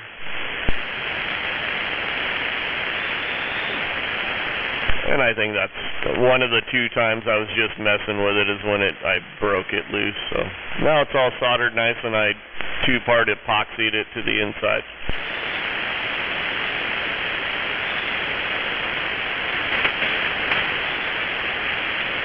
And we have fantastic SWR. Nice. Yeah, I could with the striker on my truck. I couldn't get below like 1.2 something, close to 1.3. That was the best I could get with that striker 955 and the box and all that. And yeah, I don't think I can get any better than that.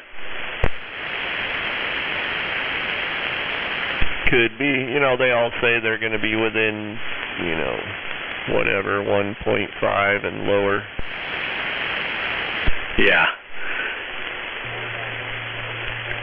It's just, you got to be, and plus I was in my driveway, so then I was trying to dial everything in, cut the antenna, and then I realized I had a fucking aluminum gutters on two sides about probably within 15 feet of the antenna, and so that probably didn't help. But I got it to where it works anyway. I did it right there. I got basketball hoops and gutters and wires and whatever. I did it right there. It's better than it ever was, so I know I just cut about a 1/4 inch off each time, and I just went just a little bit, maybe not even a 1/4 inch. I was just using a die grinder, so it was super easy. And you were using no power, obviously, right? Just like running through your radio and checking with a meter? Well, the first time I did it, I used the messenger was in line, but I had it turned off, obviously, and then I turned it on, and that didn't really change anything, so I was like, cool, we're good. I made it better. I just had to shorten it a little more than a 1/4 inch. Oh, yeah, nice. And I got 40 in one, you know, real similar. It was just a little bit too long.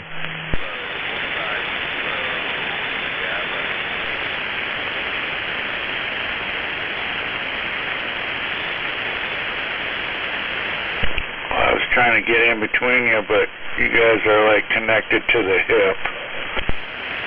Waving, Hammerhead. Waving at both you guys. Yeah, Hammerhead. Hello. Yo-ho! You guys sounding good out there like everybody else. Just thought I'd butt in there because I can.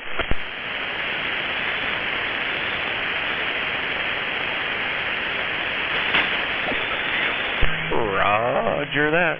Okay, I'm back out at the mobile for a moment. I'm going to bring it in here and turn it the other way, and we'll see how that mod sounds, if you're going to be up for 10 more minutes. Yep, I'll be up about 10 more minutes. I'm going to kind of put stuff away, start packing my bag for this weekend, and then it's vacation time, so I got days. I'm ready. But yeah, I'll be here. You're already on vacation now? No. Next week I am, but I'm just trying to get shit together because I want to kind of dick with a lot of shit when I'm down there. All right, I'm turning the mod up. I'm back out. Yeah, we're standing by for more mod. Yo, west side. Yeah, wait. I know he was working on that mod yesterday.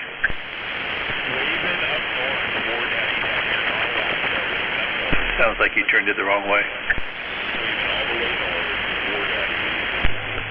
Am I like crunchy at all, or is this kind of just my normal crunchiness?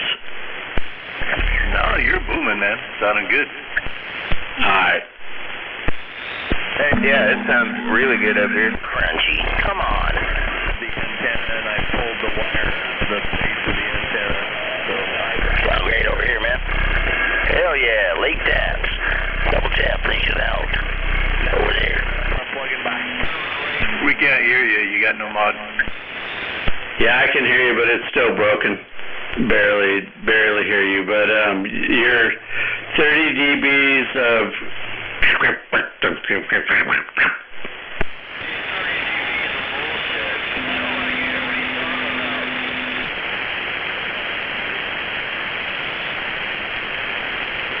I was unscrewing the coax. Don't talk on it when you're unscrewing the coax, you'll break shit. That's why I said it had to go. I was just screwing the thing, and I'm pulling it.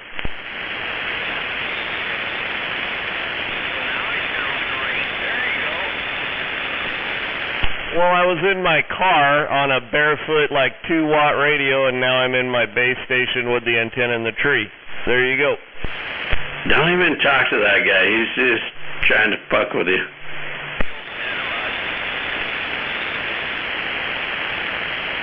Waving at that trailer park over there.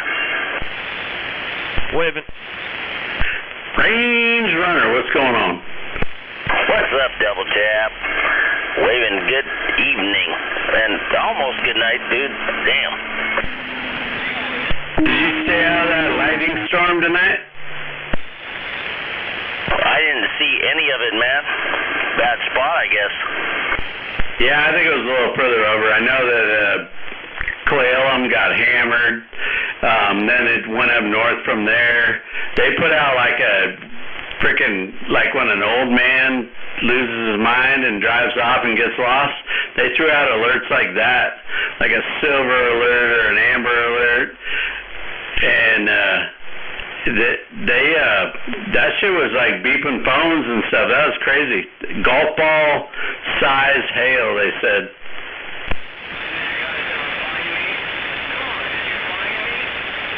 That's funny. Joe Biden snowballs. This is not a test. You are actually fucked. Yeah, exactly.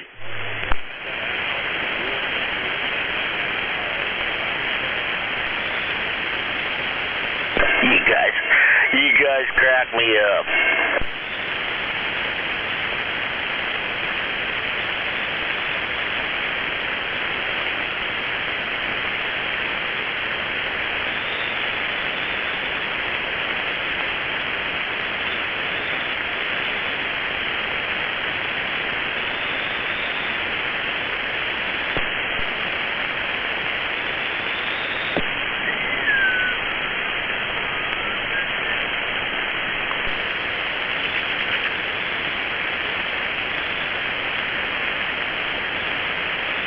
Yeah, it's definitely mellowing out now.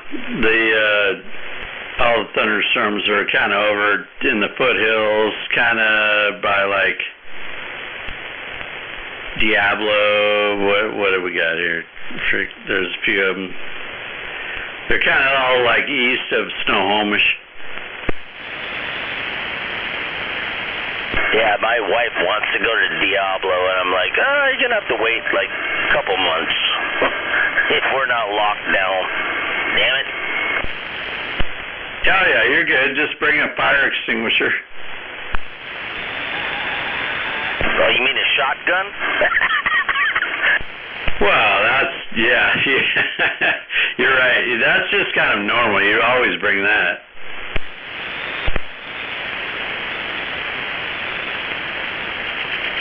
Yeah, the first thing you worry about the shotgun, then the fire extinguisher.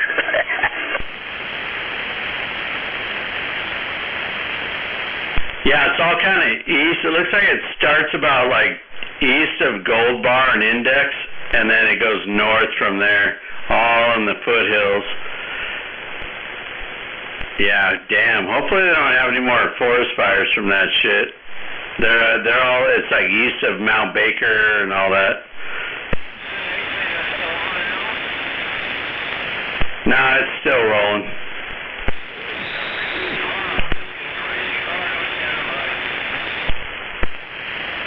Waving at that gray ghost out there. Range runner over here.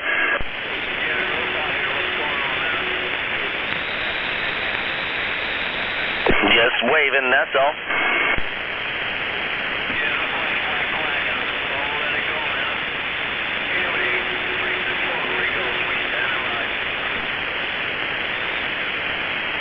Can he not hear me, Double Tap? No, I hear you, man. No, I mean Gray Ghost, not you. I know you can hear me. He's answering you. I think he can hear you. I can hear me now. No, he said quack, quack. I was like, no, I can hear you, dude. You all good? Lost Cause, what's going on, man? Here I am, waving.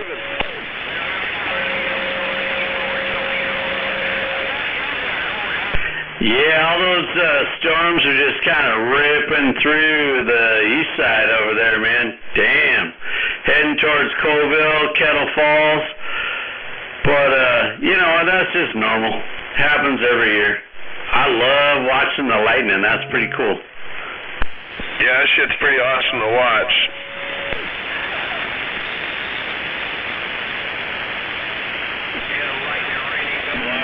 Mother Nature is pretty fucking sweet. Yeah, we get it every year, man. Every year. It's just kind of is what it is. Might move here or there, but it's pretty much all in the same areas all the time. So, pretty cool. I love it. Break. Go, break. Do I got any audio? Yeah, you're squealing like a mofo. I think you got too much audio about now. There you go. I don't know if you've ever been to the desert there, Double Tap, but if you've ever seen an electrical storm or a flash flood go across the desert in the evening, man, it's fucking cool to watch. and then the smells that come along with it. Oh yeah. Yeah, I've seen a pretty badass electrical storm when I was down in Florida a long time ago, heading out towards Cape Canaveral. Man, unbelievable. I mean, it's just continuous frickin' lightning. Yeah, pretty cool, man. You just kind of, when we get a good storm around here, you're just like, oh, that's badass. But down there, man, it just messes stuff up, and it's all day long. Yep. Waving at that lost cause out there, man. Sounding good. Hello, 1, 2. So is this better or worse? That's better. I'm waving back, Range Runner. Hell yeah, dude, I heard you. Sounds good.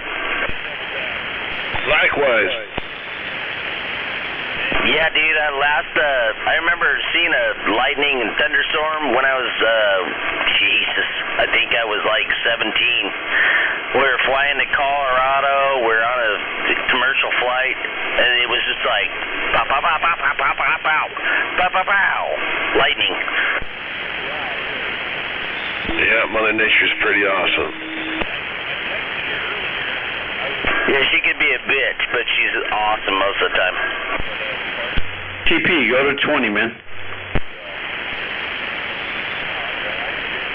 You go to 20.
It's finally starting to cool off out here too. It's nice.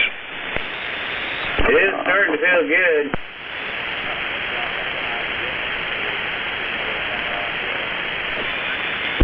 TP.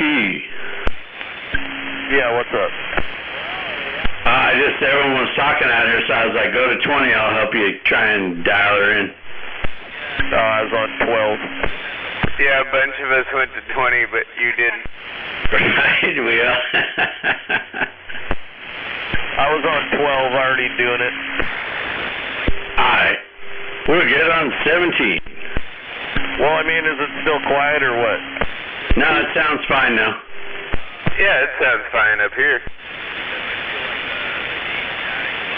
I wouldn't touch it. Yeah, I've heard you say that to other people, though, Lost Cause. You gotta be careful with me, man. Exactly. Is that like a Cobra 29? No, it's Anytone 5555.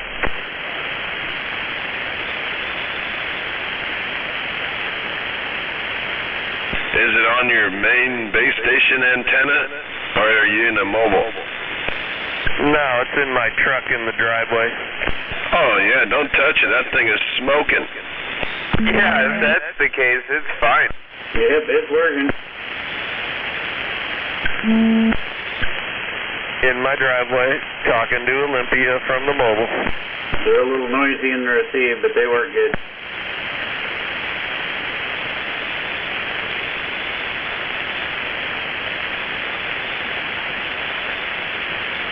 The N model has much better filtering.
We're complete with the mobile upgrade.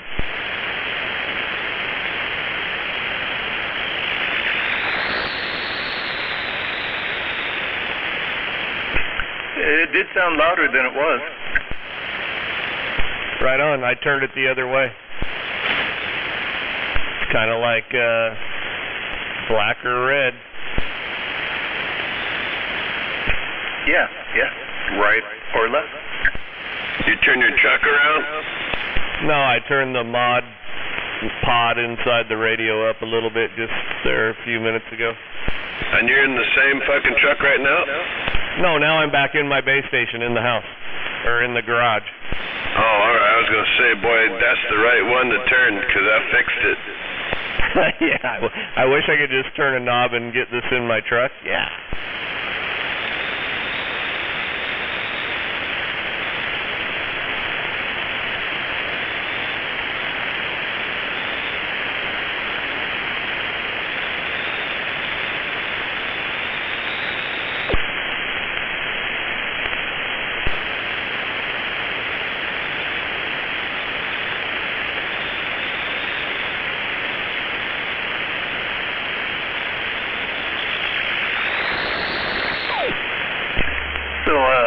What kind of microphone are you running with that 55? Turner Road King, or Road Noise. Turner Road Noise 70. Is that a noise canceling mic? Yes, it is, sir. Noise canceling power mic. Alrighty, 10-4. So yeah, it's probably not going to be the loudest thing, but hopefully it keeps the wind noise out and other crap in the truck, right? Oh yeah, no doubt. Well, you drive some old international truck? No, 2007 Dodge Ram. Hell, that shouldn't be too noisy. Nope, it's not. I mean, if you got the window down or something, you know. I do live over here, like you could have the windows down, right? If you want somebody reaching in and stealing something from you. Your town's not like that? It ain't like that right where I live. For the most part, it's not like that, but you just can go a good mile away and get to where that kind of area is, you know, a couple miles away.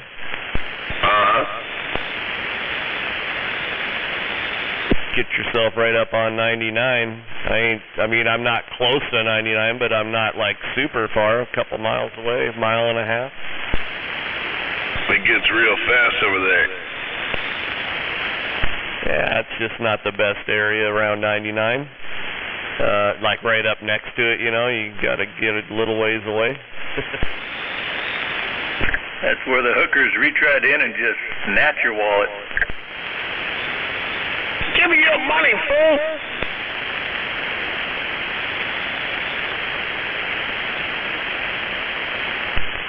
Here's something I trip on every day, because I go to the Kenworth place there on 99 every day. Just we were talking about 99.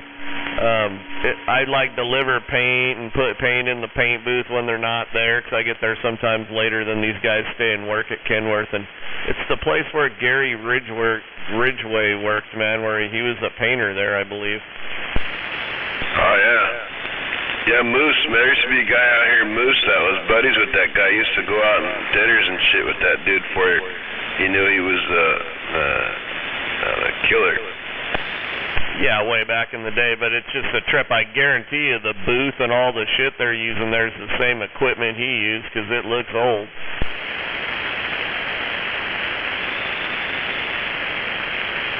Yeah, that's a fucked up dude right there, that Gary Ridgway dude. Green River Killer. Yeah, hanging out right up the street. I mean, it makes you wonder what the fuck happened to an individual to make him that fucked up. Just out looking for a good time, I guess. Erectile dysfunction. He didn't have good parents.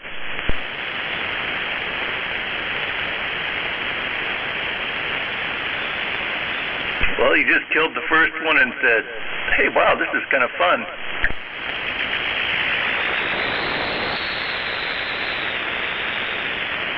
Yeah, about killing them and eating them. Oh, did he used to eat them too? I don't think he ate them, did he? No. Dahmer, though. Dahmer did. Yeah, Dahmer. He was from over here, Evergreen, wasn't he? He went to Evergreen. Yeah, he's a local, I guess.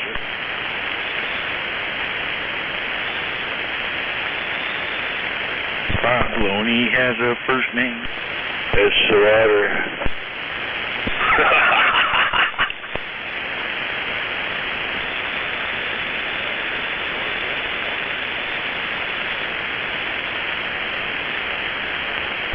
Good evening. Waving at that cat box from the mud flat to the South Puget Sound. From the mud flats of the South Puget Sound to higher ground on the north side. How'd that fire turn out, man? Well, it's still smoking a bit.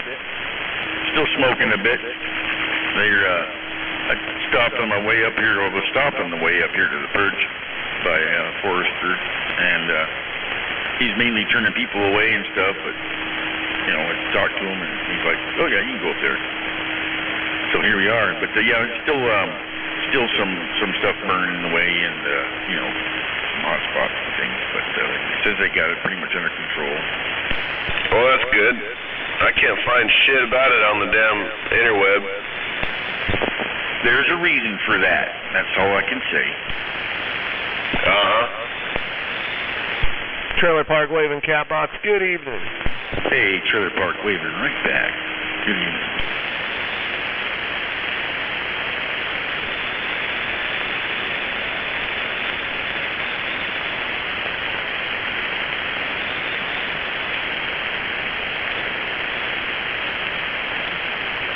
So was it doing the lightning thing around your cat box?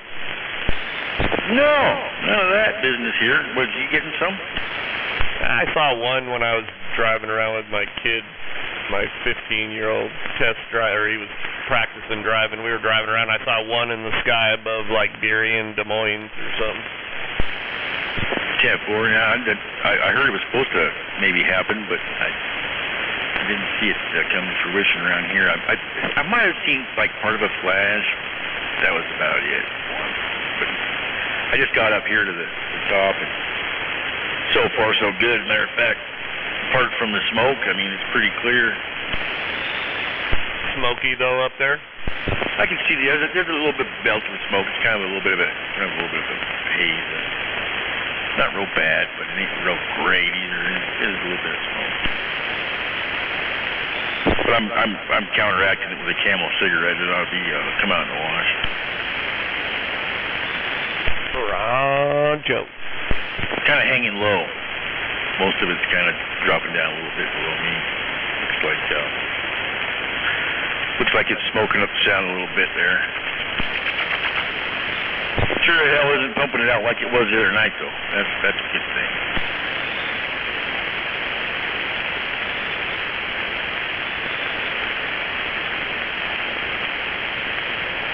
Do we get to see your radio on the 4th when we see you there? On the 4th? Is it September 4th, the break? Oh, is that when it is? Will you get to see my radio? Yeah, in your truck. I want to see your setup. Oh man, I think we're gonna be heading down in the motorhome if it all works out. Roger. I don't know. I'm afraid not. All right. You have to get a tetanus shot before you get in my truck and look at my radio, though. Roger. I just had one not too long ago, actually. 6 months ago. Oh, you're good to go. Go ahead, Brigger. Trailer Park, is that you? Yes, sir.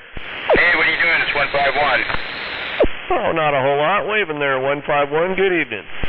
Evening time. Hey, quick question for you, if you got a minute. Sure. I have some acrylic enamel paint. What do I need to get for a reducer, and what kind of hardener do I need to get so I can spray this stuff? acrylic enamel hardener and enamel reducer, or some kind of reducer, and pretty much any of it usually works for a reducer, but enamel reducer, not thinner and stuff like that, right? Okay, cool. Yeah, I mean, I've sprayed before. I just can't remember what I had with it to you know, thin it out and all that. And of course, all the stuff I used to have is gone. And where are you located? Down here in Puyallup. I think there's a store there. I'm not sure. Pretty sure there is, though. It seems like I've sent stuff there before. Yeah, you could just go in there and ask them, and they probably will have some. I don't even know if I have any enamel stuff in my store. I'm not sure. I mean, I have a whole bunch of industrial shit, but I'm just thinking on the shelf out front, you know, small little package things. I don't even, nobody uses enamel. They all urethane everything nowadays, so we kind of stock what they got, what they use, you know. Yeah, I got you. Yeah, there's a Westco down on the east end of Main Street down there. Yep, I'd go in there and say, hey, I've got this enamel, I need some hardener for it. They may have little half pints you can buy, I'm not sure. Okay, cool. Yeah, right on. I've got 1 quart of paint, so yeah. Right on. Well, I was just curious, man. I didn't know. I can't remember it. I didn't know what the hell to get for this stuff. It's been so long since I've screwed around with paint, you know. Is it Delstar or Centauri? What is it? Yeah, it's Delstar. Right. I probably have some hardener, but the hardener's as old as the paint, and that's like 20 years old. It's probably no good at all. I wouldn't even try it. I'd go to Westco and see if they have some kind of generic enamel hardener, and I bet you they do. Okay, right on. Alrighty, yeah, this paint's still good. It's probably 4 or 5 years old, but it's I popped it open and took a look at it. It's still good. It's really pretty blue. Yep, just mix it up real good, or shake it if you can real good for a while. Yeah, and it should be fine. The hardener is the only thing, you know, if you use hardener you opened 20 years ago, it might not be good enough to harden anymore. It's probably hard, my hardener is. Yeah, I got you. Alright, cool, man. Yeah, I'll run down there. Hopefully I'll be able to get out of work a little bit early and book down there before they close. Right on, dude. Well, that's all I was wondering. I just couldn't remember what the hell I was supposed to get. I didn't know if it was, you know, special hardener for enamel or what. Yeah, I'm not sure. I bought Delstar a while back at like the Renton store or something. That's why I think some of the other stores may have some enamel stuff. But it didn't seem like Burien did, so. But check it out. If not, they could probably order it and have it the next day, you know, if they don't actually have it in the store right there. Right on. How much surface you think I can cover with a quart? Like, say, half a car, something like that? Maybe. I haven't shot enamel for a while. Is it metallic or solid? It's really super light metallic. It's just, I mean, you can't, I don't know, I wouldn't call it metallic, but it is kind of a metallic, you know what I mean? It's not like metal flake or nothing. Right, that's like a single stage metallic, so don't get no runs. And yeah, I don't know. Wow. That's like I used to paint all the rigs at Mako back in the day, you know, 40 years ago when I sprayed at a Mako when I was a young boy. It's 10 o'clock p.m. Right. I spray pretty good, actually. I've painted a couple of our trucks at work and stuff, and they come out all right. You know, no runs and stuff, and no orange peel real bad. And, you know, I do all right. I'm no professional by any means, but, you know, you just gotta kind of take your time. You know, everybody gets in too big a rush and lays it on too thick, and that's when they screw up. Oh yeah, especially with that stuff, no doubt about it. Yeah, you just gotta be patient and many light coats, and sand it out and clear it up and call it good. nowadays we just, I mean, even 30 years ago we just base coat, which is just like lacquer almost. Not quite, but and then that's, you can, you know, in a few minutes you can nib sand it or whatever and put another coat on, whatever, and then when you're all beautiful looking, then you tack it and clear it. But you can actually tack the base coat most of the time. Right. Right on. Yeah, I'm gonna paint my tank and my side covers and a couple of things on my bike, my fenders and stuff.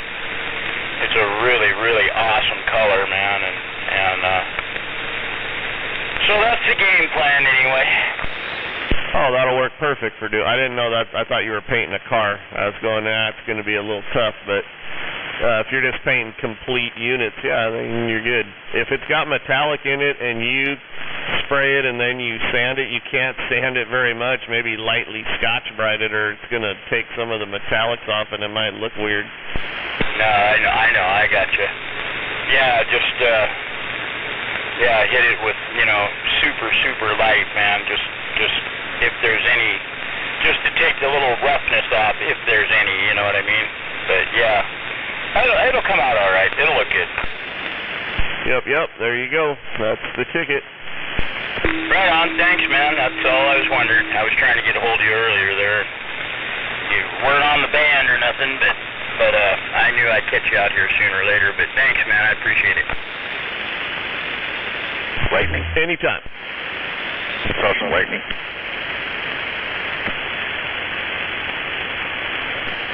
Catbox saw the lightning.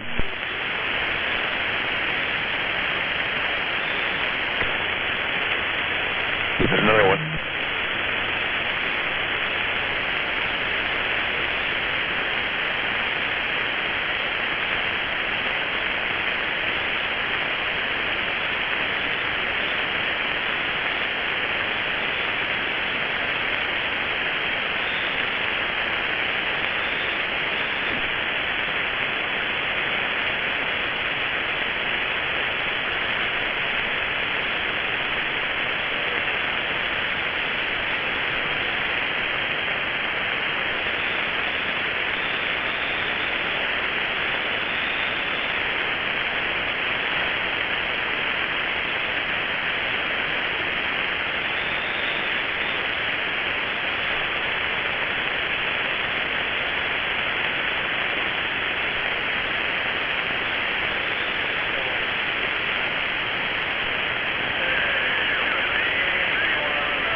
Too much echo. Way better.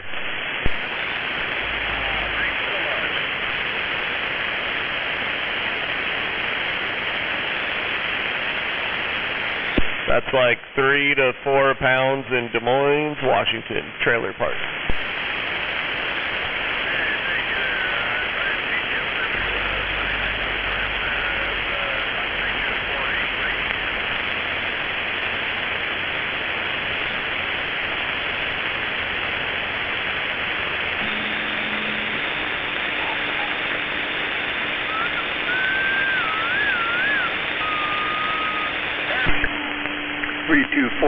I can hear you all the way over here in Bremerton.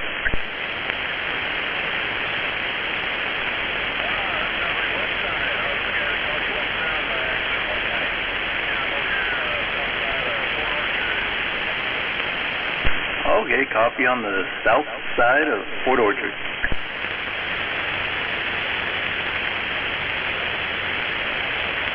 Port Orchard, got down.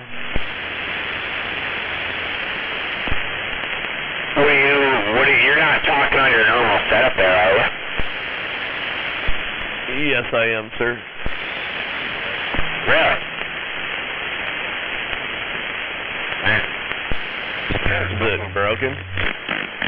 Anymore, that's wonderful. No, just this radio just, I'm not used to how people sound out of it. No, you sound good. Yeah, I haven't touched anything, so it should be like normal. No, Oh, yeah, no, it sounds good. I didn't know if you were doing some extra special there, but it sounds good. No, in the future here we might be doing some little bit of extra special, but not right now. Just normal.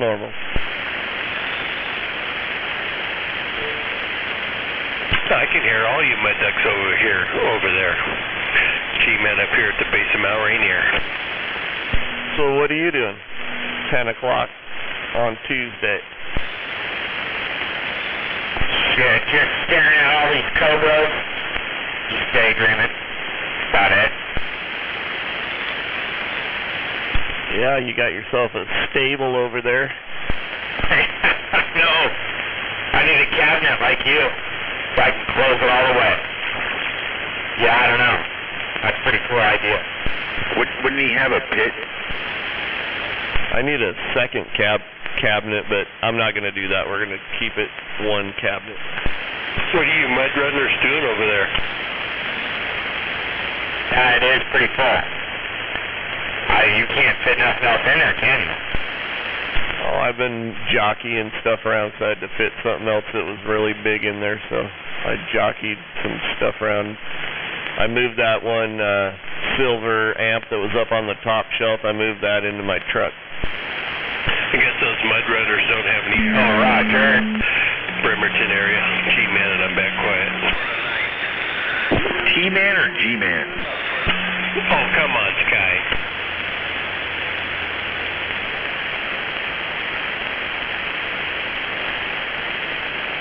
Whatever you want to call me, that's fine. Hey, man, did you say something about you saw lightning earlier? I said I saw lightning. When I was in Burien driving around with my kid, I saw a flash, and it wasn't even dark yet. I could still see the lightning, though. Really? Or was it like way off or something? I just looked forward ahead of me, like Des Moines, Federal Way-ish, something like that. Wow. You haven't seen any more after that, have you? I haven't, personally, no. Catbox said he saw some up on the hill up by Squim where he is. Huh, okay. Yeah, I thought I heard you say something like that. Okay. What's going on over there, Sky? I just saw one, and I know a little shower came through here. I wasn't here. I was out driving around with the kid, but the road was all wet when I got back here. So like a shower came through, and some thunder and some light. Who is that? It's Catbox, waving. Catbox, hey, we're waving hand, G-Man up here at the mountain. 10-4. Yeah, I could look out your way there, TP, and see all that, see the lightning and shit, and it missed Maury Island. Bone dry over here, man, not a drop of rain. No nothing, it was all your way. Righteous. I wasn't here, I was driving around, I was like up in South Seattle and driving around with my kid, letting him get some practice on some harder roads than the ones right around the house here. Waving, G-Man. We're waving. How's it going, Catbox? Just fine. Yourself? Oh, we're doing good. Yeah, I was listening to those guys over there in Bremerton. I guess they don't have any ears up for Mount Rainier. Maybe not. I'm way past that. I'm on the peninsula. Well, I hear you pretty damn good. 10-4. Doing just fine up here. With some stronger ones, but you're right. Some good.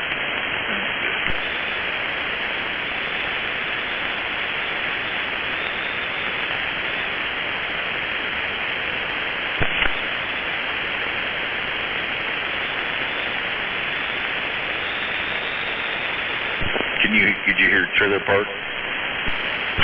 Trailer Park, where you at? I guess I can't hear you. That would explain some things. Yeah, I can't hear him. I can see his signal and no audio, just barely, on my needle. Oh, there he is. Yeah, I hear Trailer Park. Okay, well, he hears you now, but barely on your needle. 10-4. Yeah, I hear Trailer Park. Hey, Trailer Park, waving, G-Man up here? No, I see it. I can't hear him. You can't hear it? Okay, well, I hear you pretty damn good. Yeah, it's the same here. I can see it move, but I can't hear him. Where's he at? I hate it when they... I think Kapowson or something like that. No, I'm up here in Skate Creek Road. Skate. No, something Creek Road, Skate. Rips rolling nickel. Trailer park from G-Man. Right? Skate Creek. Skate Creek Road. Anyway, he's waving at you guys. And we're waving back. He's in Skate Creek. He's way up there. Yeah, I'm a little ways up, but I hear you pretty good. Yeah, that's up in Greenwater, ain't it? No. It's south of here. Is that you, Mickey T? Seems like I go by signs for that when I go out to Packwood. Yeah, that's right. Yeah, you can get Skate Creek right from Packwood if you want to go back east. Yeah, that's right. Trailer park. Is that you, Mickey T? Johnny 5. What's up, man? G-Man, we're waving. More input. I need 151 gigawatts. Yeah, Skate Creek Road's the back way into Packwood. A gigawatt? Now, isn't that kind of racial?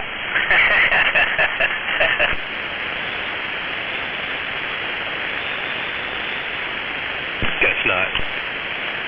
That's, yeah, kind of, I guess, sir. That's fucking funny. I don't know, I'm fucking laughing my ass off. That's awesome. They go, hell no, I'm not going to roll the nickel for G-Man. I need some gigawatts over here. You know what I'm saying? Yeah, they run gigawatts down on the Super Bowl. Yeah. Count on that number 6 down there.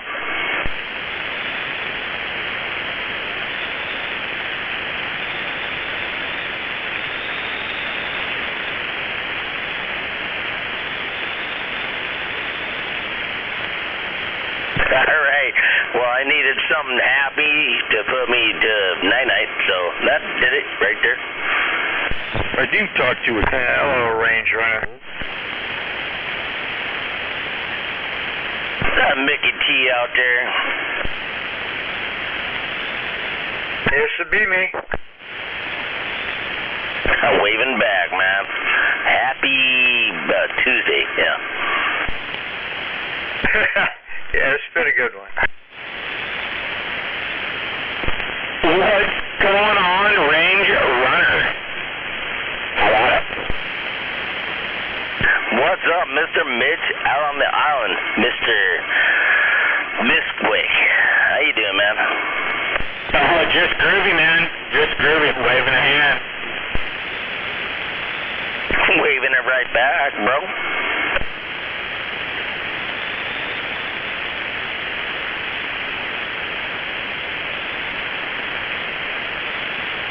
I'm normally a Budweiser guy, but I'm suckling down the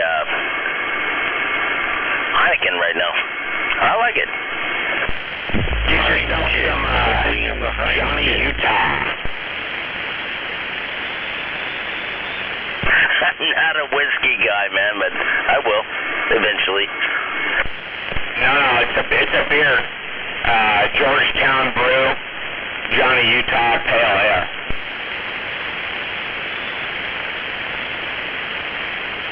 Well, thank me later.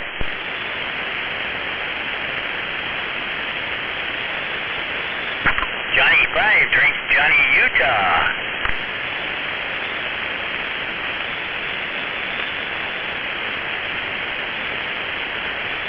And then you lie and come back out here. Yeah, I'm lying. Whoa! Oh, you're in trouble. trouble now, dude. Was that alive in the background? Oh yeah, he's in trouble. What did she say?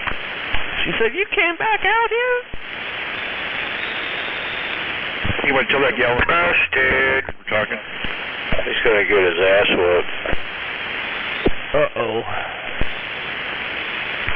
God, man, and there's so many worse things he could be doing.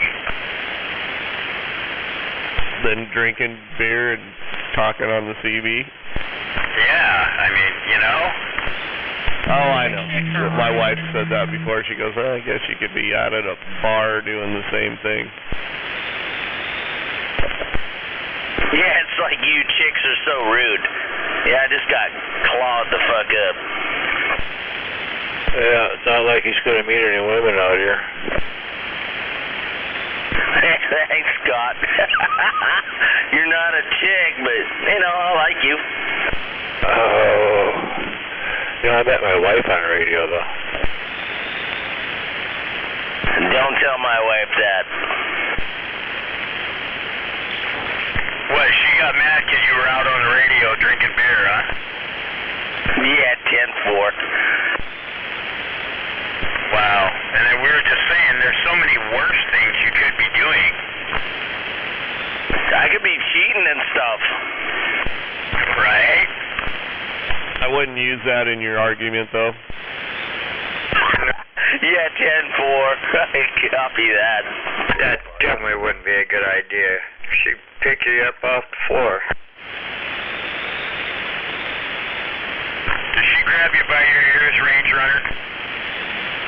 I got blood coming off my neck, but that's, I don't know. Is that good or bad? Did she really, like, scratch you up? Like, she really got really pissed off? You're like a fucking cat, dude. Yeah, bet.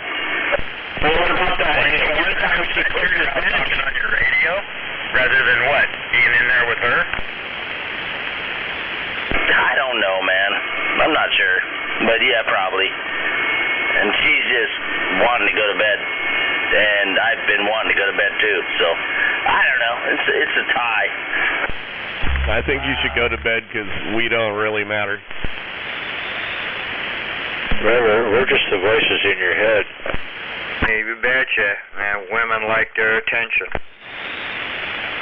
You gotta keep it clocked, give her equal airtime. Yeah, I'm that little red guy on your left shoulder. The little devil talking on my shoulder. Yeah, oh yeah. You know you want that beer, fucker. That would be him, though. That's wrong. What's going on down there?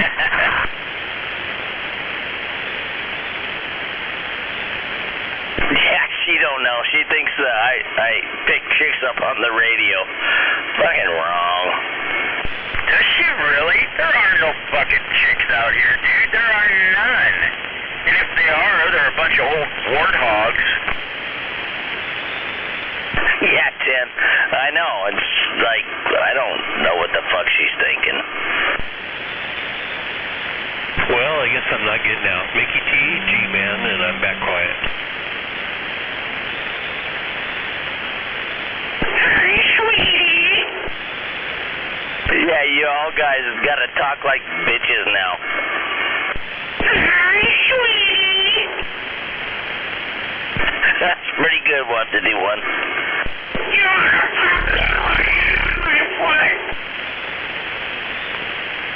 That ain't me. 10-4. Ain't me. Me love you long time. Me love you long time too. I love you long time. You're squeeze the boil that I do. Yummy.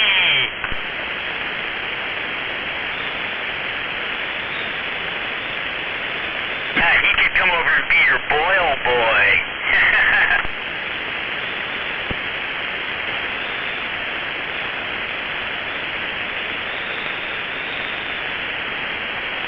He's good at boil.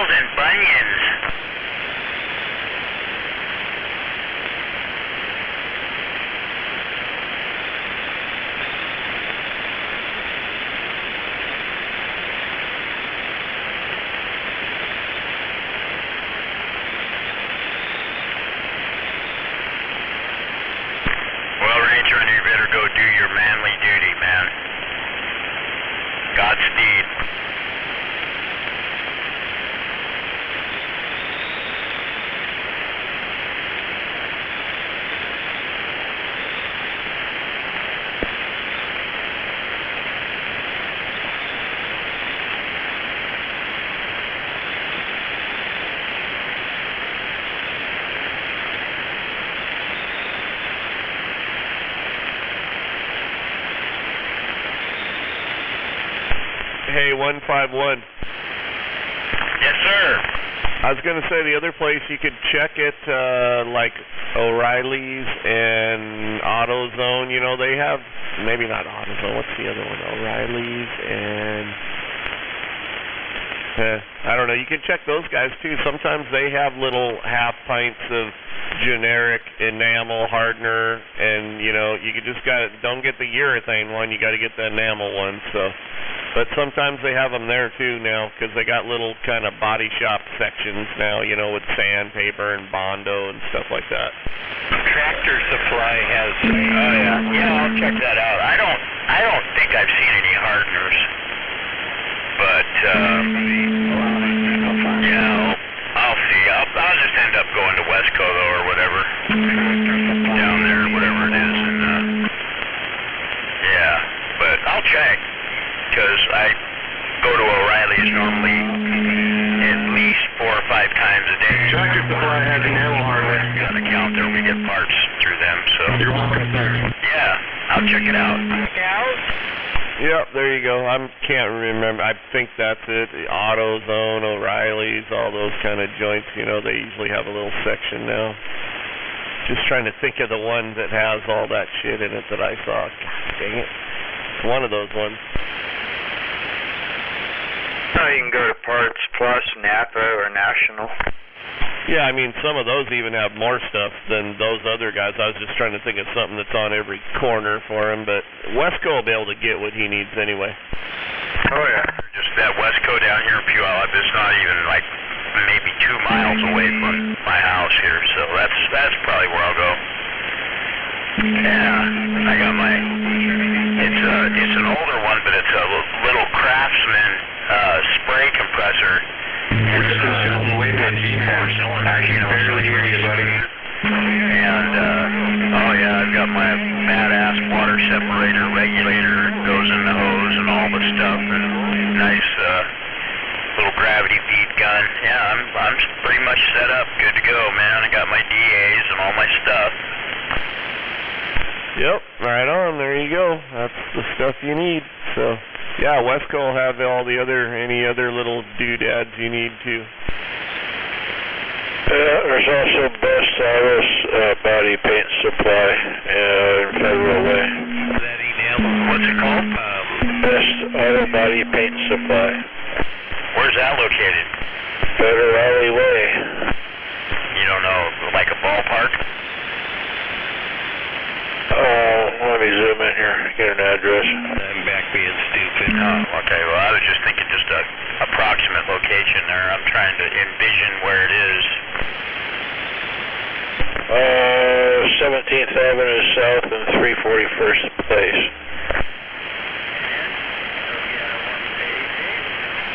That's Street South. Okay, 1710 South 341st Place.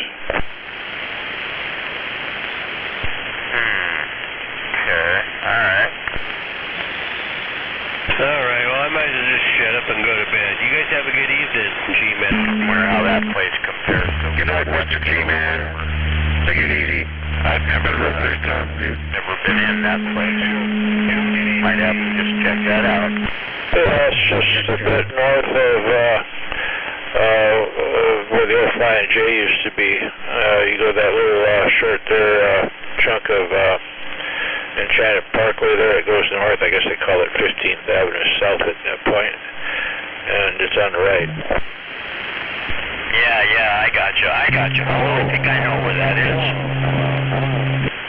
Yeah, I think I might. Huh, alright, I'll check that out.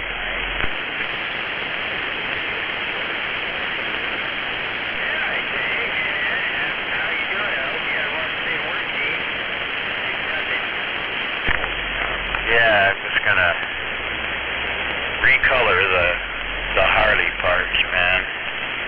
It's black and I just don't like it. It's just ugly.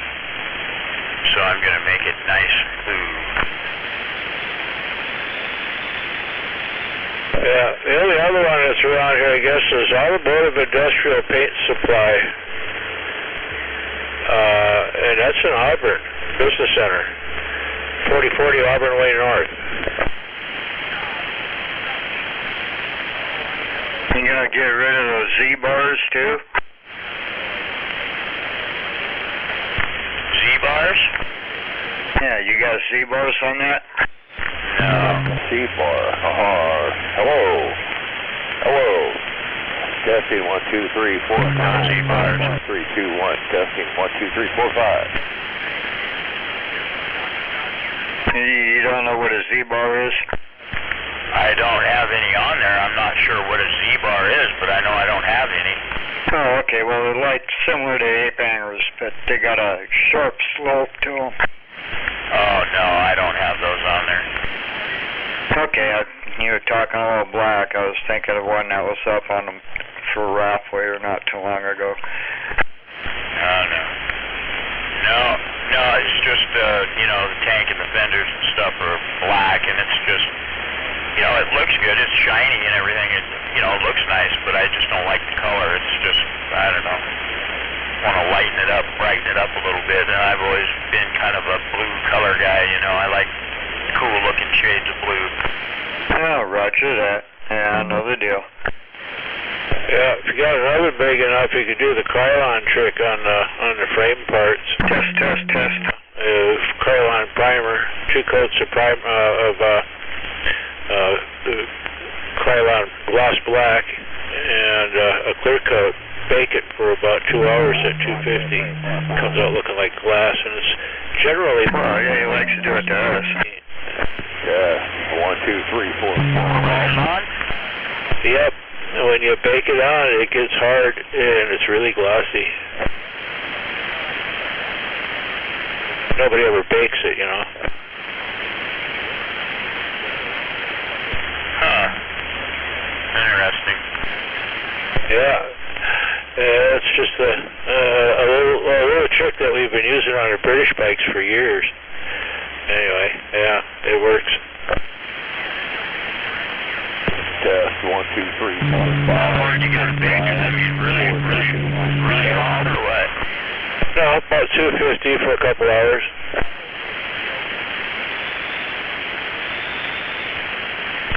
Huh. Well, I might have to play with that for something to do one day. Yeah, you try it out on something else, just, something small you have to put in your regular oven. You definitely want a ventilator, though. Just take the frame to RC and have them powder coat it. Yeah, there you go. Now, why would I want to wear a ventilator or a respirator? That takes all the fun out of it. No, when you're baking, just make sure your vent is going. Otherwise, the whole house will smell like paint. I know. What's he going to bake it in? Oh, there's a kitchen oven. We can't do the whole frame in there, but, I was just telling him, you could try this trick out and see for himself, what it ends up being. It's really tough paint, especially once you get, like I said, the primer coat, and, sand it, do all the goodies there, and, hit it until you got a good base coat, and then 2 coats of the gloss black and a clear coat over it, and then just bake it. About 2.5 hours, something like that, about 250.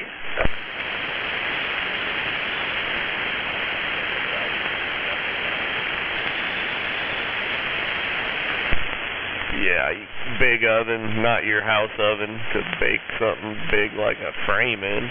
I have a big oven, but I don't think it'll do a Harley frame. Yeah, we had to build one for the British bikes.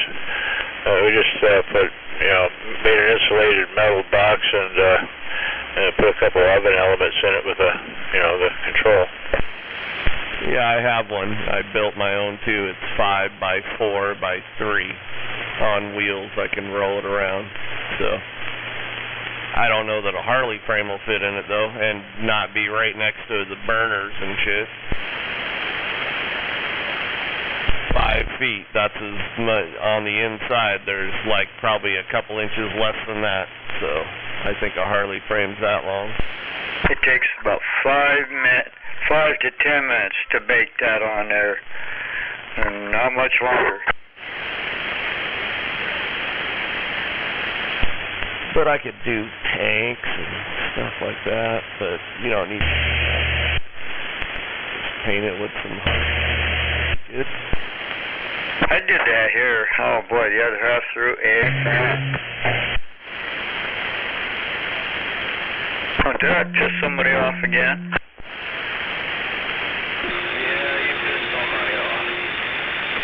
Oh well, they'll get over themselves someday, maybe.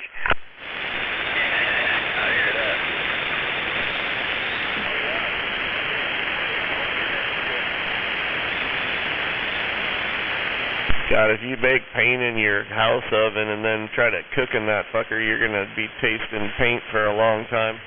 Yeah, hey, there's no doubt about that.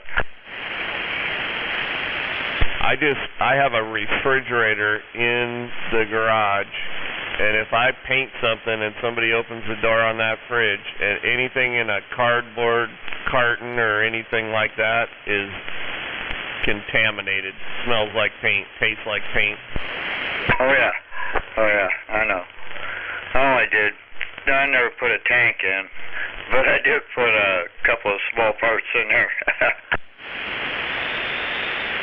No, my kids have opened it to get a drink out. Well, there was like fumes inside my garage, and the fumes went in there and and then we like cooked some food that was in a box in the freezer, and it tastes like paint, you know.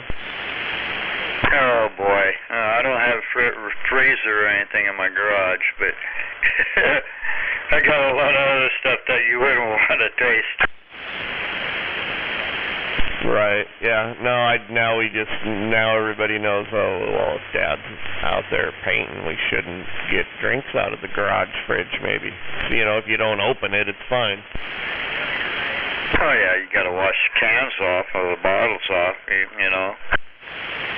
Not the ones that are in the fridge. If nobody opens the fucker, then it's good. I think somebody came out probably and, well, I had a plume in here and went to the fridge and grabbed a water pop or something. Oh, yeah.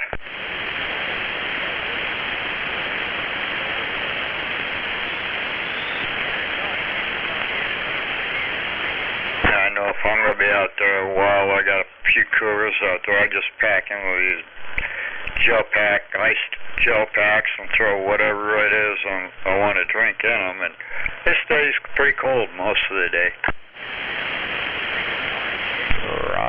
Joe.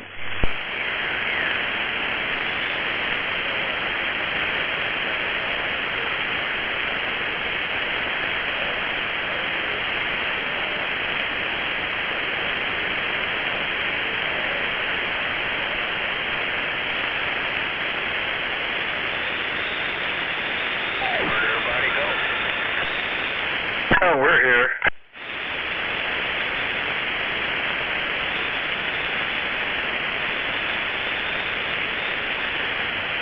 I'm still here too. I was just moving around to another side of the hill. Damn, sounds like you're like out in front of my house. WD-40. Waving around the band.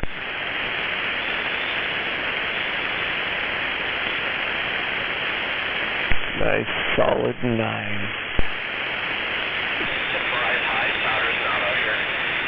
Oh, he's out here.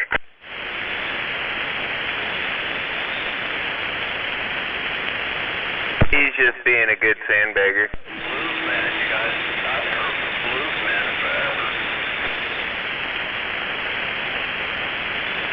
I've heard him like once in the last month, probably. One night I heard him.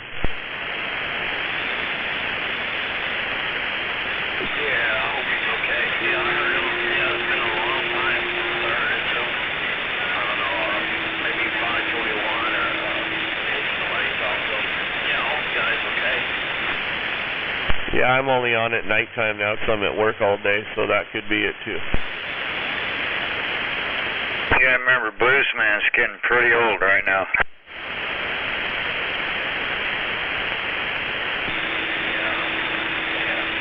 How old? Pretty old.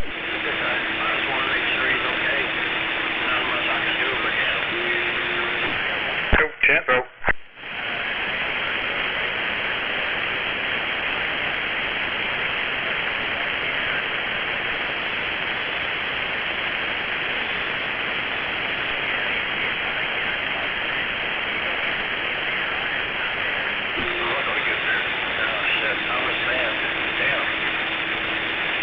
Hell yeah, the clouds up here cleared and the stars are awesome.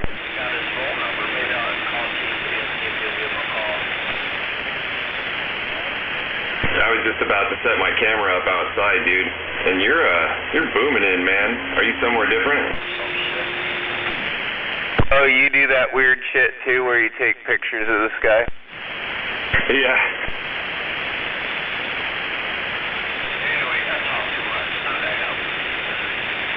I don't know why anybody... who is that? Oh, I'm sitting up here by Rock Candy, by the way. But yeah, I like doing that. I've been getting into taking images and shit, doing Milky Way photos lately. Awesome. Yeah, me too, dude. Been into it for a long time. Sounds okay.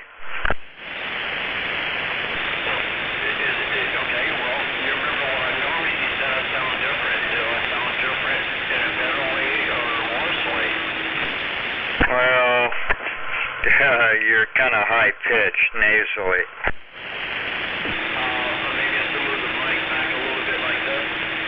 There you go.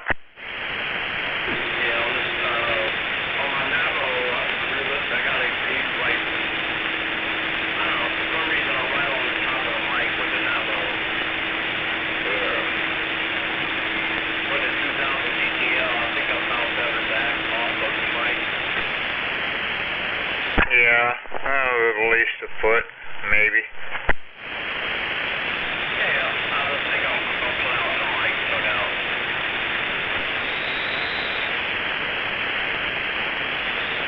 Bronco Bill used to have a Silver Eagle into his 2000. He'd be laying in bed, and the Silver Eagle would be on a pedestal, and he'd use his feet to key up, and you could hear him perfectly clear.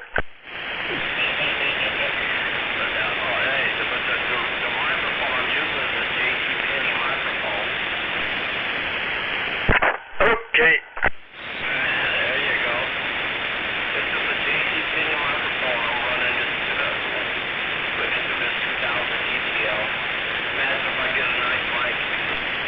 Oh, that thing sounds like it's got a little tiny bit of echo in there.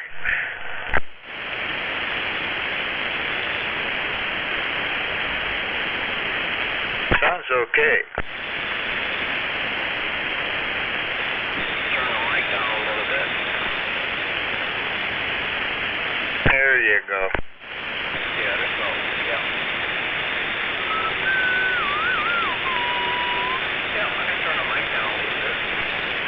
Yeah, much better. Is it sounding you better now? Oh, yeah. Getting closer to your real voice. How about right now? About the same.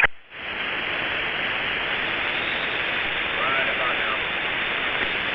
I'll leave her right there.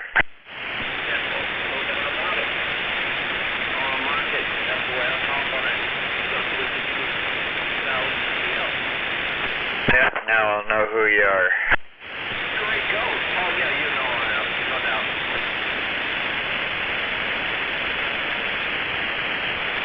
That is fucking normally louder out there. More people out there tonight. We're all looking at the stars. Yeah.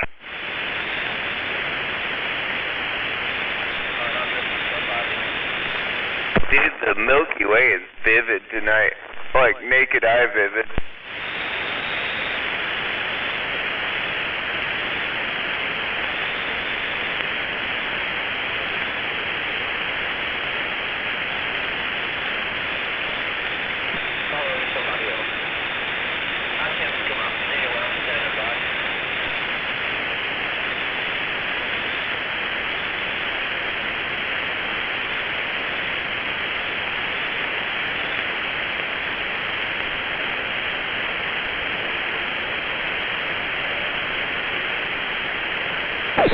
Right on. Oh, yeah. Trailer Park Waving Pile Driver. Good evening.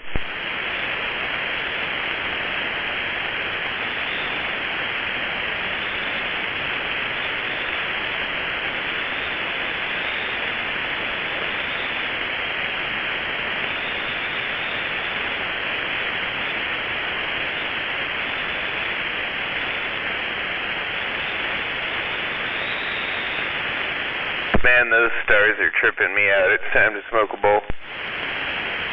Well, you're up on that big old hill. You got nothing blocking your view. I've been outside setting up my sky camera. We're in the beginnings of the Perseid meteor shower.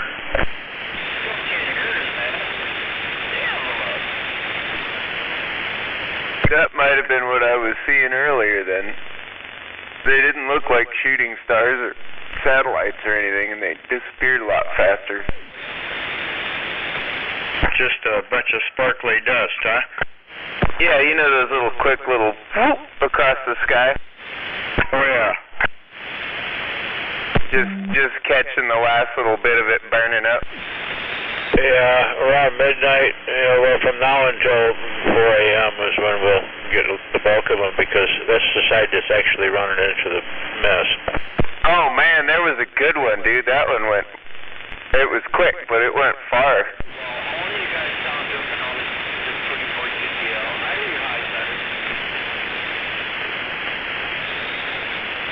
Yep.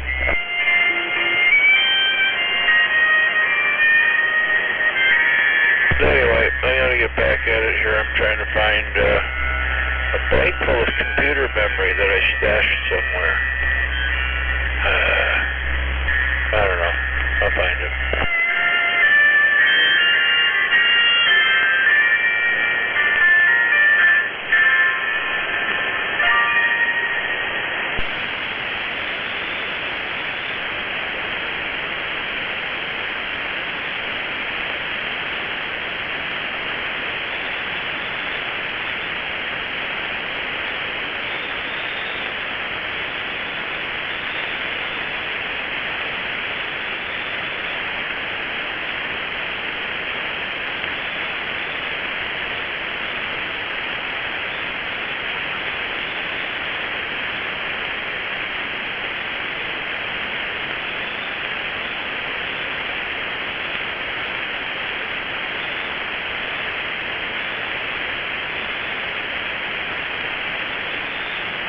Man, my Samsung phone works really good for some of this stuff, but I can't find the mount for the tripod for it.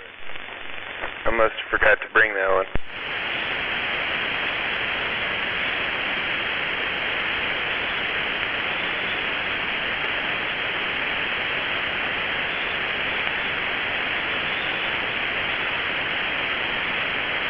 I have a universal mount that I usually have in my backpack that's got just a quarter 20 mount on the bottom of it. It fits pretty much any phone. I think Ioptron made it. Yeah, this one does the same thing, and it works great for, like, if you're trying to take a picture with a phone and you can't hold it still. Yep. My hands are just not as steady as they used to be. There was a time where I could probably take pictures of the stars with just my hands, but no, not anymore.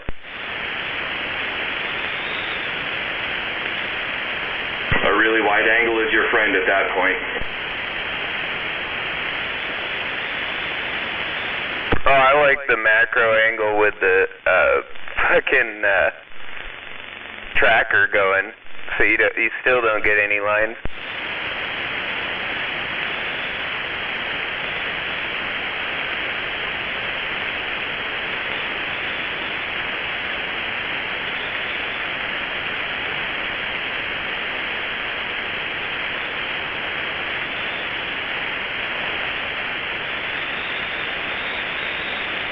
I got one of those little mini trackers that's barely big enough for an SLR camera anyways.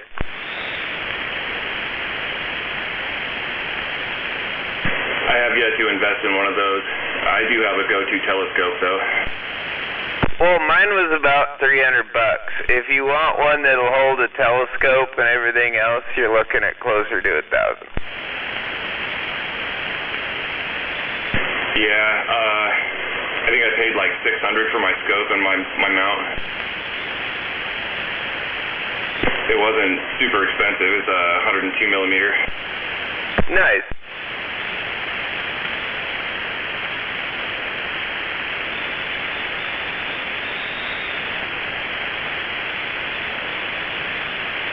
My my pipe dreams are getting one of those Sigma lenses. Have you seen those things? They're like $15,000. But it's like a 50 to 200 millimeter zoom lens with like I think it was like a 0.1 f like focal rating. Yeah, they make some super cool lenses. Definitely stuff that I can't afford. Dude, you can't even really find, like, Orion makes a couple of telescopes that are designed for photography that have that kind of light level they let in. But there aren't very many telescopes, much less camera lenses that let that much light in and have that much zoom.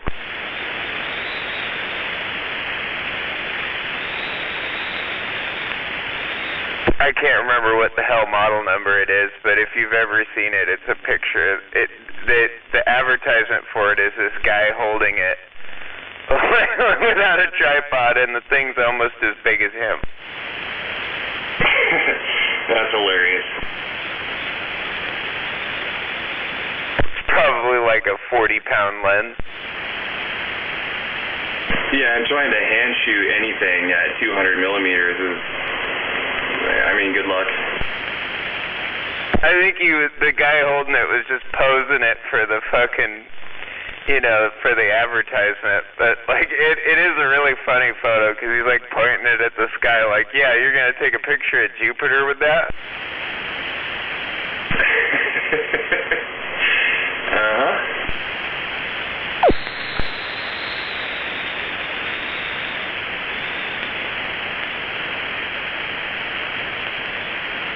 The blurriest photo ever of Jupiter. Yeah, well, even like shooting something still on the ground in front of you is hard at that focal length. The hand shooting, unless you can really like get the shutter speed down to almost nothing.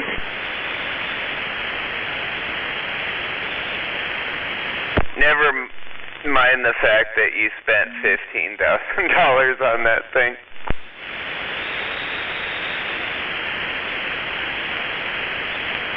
For that kind of money, though, I feel like a telescope would be better. Like one of those Orion ones that comes with the camera built into it. Those things are pretty dope. You're looking at more like a 400 millimeter focal range there. Oh yeah. Well, my 102, the aperture is 102 millimeters, so it's basically 4 inches at the main objective lens.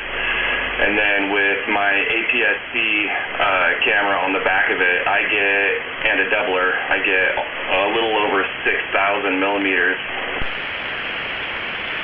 Sony or Canon? Sony. Good man. It's Alpha 6500. I will admit, like, Sony is better, but it's hard to beat the price of a Canon these days. Yeah, that's true. But I love my Sony, dude.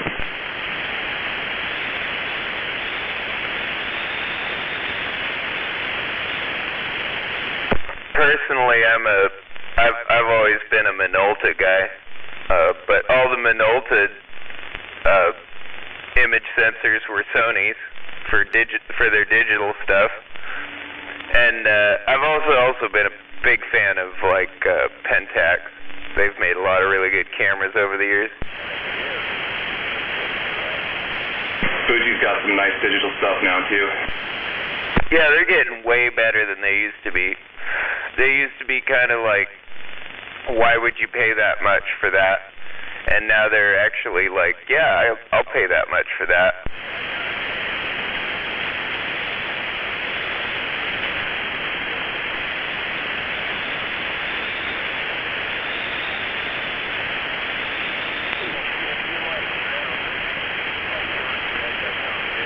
If I ever end up getting anything else, I'll probably get a full-frame Sony. I think I'm just looking for lenses now.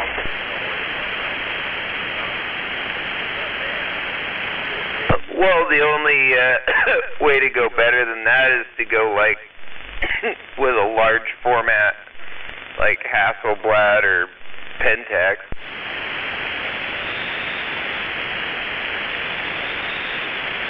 medium format. There's a couple different formats out there that would be fun to play with, but APS-C for now.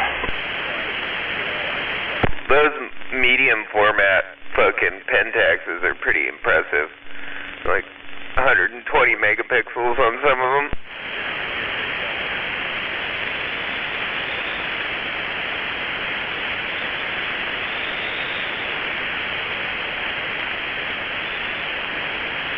Yeah, I thought 24 megapixels was pretty impressive. And then I started stitching them together and getting just huge size photos and, you know, trying to compare to what something like that would actually be, and it's mind-boggling. Yeah, I mean, it's really cool, but you don't need all the megapixels really for shooting the stars. You just need the exposure. Like, a lot of those stacked images that people do, they're like 8 megapixels tops, and they're just stacking hours and hours and hours of exposure. Yeah, I have a stack of Andromeda that I did. I want to say it's like 45 minutes of exposure time, so it's not really much, but it was definitely enough to start seeing a lot of detail. Oh yeah, once you get into like 9 hours of exposure time, 10 hours of exposure time, you really see it'll start to pop, even at like 5 megapixels. Yeah, those are shots where you start planning ahead of time and shooting on, you know, nights whenever you can, just to start stacking that time up. And that's what you need a tracker for. Yeah, exactly. Because it'll point you right back at the same object, and it'll stay there the entire time you're, you know, taking video. Yep, it's nice to have a permanent spot to set it up, too, so you don't have to worry about throwing things out when you break it down and set it up again.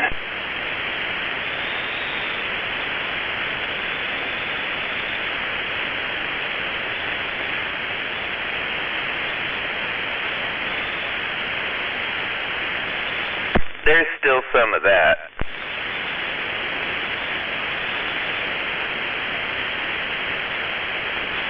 That being said, the software that you can get for stacking, it does a really good job of alignment, so you only have to get it close. Well, setting up the tracker, if you change locations ever to get a better view of the object, you gotta reset the whole thing, because it's programmed for where you're at, you know. So you got to go through and recalibrate the whole thing, and then it's fine. You could point it right at it and keep taking exposures. You're good to go. But it'll confuse the computer program a little bit because it's a different angle. Yeah, that's why it asks for latitude and longitude when you set it up at first.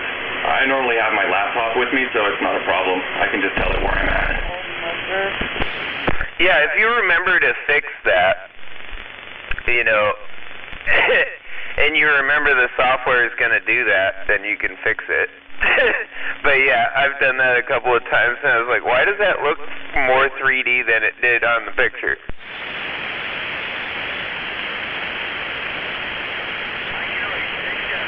Getting some parallax going on. Old smoker.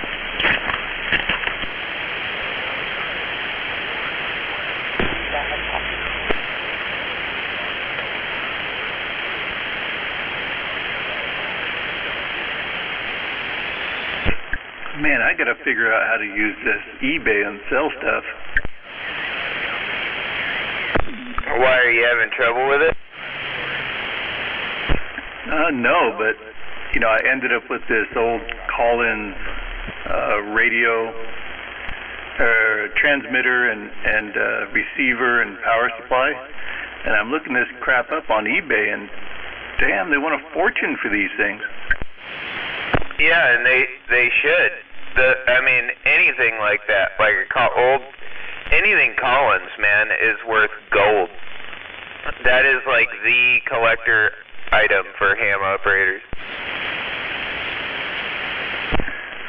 Well, I sure don't have any use for it. The damn thing doesn't even do AM, right? Just sideband and CW and crap like that. Oh yeah, it's something that a ham operator wants for their shelf and their collection. Next to all the other Collins gear they spent like $4 or $5 grand on. Well, I better get to figuring out how to post this stuff up and get this stuff out of my house. Yeah, look around and see what the other ones are selling for, and then post a reserve that's just slightly under that, and you'll get that for it, for sure. Well, I see one here where the current bid is $255 just for the transmitter. And there's already been 7 bids, and there's 6 days left. And like all the other posts for the same style transmitter, they want like $1,200 for it. And I'm thinking, holy smokes. Well, if it's mint, if it looks completely unmolested and mint, it's worth $1,200 for just the transmitter. And those things are completely worthless if you don't have the power supply that goes to it. I do have the power supply that goes to it. And some of these ones that they're asking $1,200 for have like bent lids on them and scratches on the face.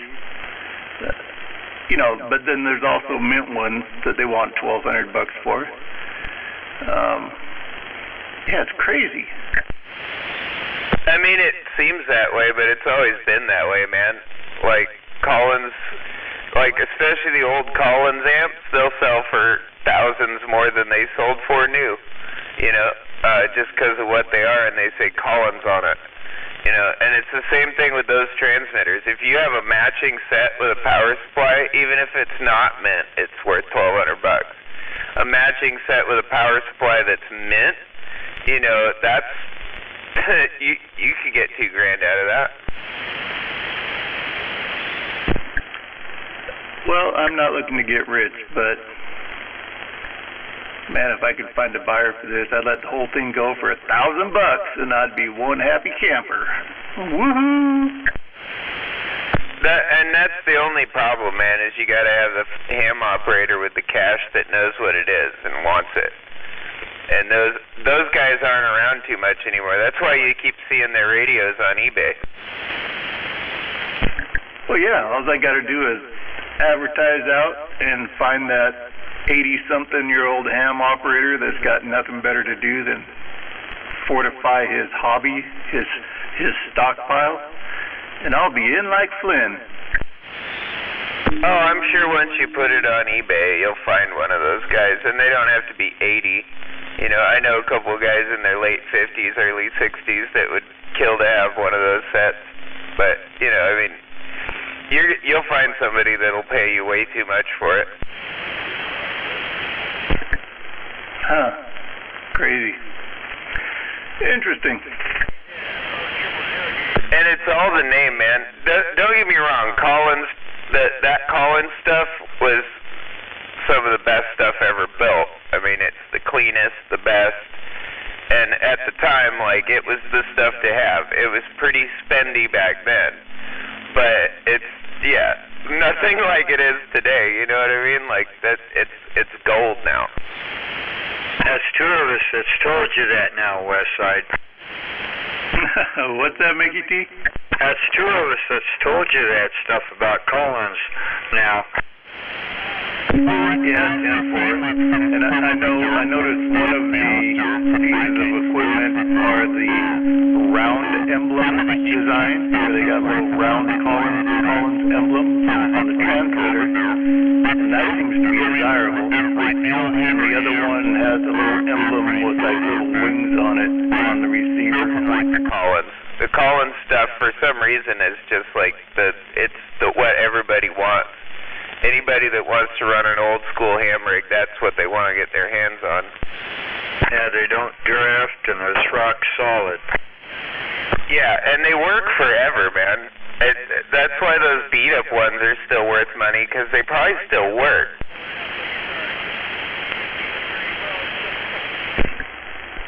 Yeah, 10-4. All right. I better get dialed in on the old eBay thing then. Try and just sell the whole set all of one shebang. Well, it's just like that Ameritron you have, dude. It's worth more to one of those guys than any other CB operator, because they're just going to burn it up, you know. Well, yeah, I hope not. Yeah, but it's true. Well, I kind of figure ham radios or ham amplifiers are worth more to ham guys because they actually cover the bands that they talk on. Well, and some of those guys would actually know how to use that at Ameritron without burning it up so easily, you know. They're a little more touchy than some of the others. Yeah, 10.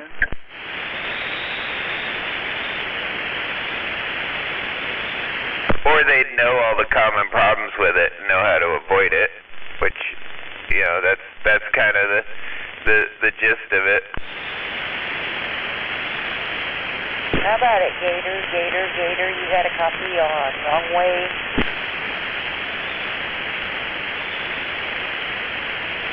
I don't see any of these guys selling these transmitters with the power supplies. It seems like they're just selling the transmitter for that price.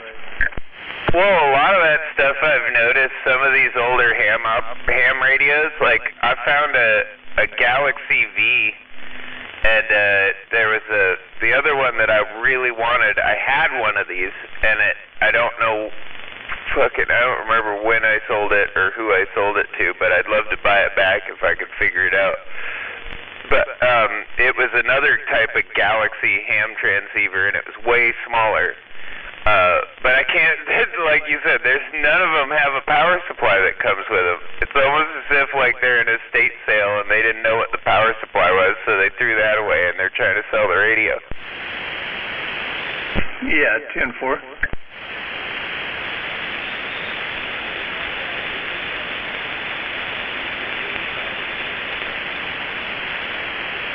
God damn it, I gotta look this up again. I should know the model of it. But I wouldn't mind getting a Galaxy V that works really good with a power supply or any of those. Those are really good old fucking transmitters. Yeah, I had one.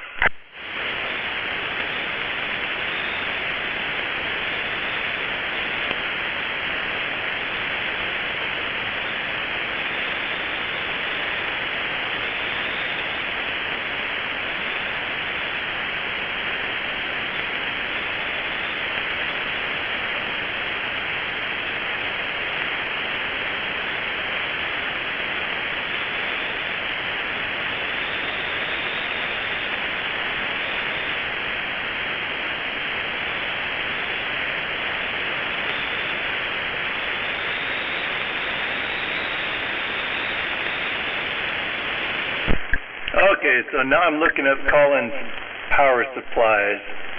Alright, well here's another guy selling a Collins transmitter just like I got with the power supply, starting at $1,200 and he's got no bids. Here's somebody selling a Collins just the power supply and speaker. They're 2-in-1, right? It's up to $167 and it has 3 bids on it just for the power supply. And God, here's another guy that wants the Collins transmitter and the freaking power supply for $2,500. What a freak, man. Yeah, I should do pretty good on this deal.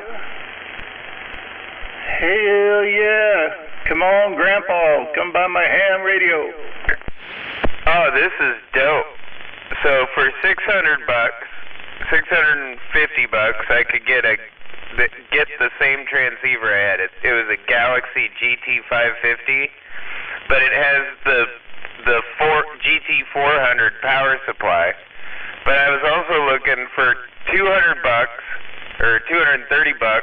There's a GT550, just the transmitter, And then there's a right below it for another $200. I could get a Galaxy V Mark II transmitter with the extra fucking box that goes with it that had the clock and shit in it.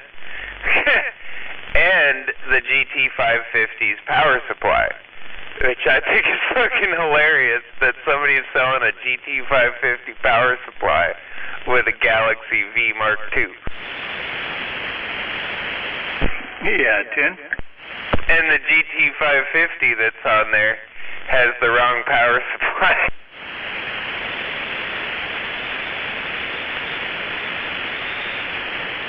I mean, the GT400 would work, but I want the one that came with it.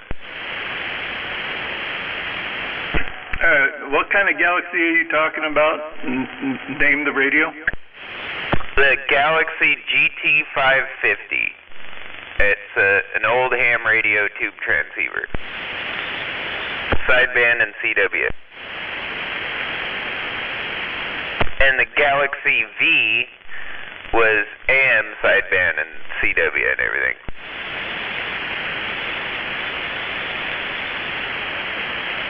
And I had a GT550 a long time ago, and I can't remember who I sold it to because I'd love to buy it back. It was mint. But the Galaxy V was the better one, you know, to have. I was into sideband back then, so that's why I was using that one. Okay, it's Galaxy 5.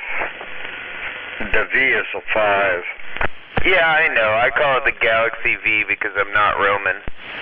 Oh, okay. Well, you're going to get it confuses a lot of people when they hear the V and they're going to, what? Well, they had the Galaxy 5 Mark 1, Mark 2, and Mark 3. Yeah, I had a Mark 2.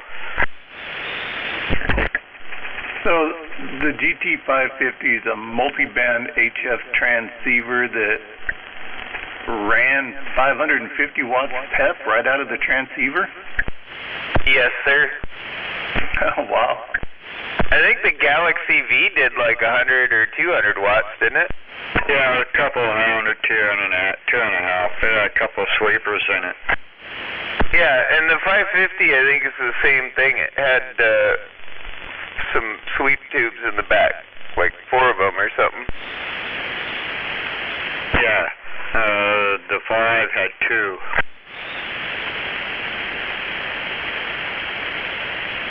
But that's why you need the power supply. That Collins is the same way. I mean, they do quite a bit of power on sideband, just out of the radio. So that's, you know, you'd need that power supply with it, because that's where you get all your power out of it. It's got all the voltage regulations. Yeah, 10, I see one here on eBay right now for $645 for the GT550 with the SC550 speaker and AC400 power supply. Yeah, and the Galaxy 5 Mark II I was looking at, it has the AC550 power supply, which actually came with the GT550. The AC400 didn't come with it, at least not that I know of. The one I had was the power supply and the radio both said 550. On the 5 I had it, the power supply was offset, detached, but it was a little bit smaller than what the 550 had. But yeah, the Galaxy 5 had its own matching power supply too. But yeah, they all had that external power supply. Even the Collins had a separate power supply. Oh yeah, keep seat down on the glass.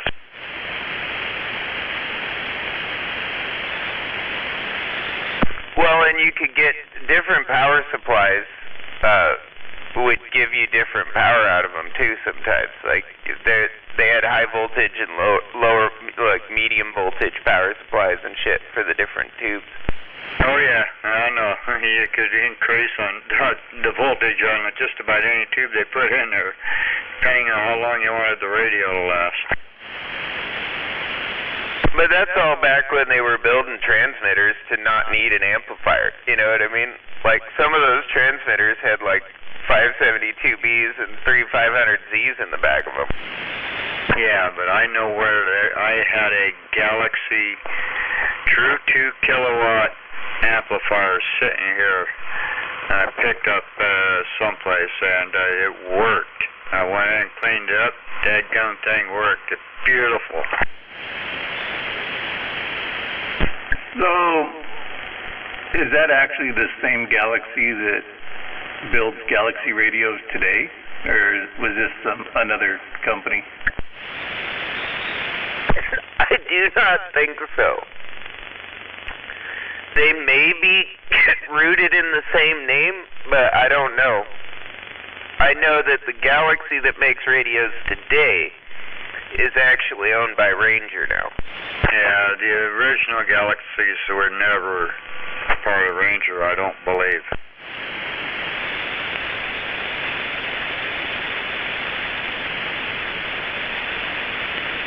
I may be wrong on that, though.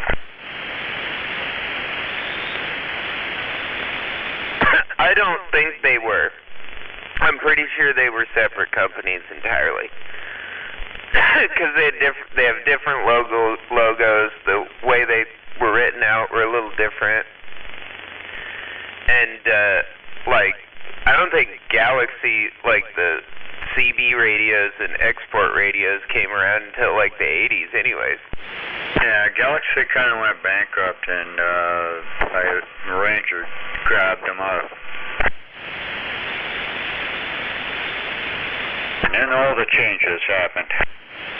Well, I remember when Galaxy was first starting out, they had the SSB Malacca base and stuff, and then they went to the Saturn. But those were basically a Colt Excalibur, originally. Yeah. Well, according to this old brochure that I'm looking at, it was advertised as hot, husky, and handsome. And the radio went for $449. The speaker went for $19.95, and the matching watt meter went for $69. And I'm not seeing the power supply, but I'm sure that's probably just included with the radio. They always included it with the radio. Yeah, like I said, the radio don't work without it. And it's not like you could typically just find another power supply, at Radio Shack to run with your radio. It had to be one of theirs. So the speaker console, SC550, so that is the power supply, right? Yes. All right. In this advertisement, they're just referring to it as the speaker console. They're not calling it a power supply, but it's showing a picture of it. For only $19.95 for the power supply. GT550, yeah, $450, and watt meter / antenna selector, $70. Ah, very cool. Yeah, it's kind of like the old Heathkits and whatnot. The speaker was also the power supply case.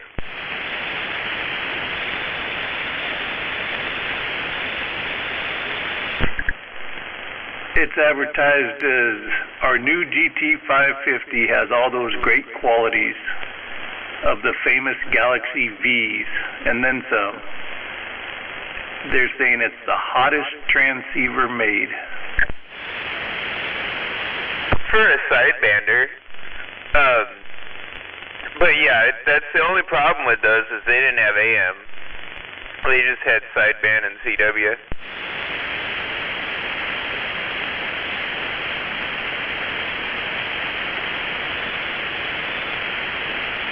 And then in their advertisement they say, P.S. sounds unbelievable, but it's an even hotter receiver than our previous Galaxy Vs. Wow.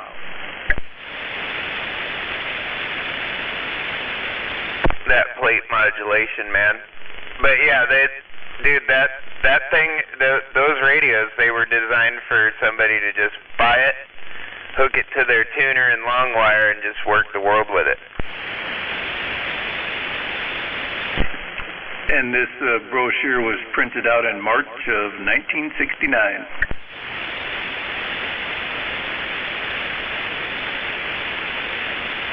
Yeah, I really wish I'd never sold that radio. I mean, for like HF sideband, that's probably the best radio I ever had. It's the biggest talker. You know, my ICOM 735 and my 718 worked pretty good for it, but not like that did. Yeah, those Galaxies were definitely a solid sideband. Yeah, and they were designed to where, like, you key up and talk and people hear you. Yeah, exactly.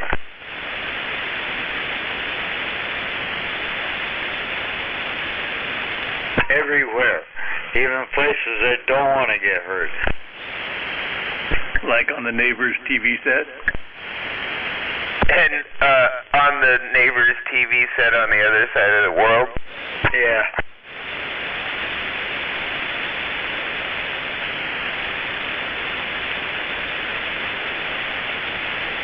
I mean, there's a reason why most ham operators don't run like 50 kilowatt boxes like some of these CBers do on 6, you know? You don't need it down there.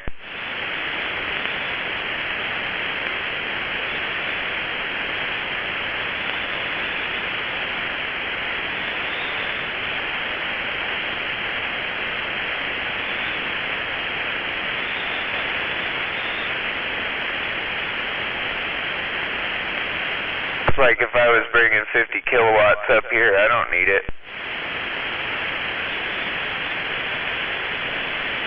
Oh yeah. I think 3 watts works fine up here. I was gonna say I could probably hear you fine on 4. Oh, I'd be using a little more than 3 watts, but anyway, that's me.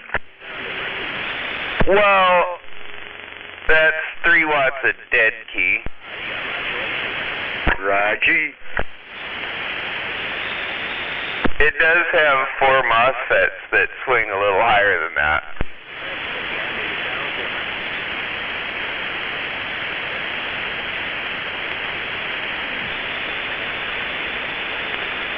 Okay, so I'm probably doing like 40, 50 watts of like average modulated power. Okay. I believe that.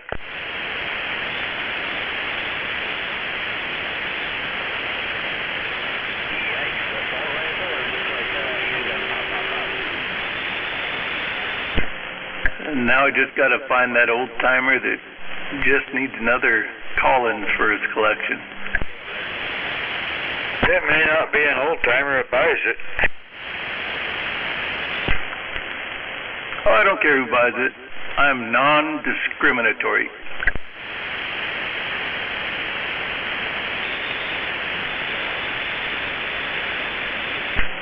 Unless he starts bad-mouthing CBers. Then I'll jack the price up. Oh, well, that's every ham operator. Well, not every. I think you gotta understand, a lot of them now came from this band. Most of them now probably came from this band. Dude, back when I got on here, it was a bunch of ham operators leaving their hamster cage. I was one of them, that's why I know. Yeah, I know. Well, yeah, you want to play on your radio and the bands are dead, it's like, well, okay, I'll try this one. Oh, yeah, they got to roll back up to where the bands are hopping. Oh, dude, I just got tired of finding a clean frequency to test my shit out on or something, or get something warmed up. And then I'd get some asshole with a spectrum analyzer that found me, you know, when those started coming out. Was fucking looking around and he found me. And wants to fuck, why aren't you identifying? Well, because I'm not talking to anybody, asshole. Yeah, I've had that happen. Well, why don't you use your dummy load? Well, I don't fucking want it. What's your deal? Try to ease into conversation with you. Maybe.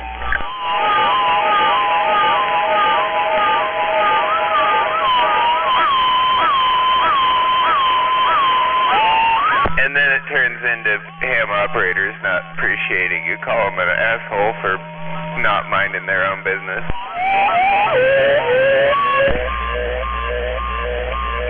Yeah, well, you might have came off a little strong. Maybe. Yeah. I had one ask me for my call sign. I was testing something, and he goes, how come you're not identifying? And I go, well, gave him my call and said, what's your call? He disappeared.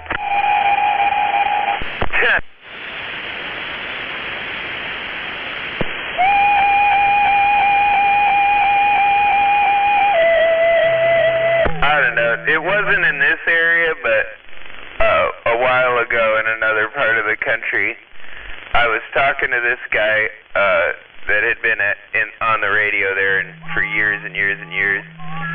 Everybody on that repeater knew him, kind of thing. And I'm talking to him, and then some fucking guy I'd never heard before keys up, and he's like, why aren't you guys identifying? You're supposed to identify after, every blah, blah, blah, blah, blah. And I was like, if you wanted to know who we were, you could have asked,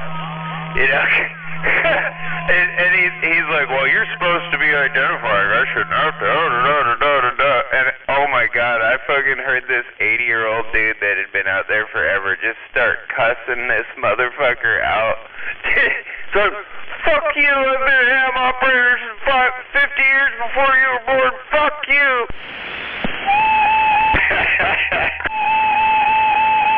That's funny. Here's my call sign. Fuck you. I'm a ham operator, but I identify as a woman. See how he responds to that. Yeah, there you go. Well, every 10 minutes, it kind of lets people know who they're talking to. If they want in a conversation or not, that's how I see it. I don't see it any other way. Well, I thought it was funny because anybody on the repeater that night listening to him go off on that guy was probably laughing their ass off because they all know who he was. He didn't need to identify.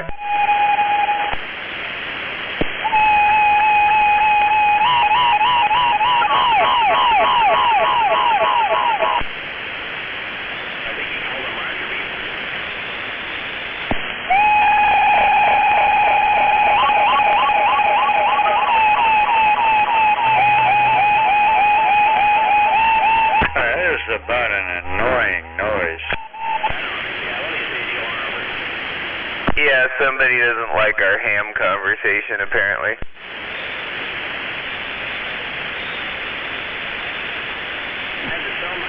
Well, I got 3 pieces of equipment in line here, all hooked up to an antenna, and they all get used.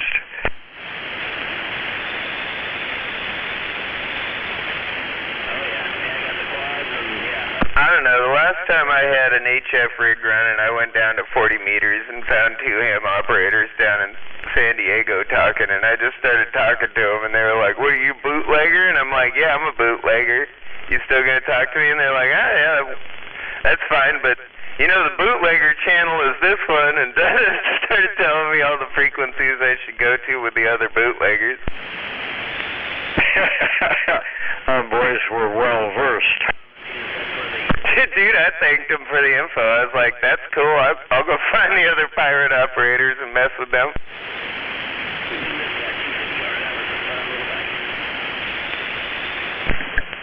So, yeah, I see an inside picture of that Galaxy radio now, and looks like it has 2 big-ass color TV sweep tubes in it.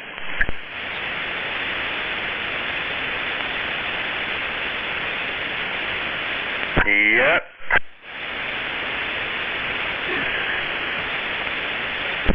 But they do look like fat ones.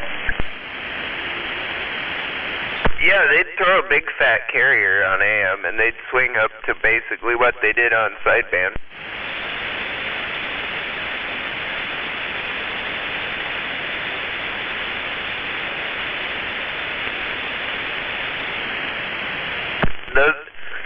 like those old Galaxies just because of the audio in them. They had really good audio.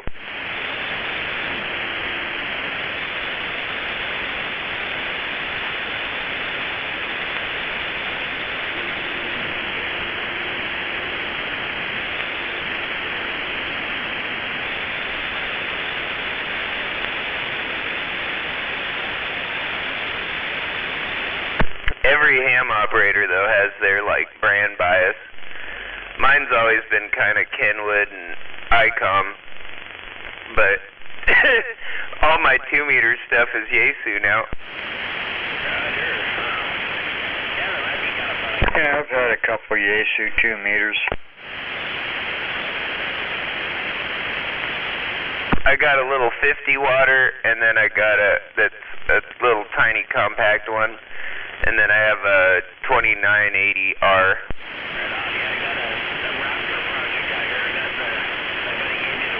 And that's a 80 water. Oh, Jeffo. I've had 2 Kenwood. You just lost all your audio, Mick. Yeah, I'll let go of the key. You had tons of signal, but it's like your audio just like woo, like your microphone activator shut off or something. Yeah, well, you have key. All you're gonna get is a dead key. You're not gonna get your audio out. You know, yeah, I don't think I had any ICOM 2-meter radios.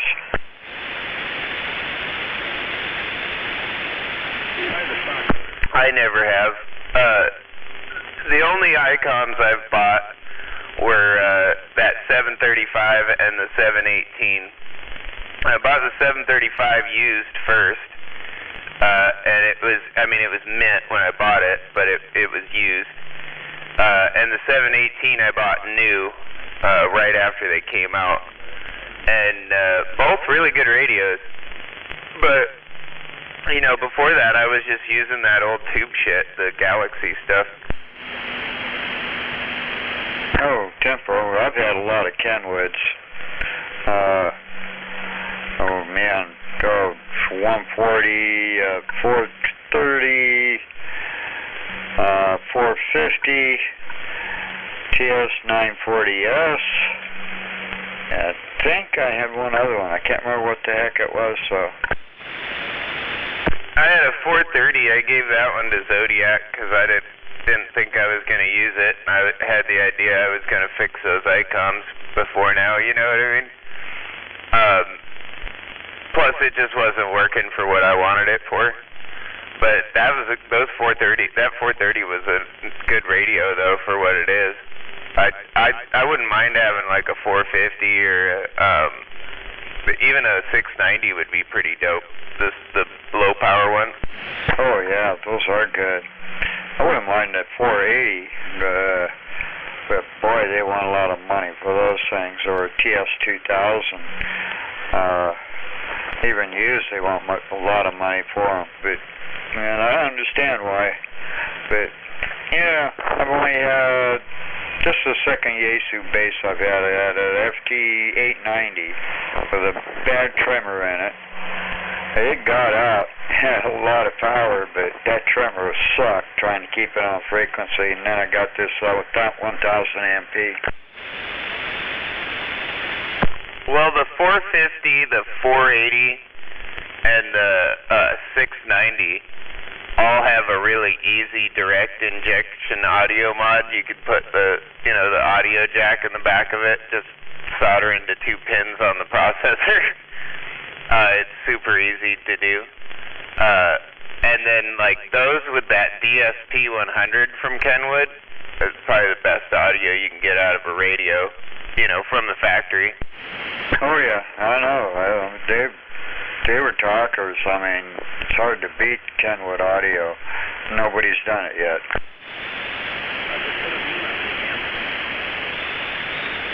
At least not straight out of the factory. Well, in that DSP 100, man, I was looking around for one of those to try to get one for Zodiac, because he has a 450S, which would be, that's the radio you really want one of those for. And, but yeah, dude, those things are like $500-600 now.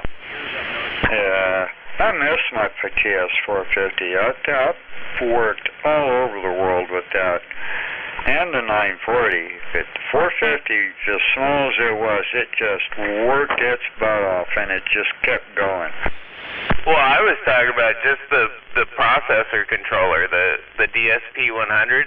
That thing's going for the same price as those radios are going for. Yeah, I would want to hook one up, but you don't need it. I used an MC60 in all of mine, and it just boomed right in everywhere. Yeah, he has 2 of those MC60s that came with that radio, and I told him that microphone would be just fine. We just got to tune up everything to make it sound right for his voice. Yeah, and get the processor adjusted right. Yeah, that's the next step I'm going to help him with, is try to get that all adjusted right for him so that he can sit and talk on that too if he wants. Because that AM and sideband, those are killer radios. Oh, yeah.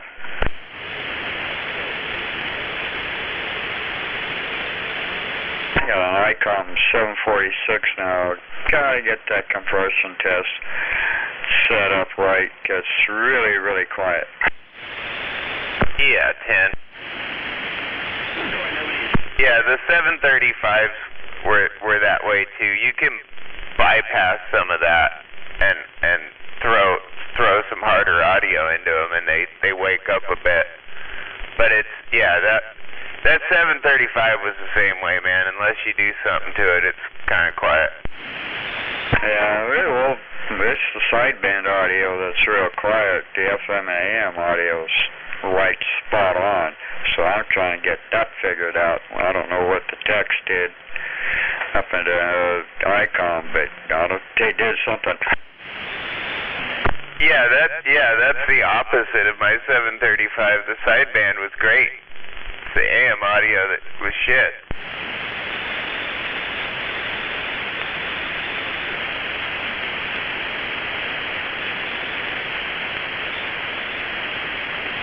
That ICOM, though, that 735, the ears on that thing, I've never had a radio where I could clean everything up and tune like the weakest stuff in like that. Yeah, no, they do. And they got a good IF section in them.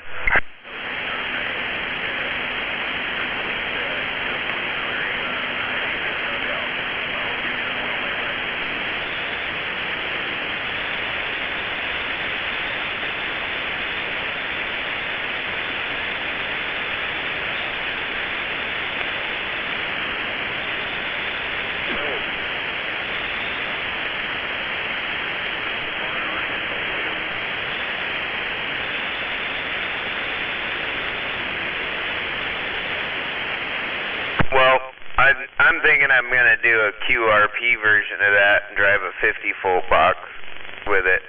Just get rid of the amplifier section, bypass it, and run it straight off of the driver finals. And go down to like 20-watt mode max. But I've been thinking about getting one of them 50-volt boxes and drive it with a QRP 735.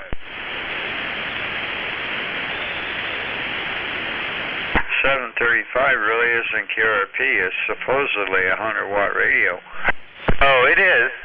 But when you burn the amplifier section up in it, it's definitely QRP, because like I was getting like a quarter of a watt out of the back of it after that. But like if you bypass the amplifier section, I bypassed it just to see if I burned up the rest of the driver finals in the radio. And it was keying like a watt and a half and swinging to like maybe 10 watts. Oh yeah. Okay, I got what you did. So I'm thinking about like permanently bypassing that instead of temporarily like I did to test it out, and then running it like that into one of those low drive MOSFETs.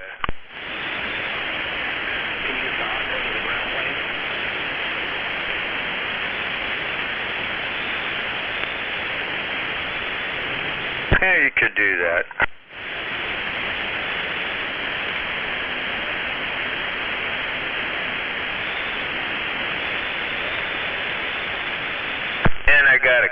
screaming deal on an MFJ auto tuner, one of the big ones that'll handle one of those bigger boxes. Huh, cool beans.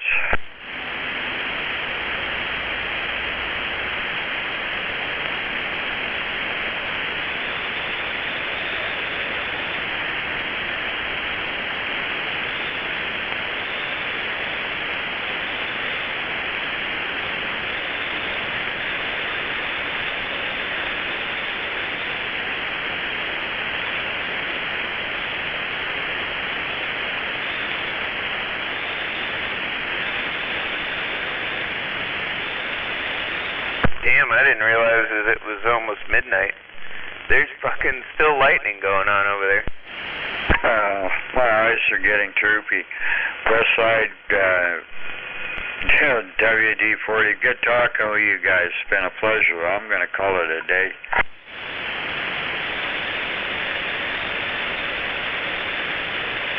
Well, have a good night, man. It's always good talking. Oh, careful. Yeah, it's always a pleasure. Yeah, it's only 11:30, but still.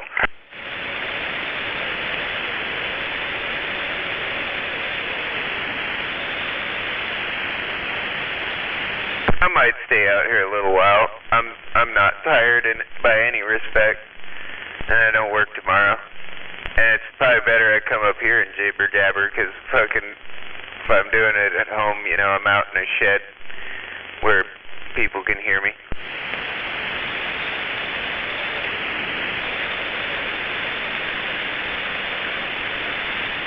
Bad enough I bleed over the neighbor's computer speakers, Oops.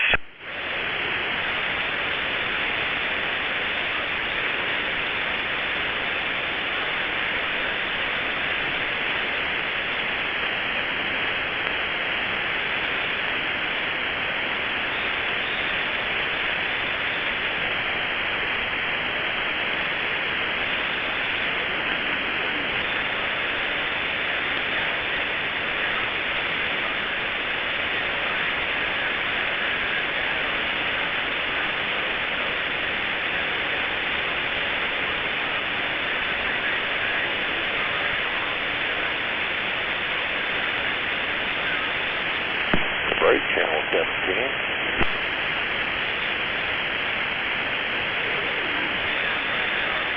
Well, I can hear some people way at the bottom, but it sounds like you got a break. Am I way at the bottom? No, there's some people talking way at the bottom of my radio, but you're up there. So I think you got the break you're looking for. Nobody else is louder. Oh my God, I got a break. Oh.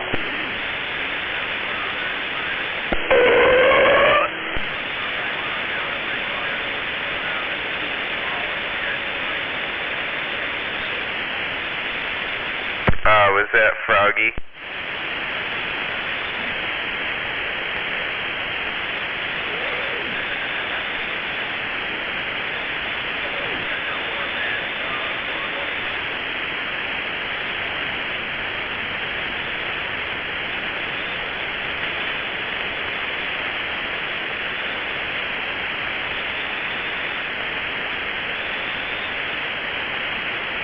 That's crazy, man. I can see the flashes up there and hear the radio static.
fucking Burnett gal when he lived up here.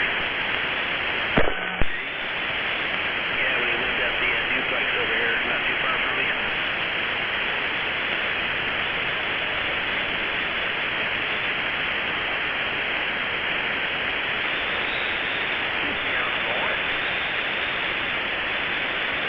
They were together, I'm pretty sure. She was down there living with them.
Alright, WD-40, I am gonna roll the old switch to the off position.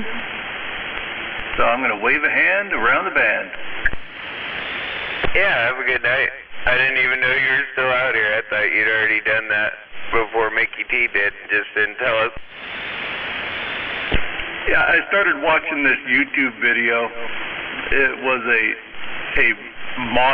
had models on the runway strip, you know, they go down and twirl around and show off what they're wearing.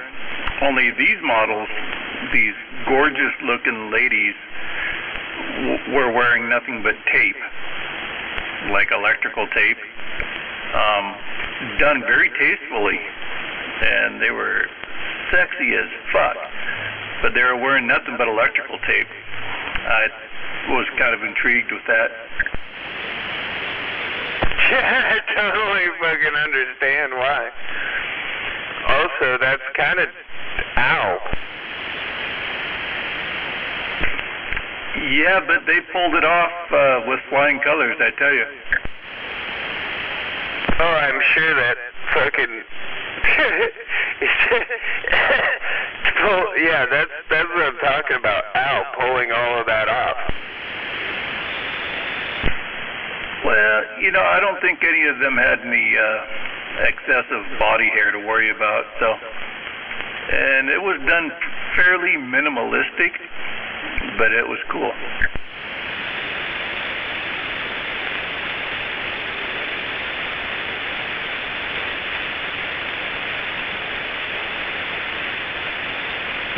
All right, man. We'll wave in a hand. We'll catch you later. Yep, have a good one.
Bible-banging Muslims. I don't think they bang Bibles.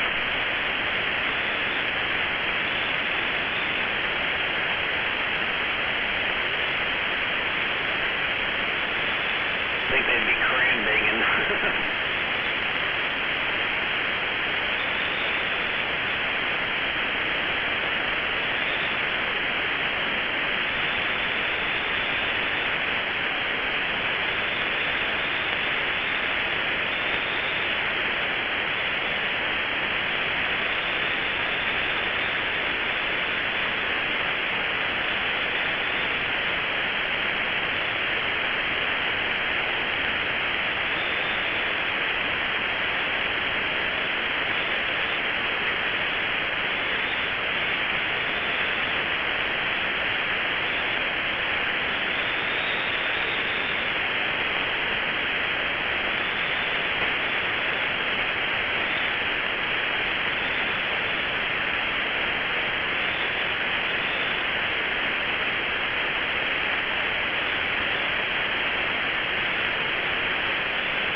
Yeah, that Fred Meyer motherfucker.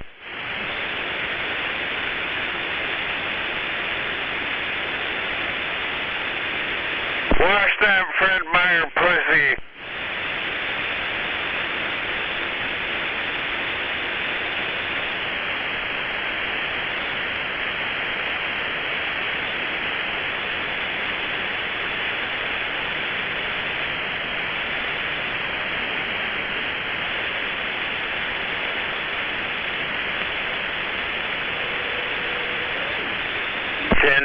On the weenie holler.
anybody out here still sandbagging that can hear those guys up there by Everett on 8. Oh my god, it's fucking great. I forgot they had some good rodeos up there.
static out here.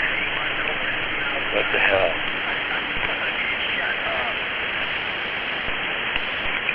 Way too much static. Hello. Too much damn static.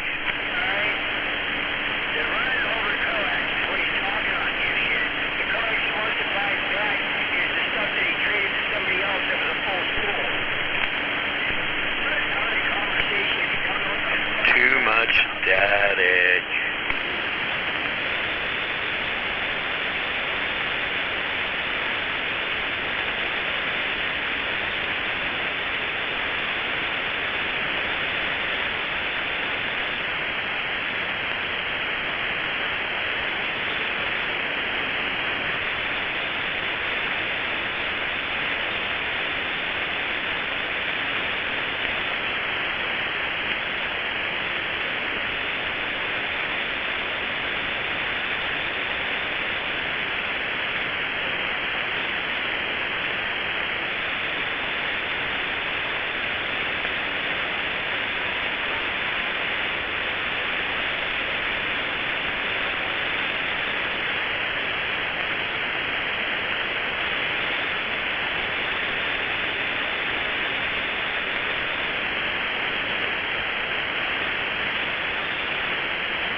job keeping up tonight there, Joe.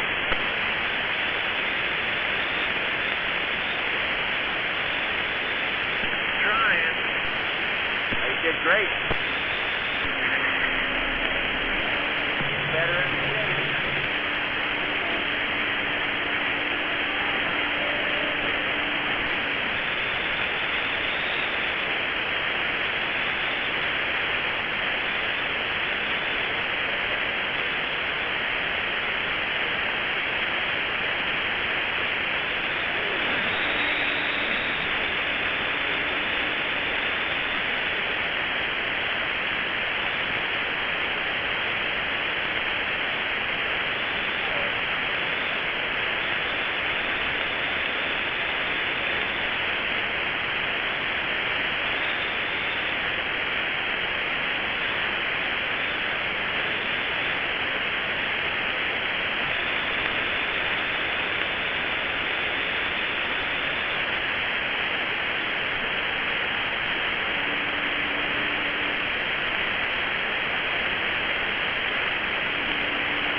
sucks, man. We have any more fucking mass coronal injections or whatever, or not?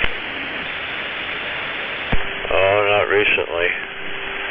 I had a pretty good geomagnetic storm going yesterday, but that's quieted down now.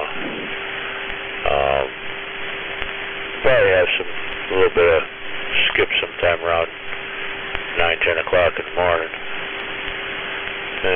Maybe a little bit in the afternoon again. The X-ray flux isn't quite high enough to really drive it very well. Yeah.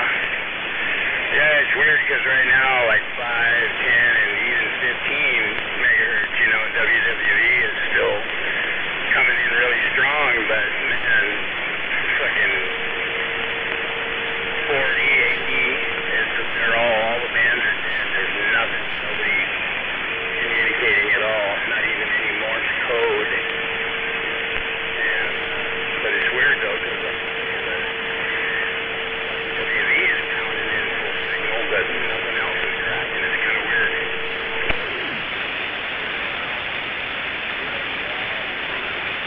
Yeah, I had looked at just recently what was going on, but yeah, it didn't look like there was going to be much. One sunspot on our side doesn't look to be very active. Yeah, anyway, might be a little meteor smoke stuff going on here. We are in the midst of a little bit of a meteor shower. Shit, I was about to head home and I switched it back here from 8 and there's people out here.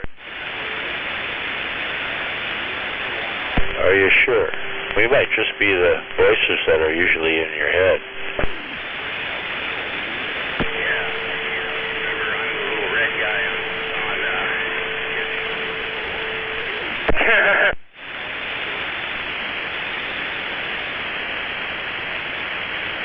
You could be right, Highsider. Well, and I'm waiting. Bad things. I was sitting there on 8 listening to Pressman and some other guy going at it, some guy I'd never heard before. I'm sure there's a few coming out of the woodwork, you know, the skip cycle starting to ramp up. Looks like it's going to be a steep ramp, like I've been saying, you know, it's going to be a steep ramp up. We're already ahead of where they predicted. I didn't hear any of that, Scott. I'm right down to you out here in the mobile.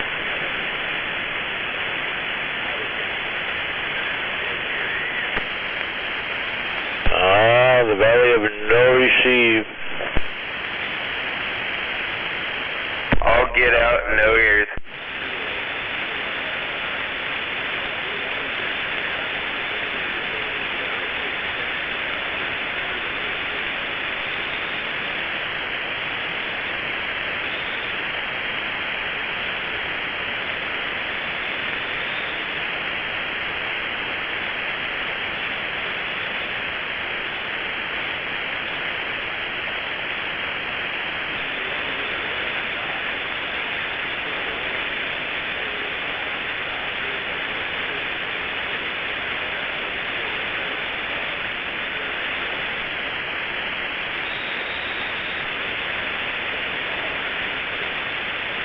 Well, I think it's time to head down anyways.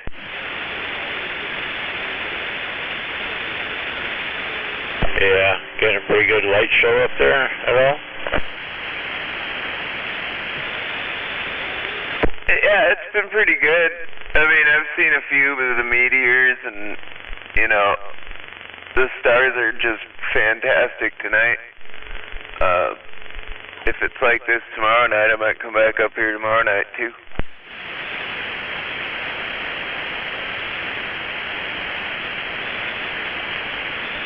I'll just have to remember to bring some more of my equipment.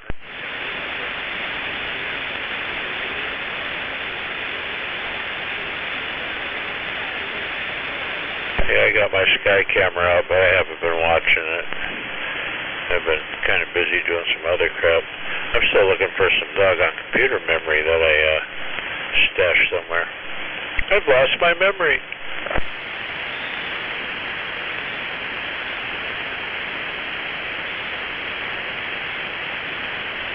little freaking bag full. I mean, it's like, oh shit, 4 or 5 pounds worth anyway. Well, like DDR2, DDR3? Oh no, this is early stuff. I got a bunch of the old computer guys coming over tomorrow, and yeah, I'll see if I can send some of it down the road. I got some gems from way back. Yeah, I got a whole bunch of those. And I got some early Sims, or SIPs, I should say. And a bunch of the others. You know, it's ancient shit. DOS machines and early Windows.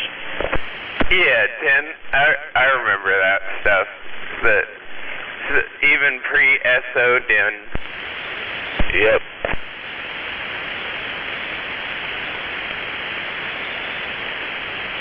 Bunch of old memory cards.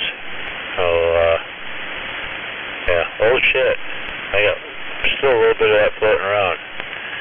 Anyway, some of the guys from the computer museum downtown are gonna stop by tomorrow night, do a little rescue operation, because I told them, you know, this stuff ain't gonna be here forever. I'm gonna send the rest of it to recycle real soon. I ought to send some stuff their way then. I didn't know there was a museum that might be interested in some of the old crap that I'm thinking about throwing away. Oh yeah. RePC's got one. There's one up on Capitol Hill. Oh shit, there's 3 or 4 of them down there. Right on. I'm familiar with RePC. I didn't know they had that. But I might have to get a hold of them. They might be interested in some of it. Some of it's probably garbage, but, you know, it's recyclable. Oh, yeah. I got a bunch of my stuff up there in the museum. My old Seattle computer is one of the first 16-bit standalone machines. Well, yeah, standalone. It was in a little cart that stood about 3.5 feet tall and about 18, 20 inches across, and it had 4 wheels on it so you could roll it around. And when you fired it up, you had to make sure that the brakes were locked on those wheels, or the damn thing would spin around and unplug itself. That hard drive in the bottom is like a big freaking flywheel, weighed 75 pounds. Yeah, damn.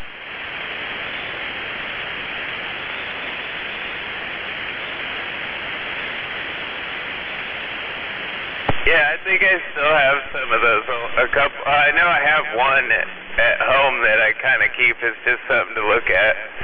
But I have a couple of old 5-inch hard drives somewhere in storage too. This was more like a 9-inch. It had a 9-inch floppy drive in it too. Yeah, those were even bigger. This one's the 5-inch drive. But I mean, they are like 6 inches wide. Oh yeah, 5 1/4. Yeah, you got a bunch of those. But yeah, I had a bunch of the original early discs. It was pretty cool stuff. Yeah, that big hard drive, I think that was all of, oh shit, I forget how many kilobytes it was. They weren't megabytes yet. Oh, for sure. Yeah, I mean, I think the one that I have at home is like 100 megabytes, maybe 200 megabytes. I don't know. It was a pretty advanced one for the time, even.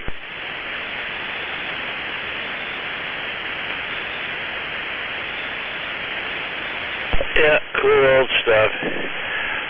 I still run some stuff on old machines here. You know, my home operations is all on an old machine, but it's not internet connected except through another server actually. There's 4 firewalls between my home system and the internet, and one of them is an entire machine. So it all gets filtered. but I can access it with my phone, and it's pretty cool.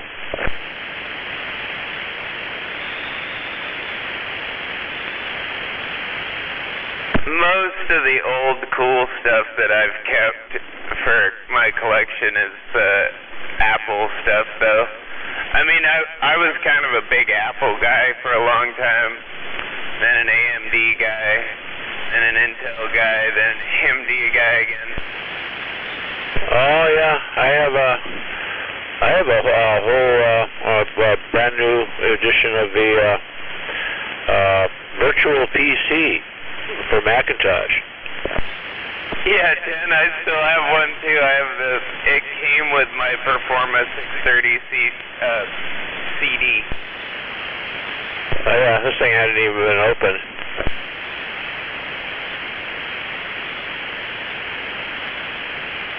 That Performa was a pile of shit when it was built.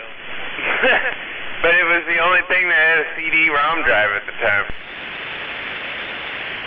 Yeah, I got a whole shitload of outboard SCSI drives. Hard drives, CDs, yeah, cool stuff.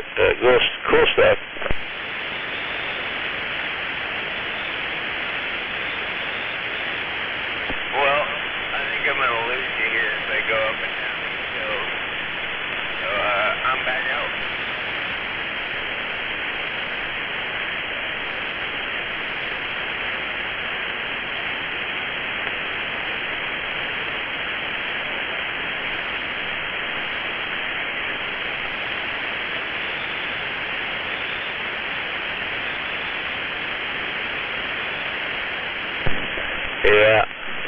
Yeah, my whole system's pieced together from a whole bunch of stuff. A hacker running into this system will look at it and go, what the fuck?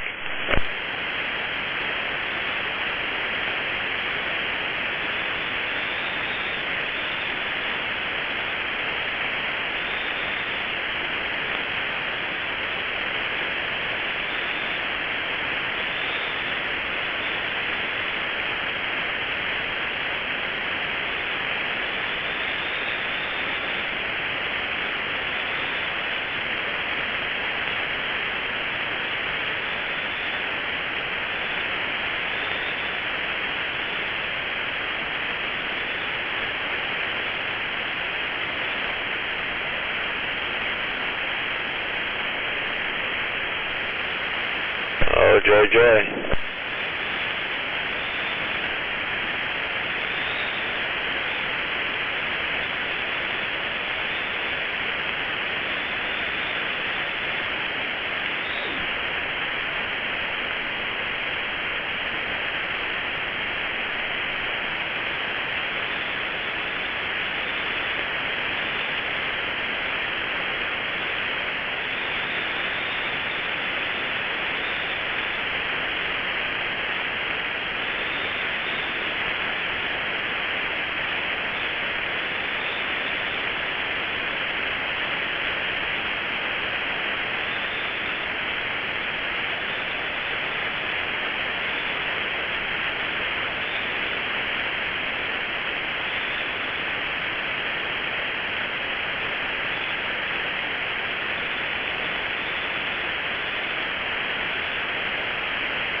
Probably sunny and way too warm again.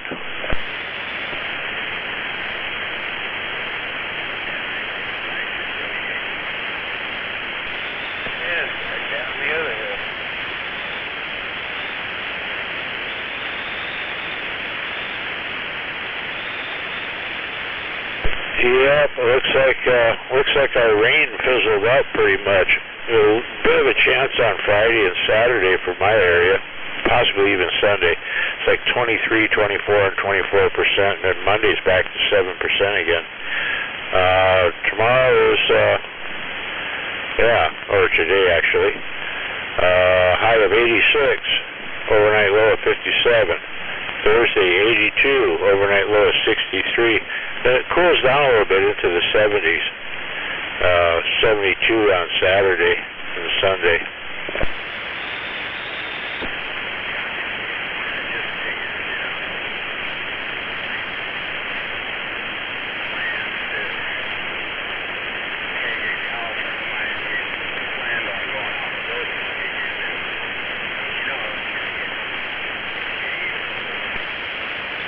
I wouldn't say it's cold, but it's not going to be particularly shitty. It looks pretty good, at least for this area. That's kind of weather for Federal Way, and I'm kind of in one of those spots that's a little different from everybody else sometimes.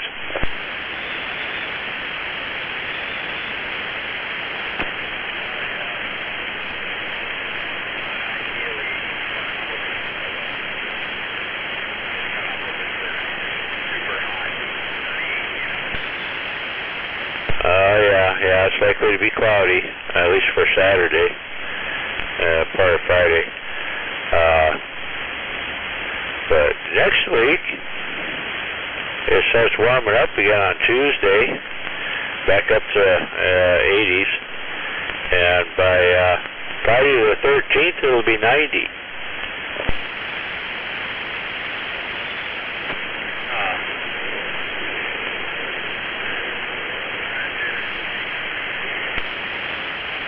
Yeah, I think we're going to break our record there for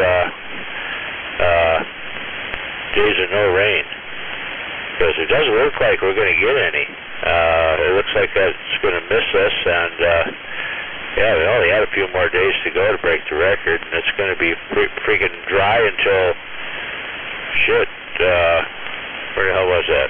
All the way to damn near the end of the month. 17th, still dry, in 84. Yeah,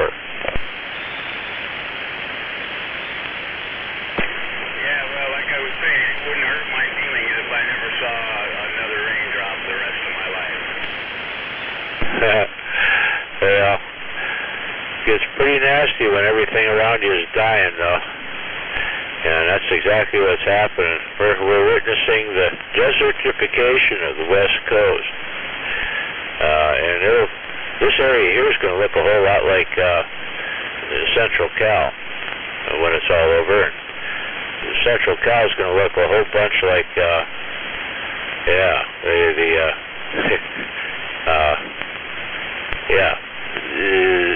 northern Mexico.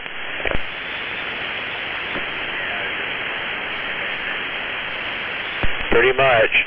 All those places that burned over the last few years, yeah, they may have gone up there and planted trees, but they didn't survive the first year even, because without the tree cover, the ground dries up, blows away.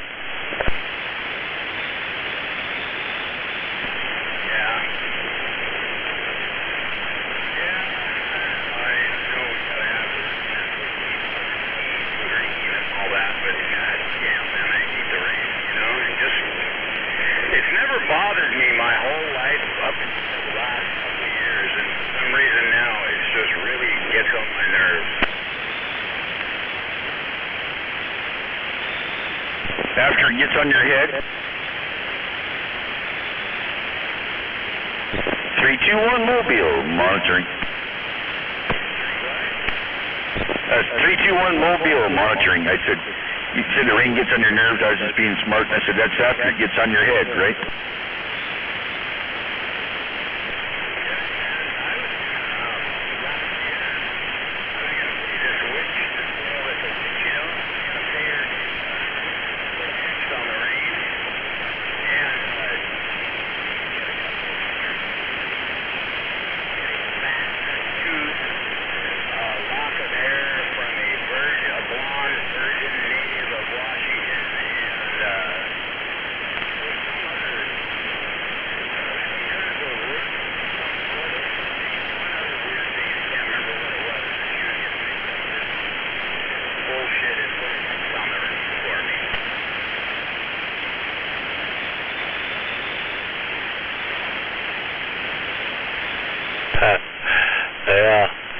might have done it without you.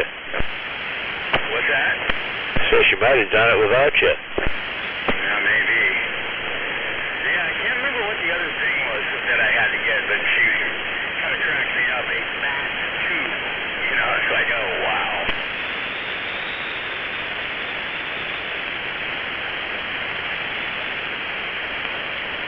I thought everybody had those kicking around. Oh, there's a whole flock of them right outside my window right now. I've been watching them go back and forth under the yard light, catching bugs. Little bats? Yeah, I got 4 bat houses up here, all healthy. I take pretty good care of my bats. I got carpet around their entrance, and every couple of months I go over there and dust it with some, it's flea powder and, what do you call it, fungicide. It's actually for athlete's foot fungus, but it kills the white nose.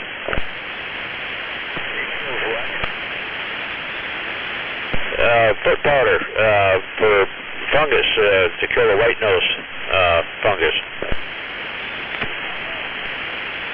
Oh yeah, they get that white nose from it. Yep, it plugs them up, suffocates them. Is that high cider? Yep. I'm learning handles, aren't I? Awesome.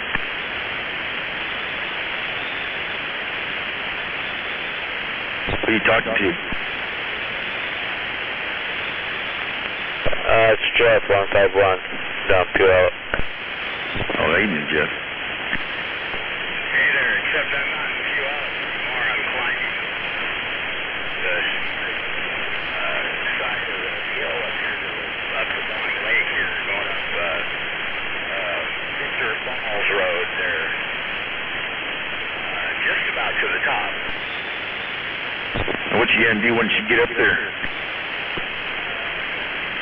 Female friend of mine, and hopefully staying away from the police. Yeah, I just hope he's gonna get laid. It sounds like there's a little bit of danger involved in this. Yeah, just remember, don't turn on any lights when you get there.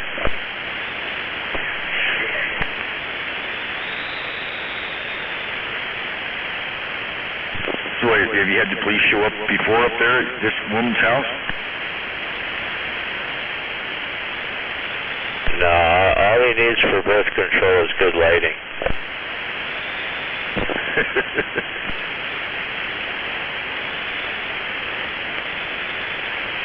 Oh, that's pretty bad there. That's mean.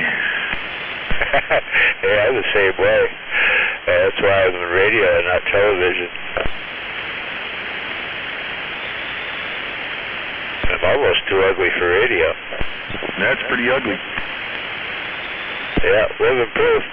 What your mother told you was true. If you do this with your face long enough, it stays like this.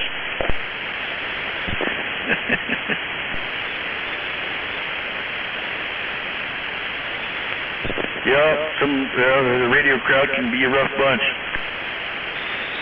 Yeah, I was a mask man today. You got me, freed me up. I could go out in public.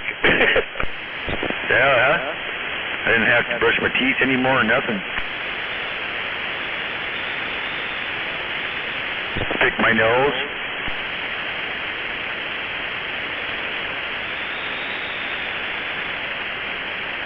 Trim my nose hair.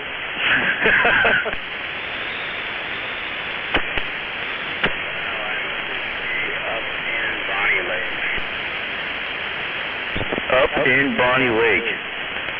Be careful, because you're up in where a lot of other people have been up into. It's dangerous territory up here. There's still a lot of fucking tweakers up here. What are they going to do? I don't know. You know what tweakers do. They're fucking pretty scary sometimes. I don't know. I guess we're just fortunate over here.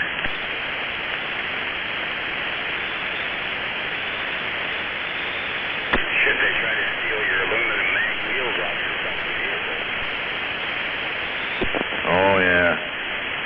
Well, it seemed like we had more problems from the motivated heroin users.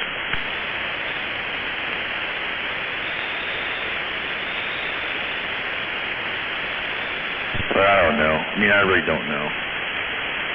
They do steal stuff.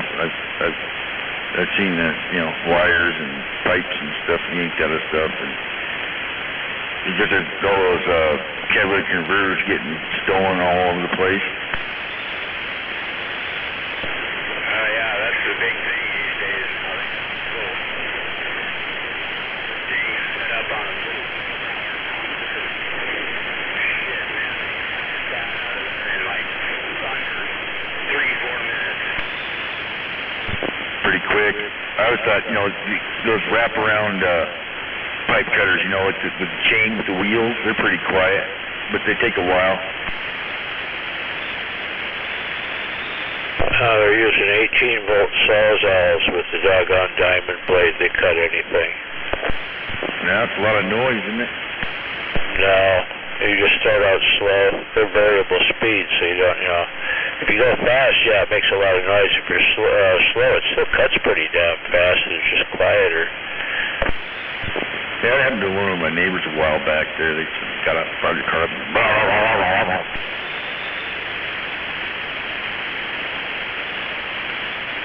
I took mine off and I packaged it up real nice and put it in the shed.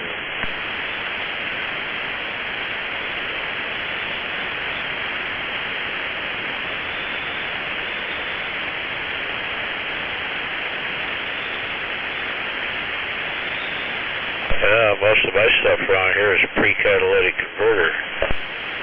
There you go.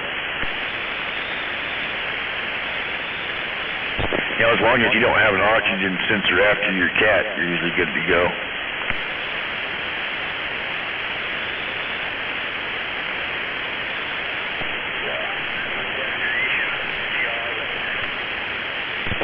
Well, have a good times. Yeah, catch you later, Jeff.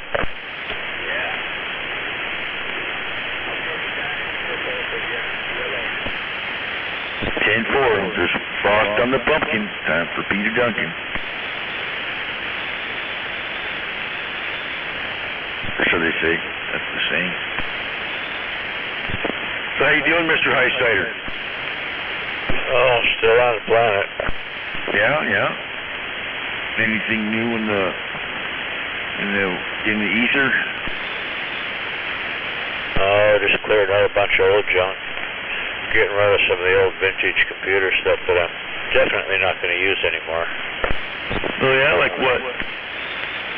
Oh, I got hard drive. I got entire processors and stuff. You know, some old 8088 main boards. Old stuff. Pre-DOS for the most part. Oh yeah, that's a popular chip there. Yeah, I got a bunch of B90s and stuff of that nature. Stuff I programmed in BASIC. Yeah, the good old days.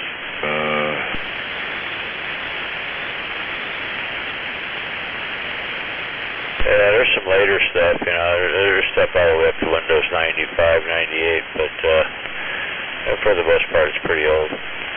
I am hanging on to one old compact computer though. It's an all-in-one. And I got a bunch of external hard drives to hook to it. Got a SCSI port on it. And I daisy chain a bunch of outboard drives. Got all the kids' games on it. My kids, my grandkids, and now my great-grandkids. I get to play with it. It's pretty bulletproof.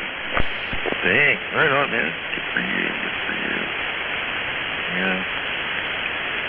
I guess, they mentioned I got a few things kicking around. I probably need to go too. Yeah.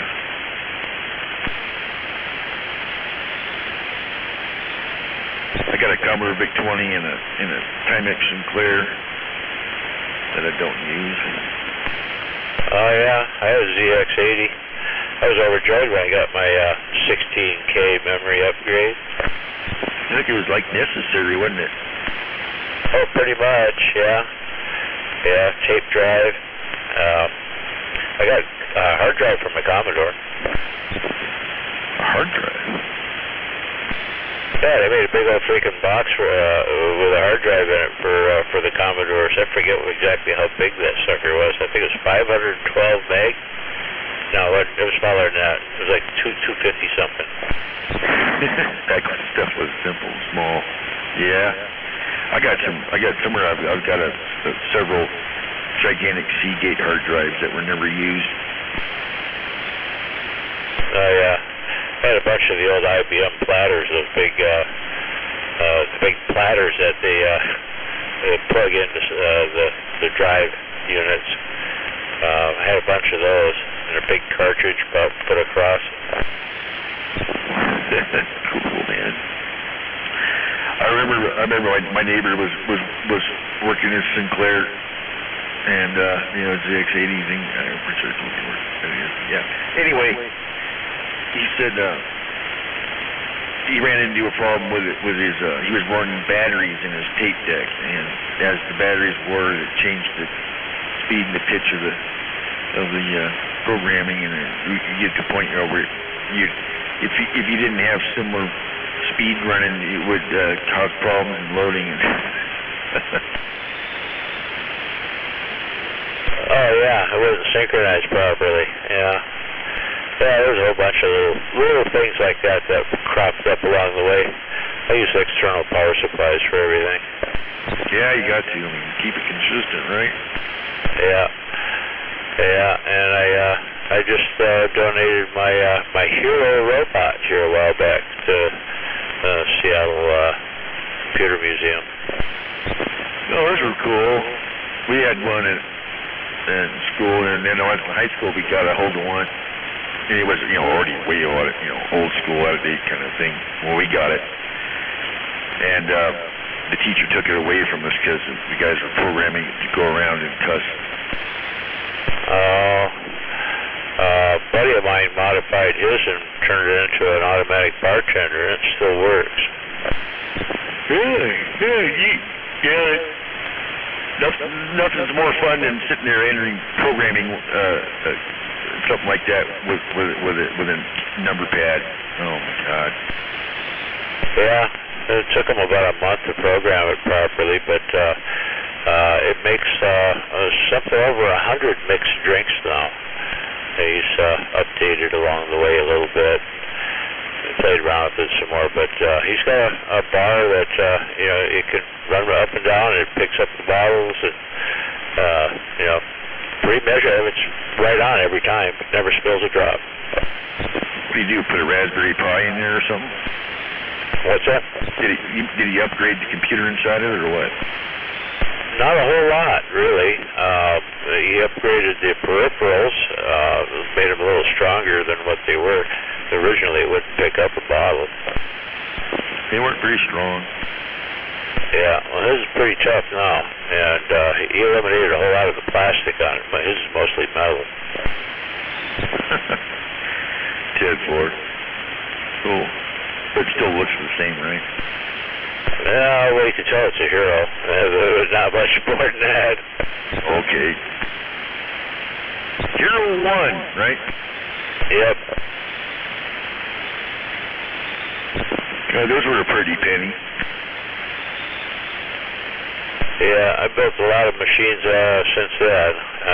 That was what I went to school for, was electromechanical engineering, CNC machines. Right on.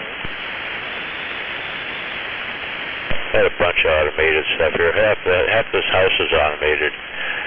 It's going to get a whole bunch better along the way here. I've got a bunch more stuff to add to it. Got a whole bunch of X10 stuff. X10 stuff?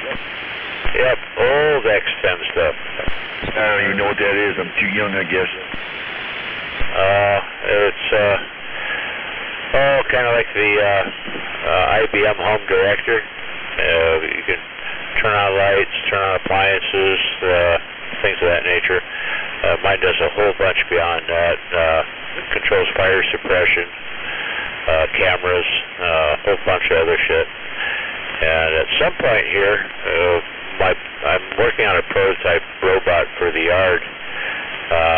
He's still learning his way around the place, and right now it's just in a prototype form. He's just got tracks and all the appropriate sensors and everything. When I get it all done here, it'll be a little bit bigger and a whole bunch stouter, and be able to pick up the a lawnmower head, or deck actually, and drag it around the yard. So I'll be able to mow the yard, and then when it's not mowing the yard, it's doing a patrol. It goes to different waypoints, stops and looks around, sees if anything's different. If anything is different or something's moving where it shouldn't, it'll tell me. Cool. You know they got dogs for that. Yeah, dogs lay landmines. True. Yeah, you gotta have something like that in my yard. It better have tracks or it ain't gonna get around. Oh yeah, this one's got tracks, and it's gonna get a bunch of an update.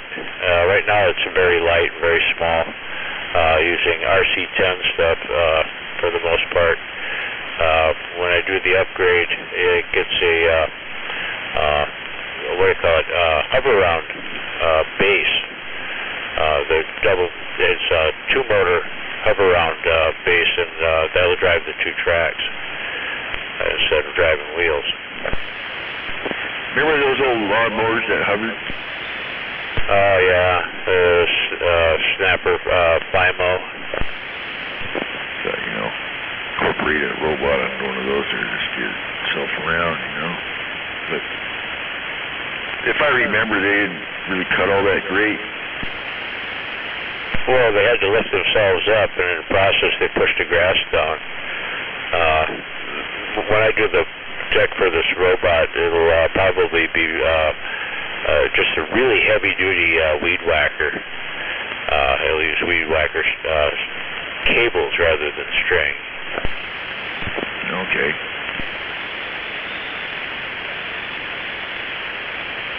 That way, theoretically, it won't chew stuff up or throw rocks very far.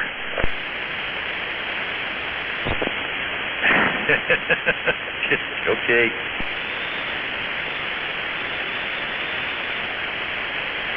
I don't know. They can whip some stuff up. Idiot. Yeah.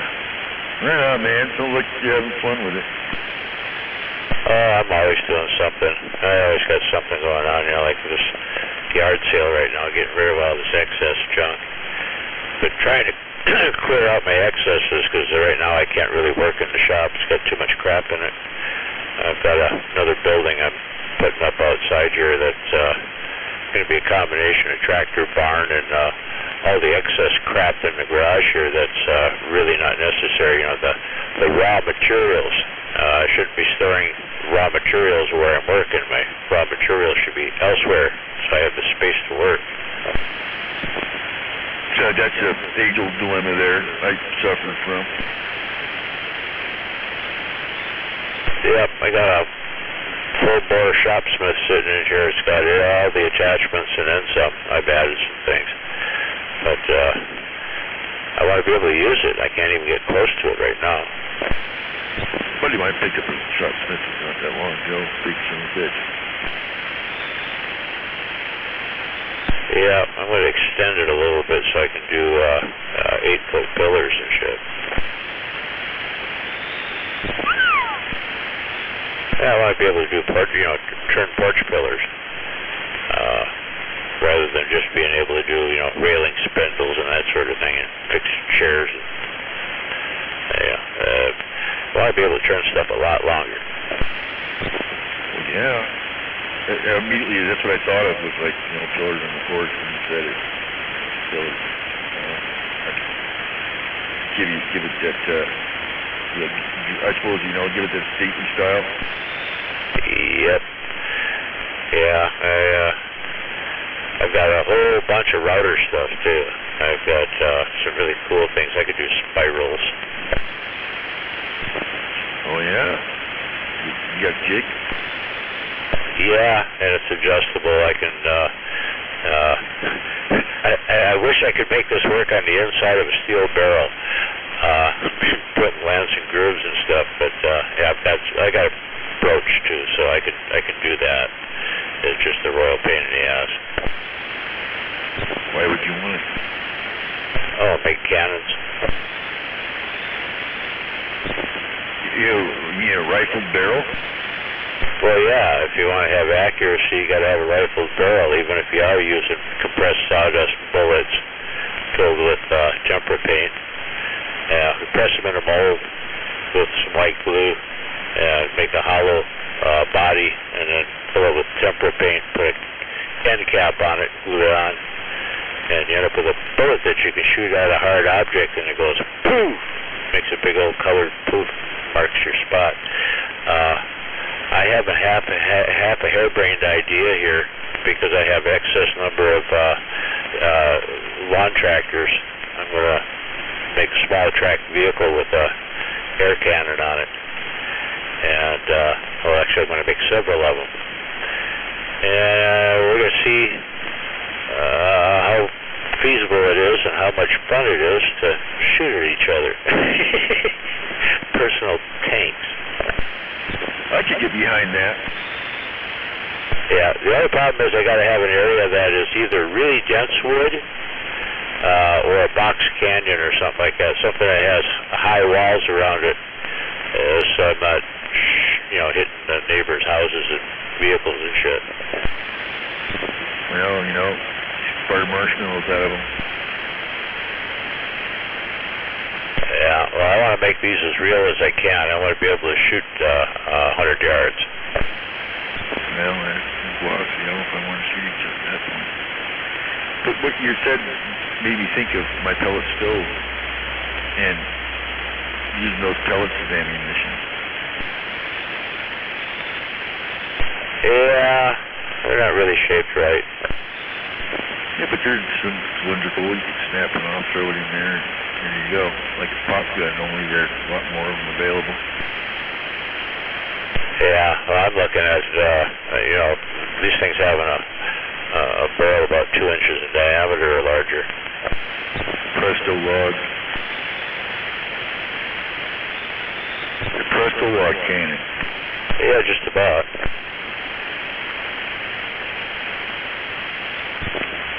Oh man, I made potato guns.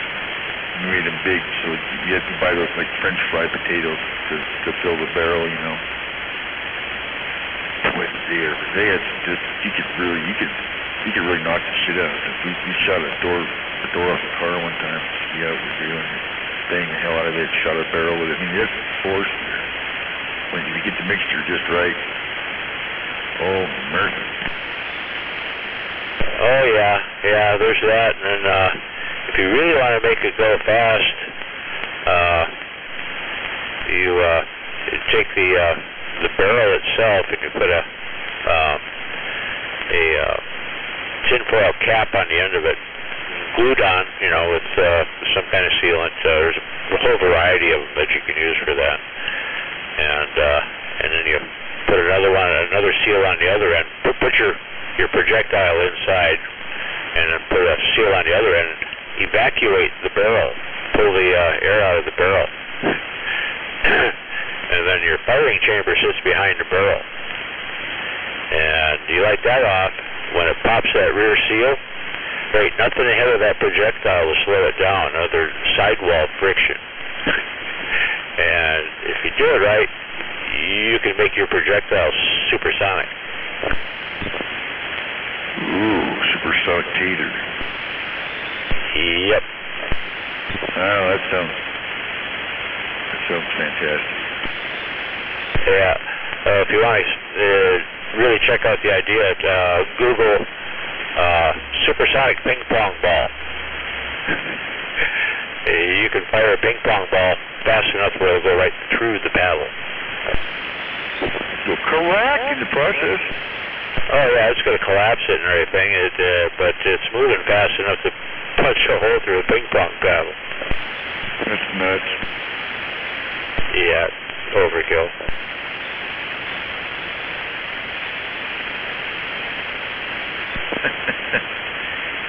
Yeah, we were using Aquanet and taters and twist links, twist sparklers, and then I pulled the igniter off a barbecue and stuck it in the back of mine. That was a lot handier. Oh yeah, put a regular hand grip and a trigger on it, yeah, and you just put it in and click, boom.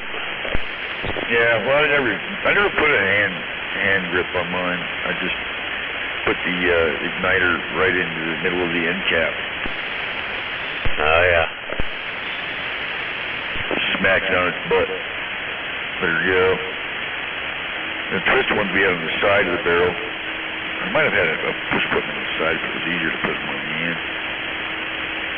And between the Aquanet and the starch, the starchy goo coming off the potatoes, man, eventually the threads would get stuck.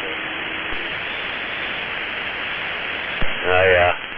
Yeah, I took a Victor cutting torch and modified it somewhat, and used oxygen propane. But you can't use plastic barrels when you're using oxygen propane.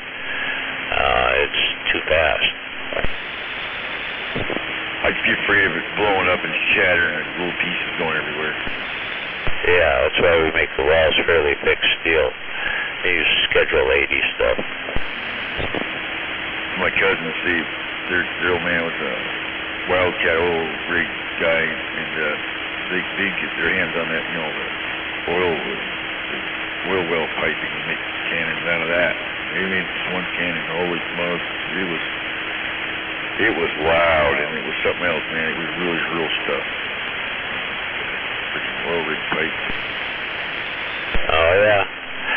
Yeah, I've got an oxygen concentrator, and I've modified slightly. I can fill my big bottles up with it. It takes all day, but it'll fill one of my big bottles. And so, yeah, oxygen and whatever gas that you can produce. And if I'd have to do it myself, I could make my own methane. I have a methane digester tank that's not set up right at the moment, but I have used it before. So I can make my own gases. I can make my own gases without one of those. Oh yeah, I know. I could do the hydrogen-oxygen thing there too. Just through electrolysis, and it'll compress as well. Got to set up a little different for that, though. Let's talk about farting. I remember in their old cabin, there was a gag gift that was in there. It was a an old school looking lantern, that you carry around with you, and it had a hose coming out of it with a dealer bobber to stick up your bunghole. Okay. So you could be powered on your own gas. Yeah, I'd hire a cow. Yeah, that'd be cool. About the concentrator now. I could see take like using a concentrator like a medical grade one, but then you got to be able to pump it to some pretty high pressure. So what do you use for that part of it? Oh, it's got its own compressor.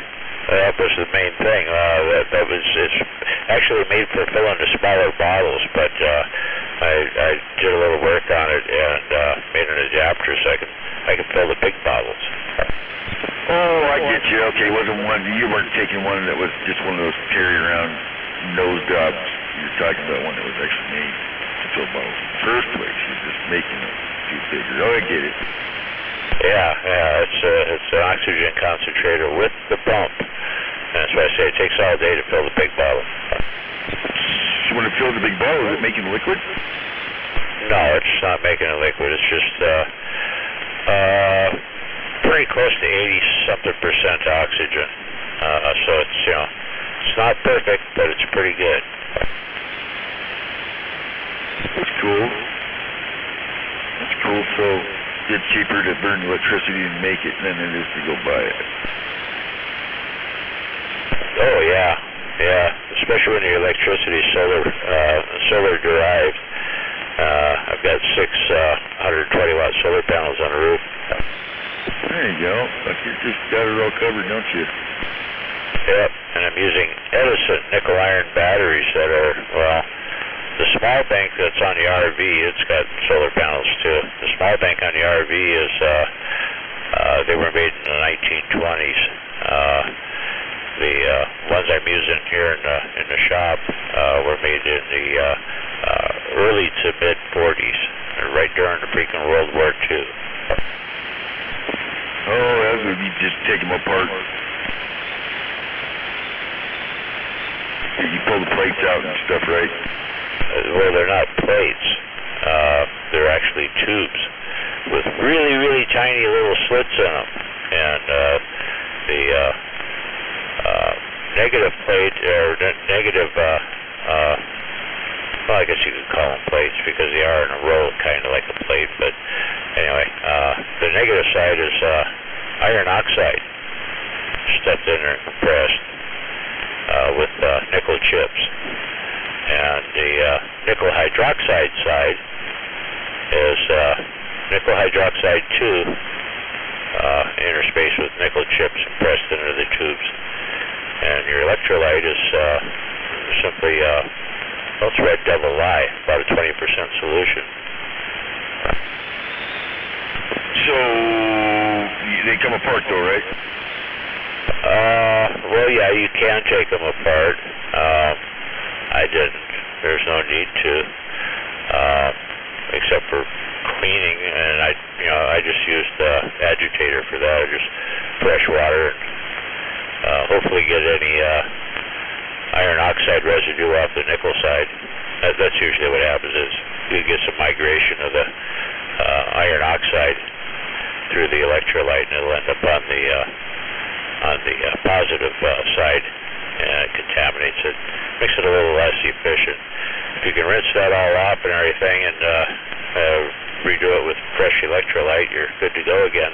These all came back to over 80% of what their rated capacity was. That's good. That's green. Yeah, it's the battery that was too good.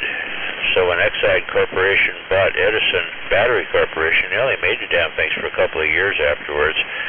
They bought Edison Battery Corporation in '72, I believe, and then they just continued making Edison cells in '75. Although they did patent every fucking way that you could even think of modifying or changing or the composition or the design of the batteries, and their patents are ambiguous enough to where it doesn't matter what you did with them. They were going to pounce on you if you tried to make money at it. Yeah, that old chestnut, huh? Yeah, they became patent trolls, and they have renewed since they did that. Yeah, that's sad. A lot of stuff gets lost because of that. But there is a way around that. If I were to start manufacturing the doggone things using a much more modern design, because we have new materials that Edison didn't have. We have non-magnetic stainless steel, which can be used for making all of it. We have non-magnetic stainless steel mesh all the way down to 0.1 micron. Yeah, anyway, we can do this a whole bunch cheaper, and we can mount those electrodes much closer together and separate them simply by an insulating material like non-woven poly insulator between them, and so the ions don't have as far to go, so the thing will charge faster and it'll discharge quicker, and it'll still last for freaking ever, just about, because there's no wear on either one. There's no parts of it that get used up. The only thing that usually screws with a nickel iron battery is the electrolyte, because it's potassium hydroxide. It wants to become potassium carbonate.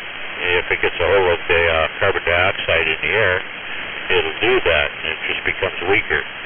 And the cure for that is go dump it, pick it up another batch, fill it back up. If you top it with a little bit of topping oil, they use mineral oil with a color to it so you can tell that it was there. It keeps the oxygen, or it keeps the atmosphere away from it, and that usually doesn't happen. Then you only have to change the electrolyte about once every 25 years or so.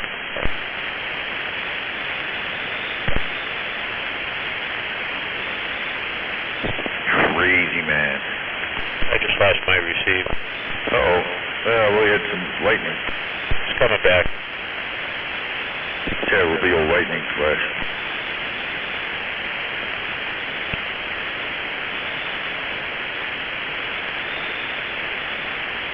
Yeah, it's a microphone thing. Okay. There it goes.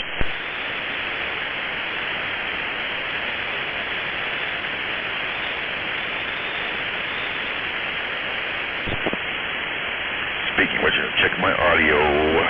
Okay.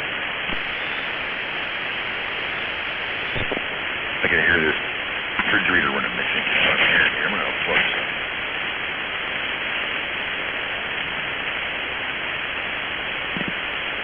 There it goes. Did you hear that? Yeah, I think I got hot. Did you? I got one of those little electronic, little mini refrigerators, you know.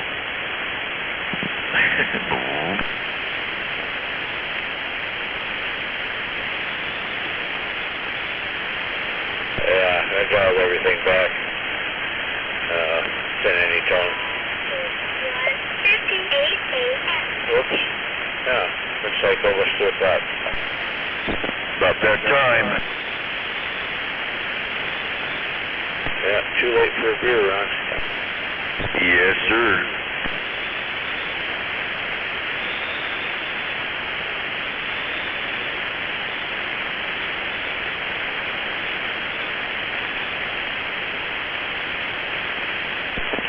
I bought a hard seltzer.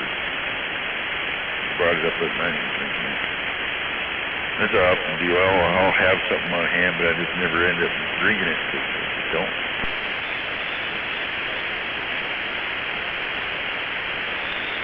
Oh, yeah. Yeah, there's a 6-pack of beer in the fridge here. It's, it hasn't been touched in 3 months. Uh-huh. I don't drink it. It's just here in case I had a couple of friends that stopped by that drink. Yes, thanks. I try to have, you know, a couple beers and maybe some whiskey on hand just for that occasion.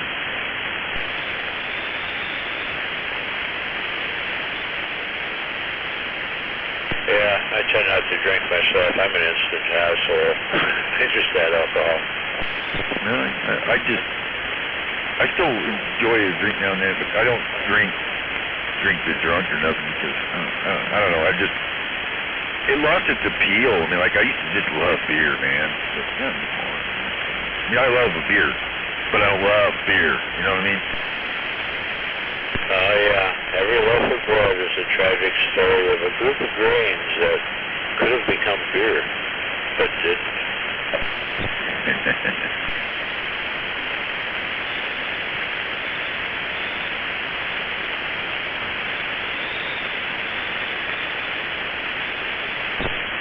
Yeah, I'm usually a 2-drink limit.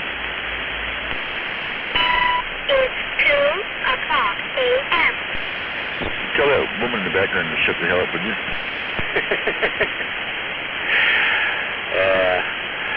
Anyway, yeah, I should probably go hit the hay. I got a totally long day tomorrow. Getting the rest of this stuff set up for when the guys come down to go through my junk. See how much of it can go away.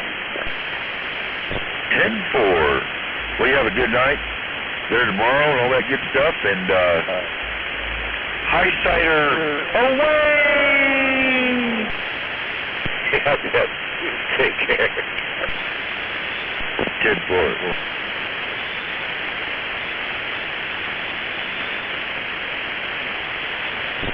cat box. Away! Don't touch him, do it. Away! There we go.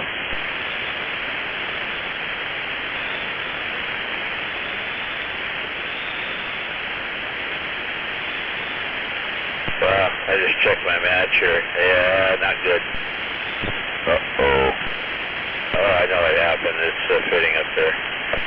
Uh-huh. Yeah, bad coax end. I think I pulled on it a little too much. Lost the ground. They don't like that. Nope. Anyway, yeah, it's popping. There we go. All right, quit talking and fix that jack smack for free. Get back on the air tomorrow. Oh, I'll do that. Take care. All right, see you. I said away! Again.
be.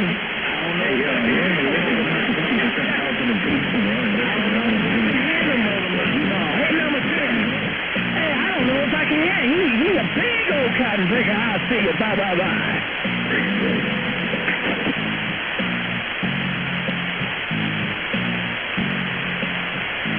Hey, Mule Man, hey, you were my dog.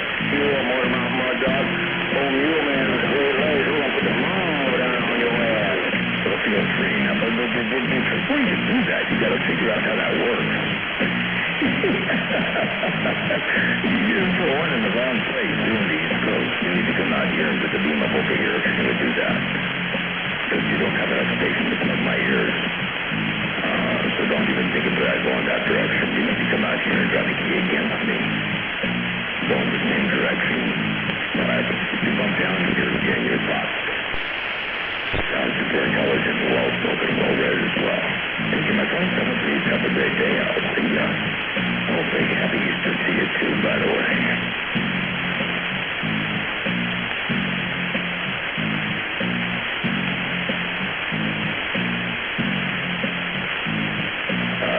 Give me a shout if I can hear you over MMM, the radio from me.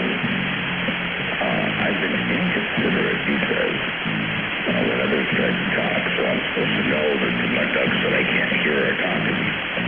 But I got 25 dB over 9, 30 over 9 on my radio over here. I've got a lot of activity in my radio, and I'm probably hitting in it. I got them hitting me at 25 and 30 over 9, and I know I'm hitting them at 25 and 30 over 9. Not like anyone special, not like any radio is better than another, but the people that are complaining are the people down there are about 5 or 6 or 9 estimates, or 8 estimates, 1 estimate, I don't know. And they figured that because they spent the money on their radio, that they're entitled to get into somebody's radio who they heard in their receiver. It just doesn't work that way.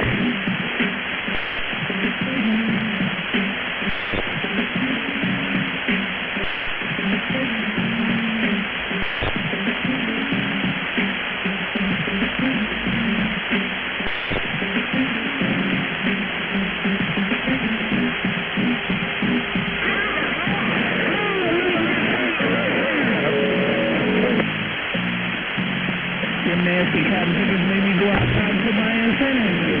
All I want to do is see up there. There's some audio on right there. They can. All that audio he's got. Oh, I'm sorry, that's my audio. A10.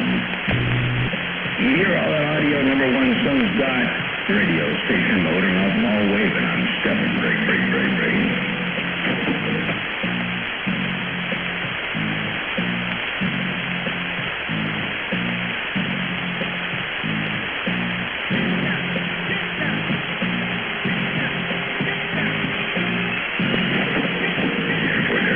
That's how it's supposed to be. Hey, I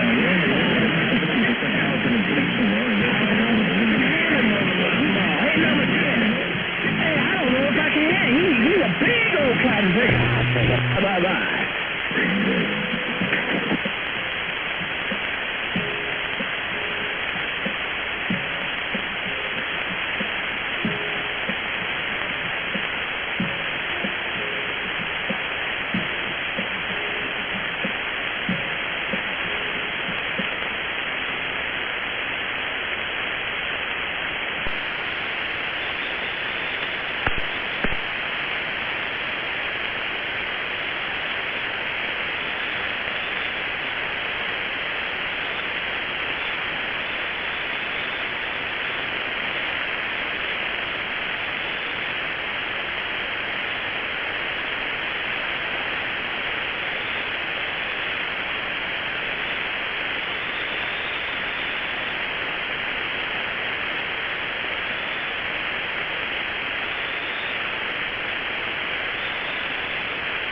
right in today, Red.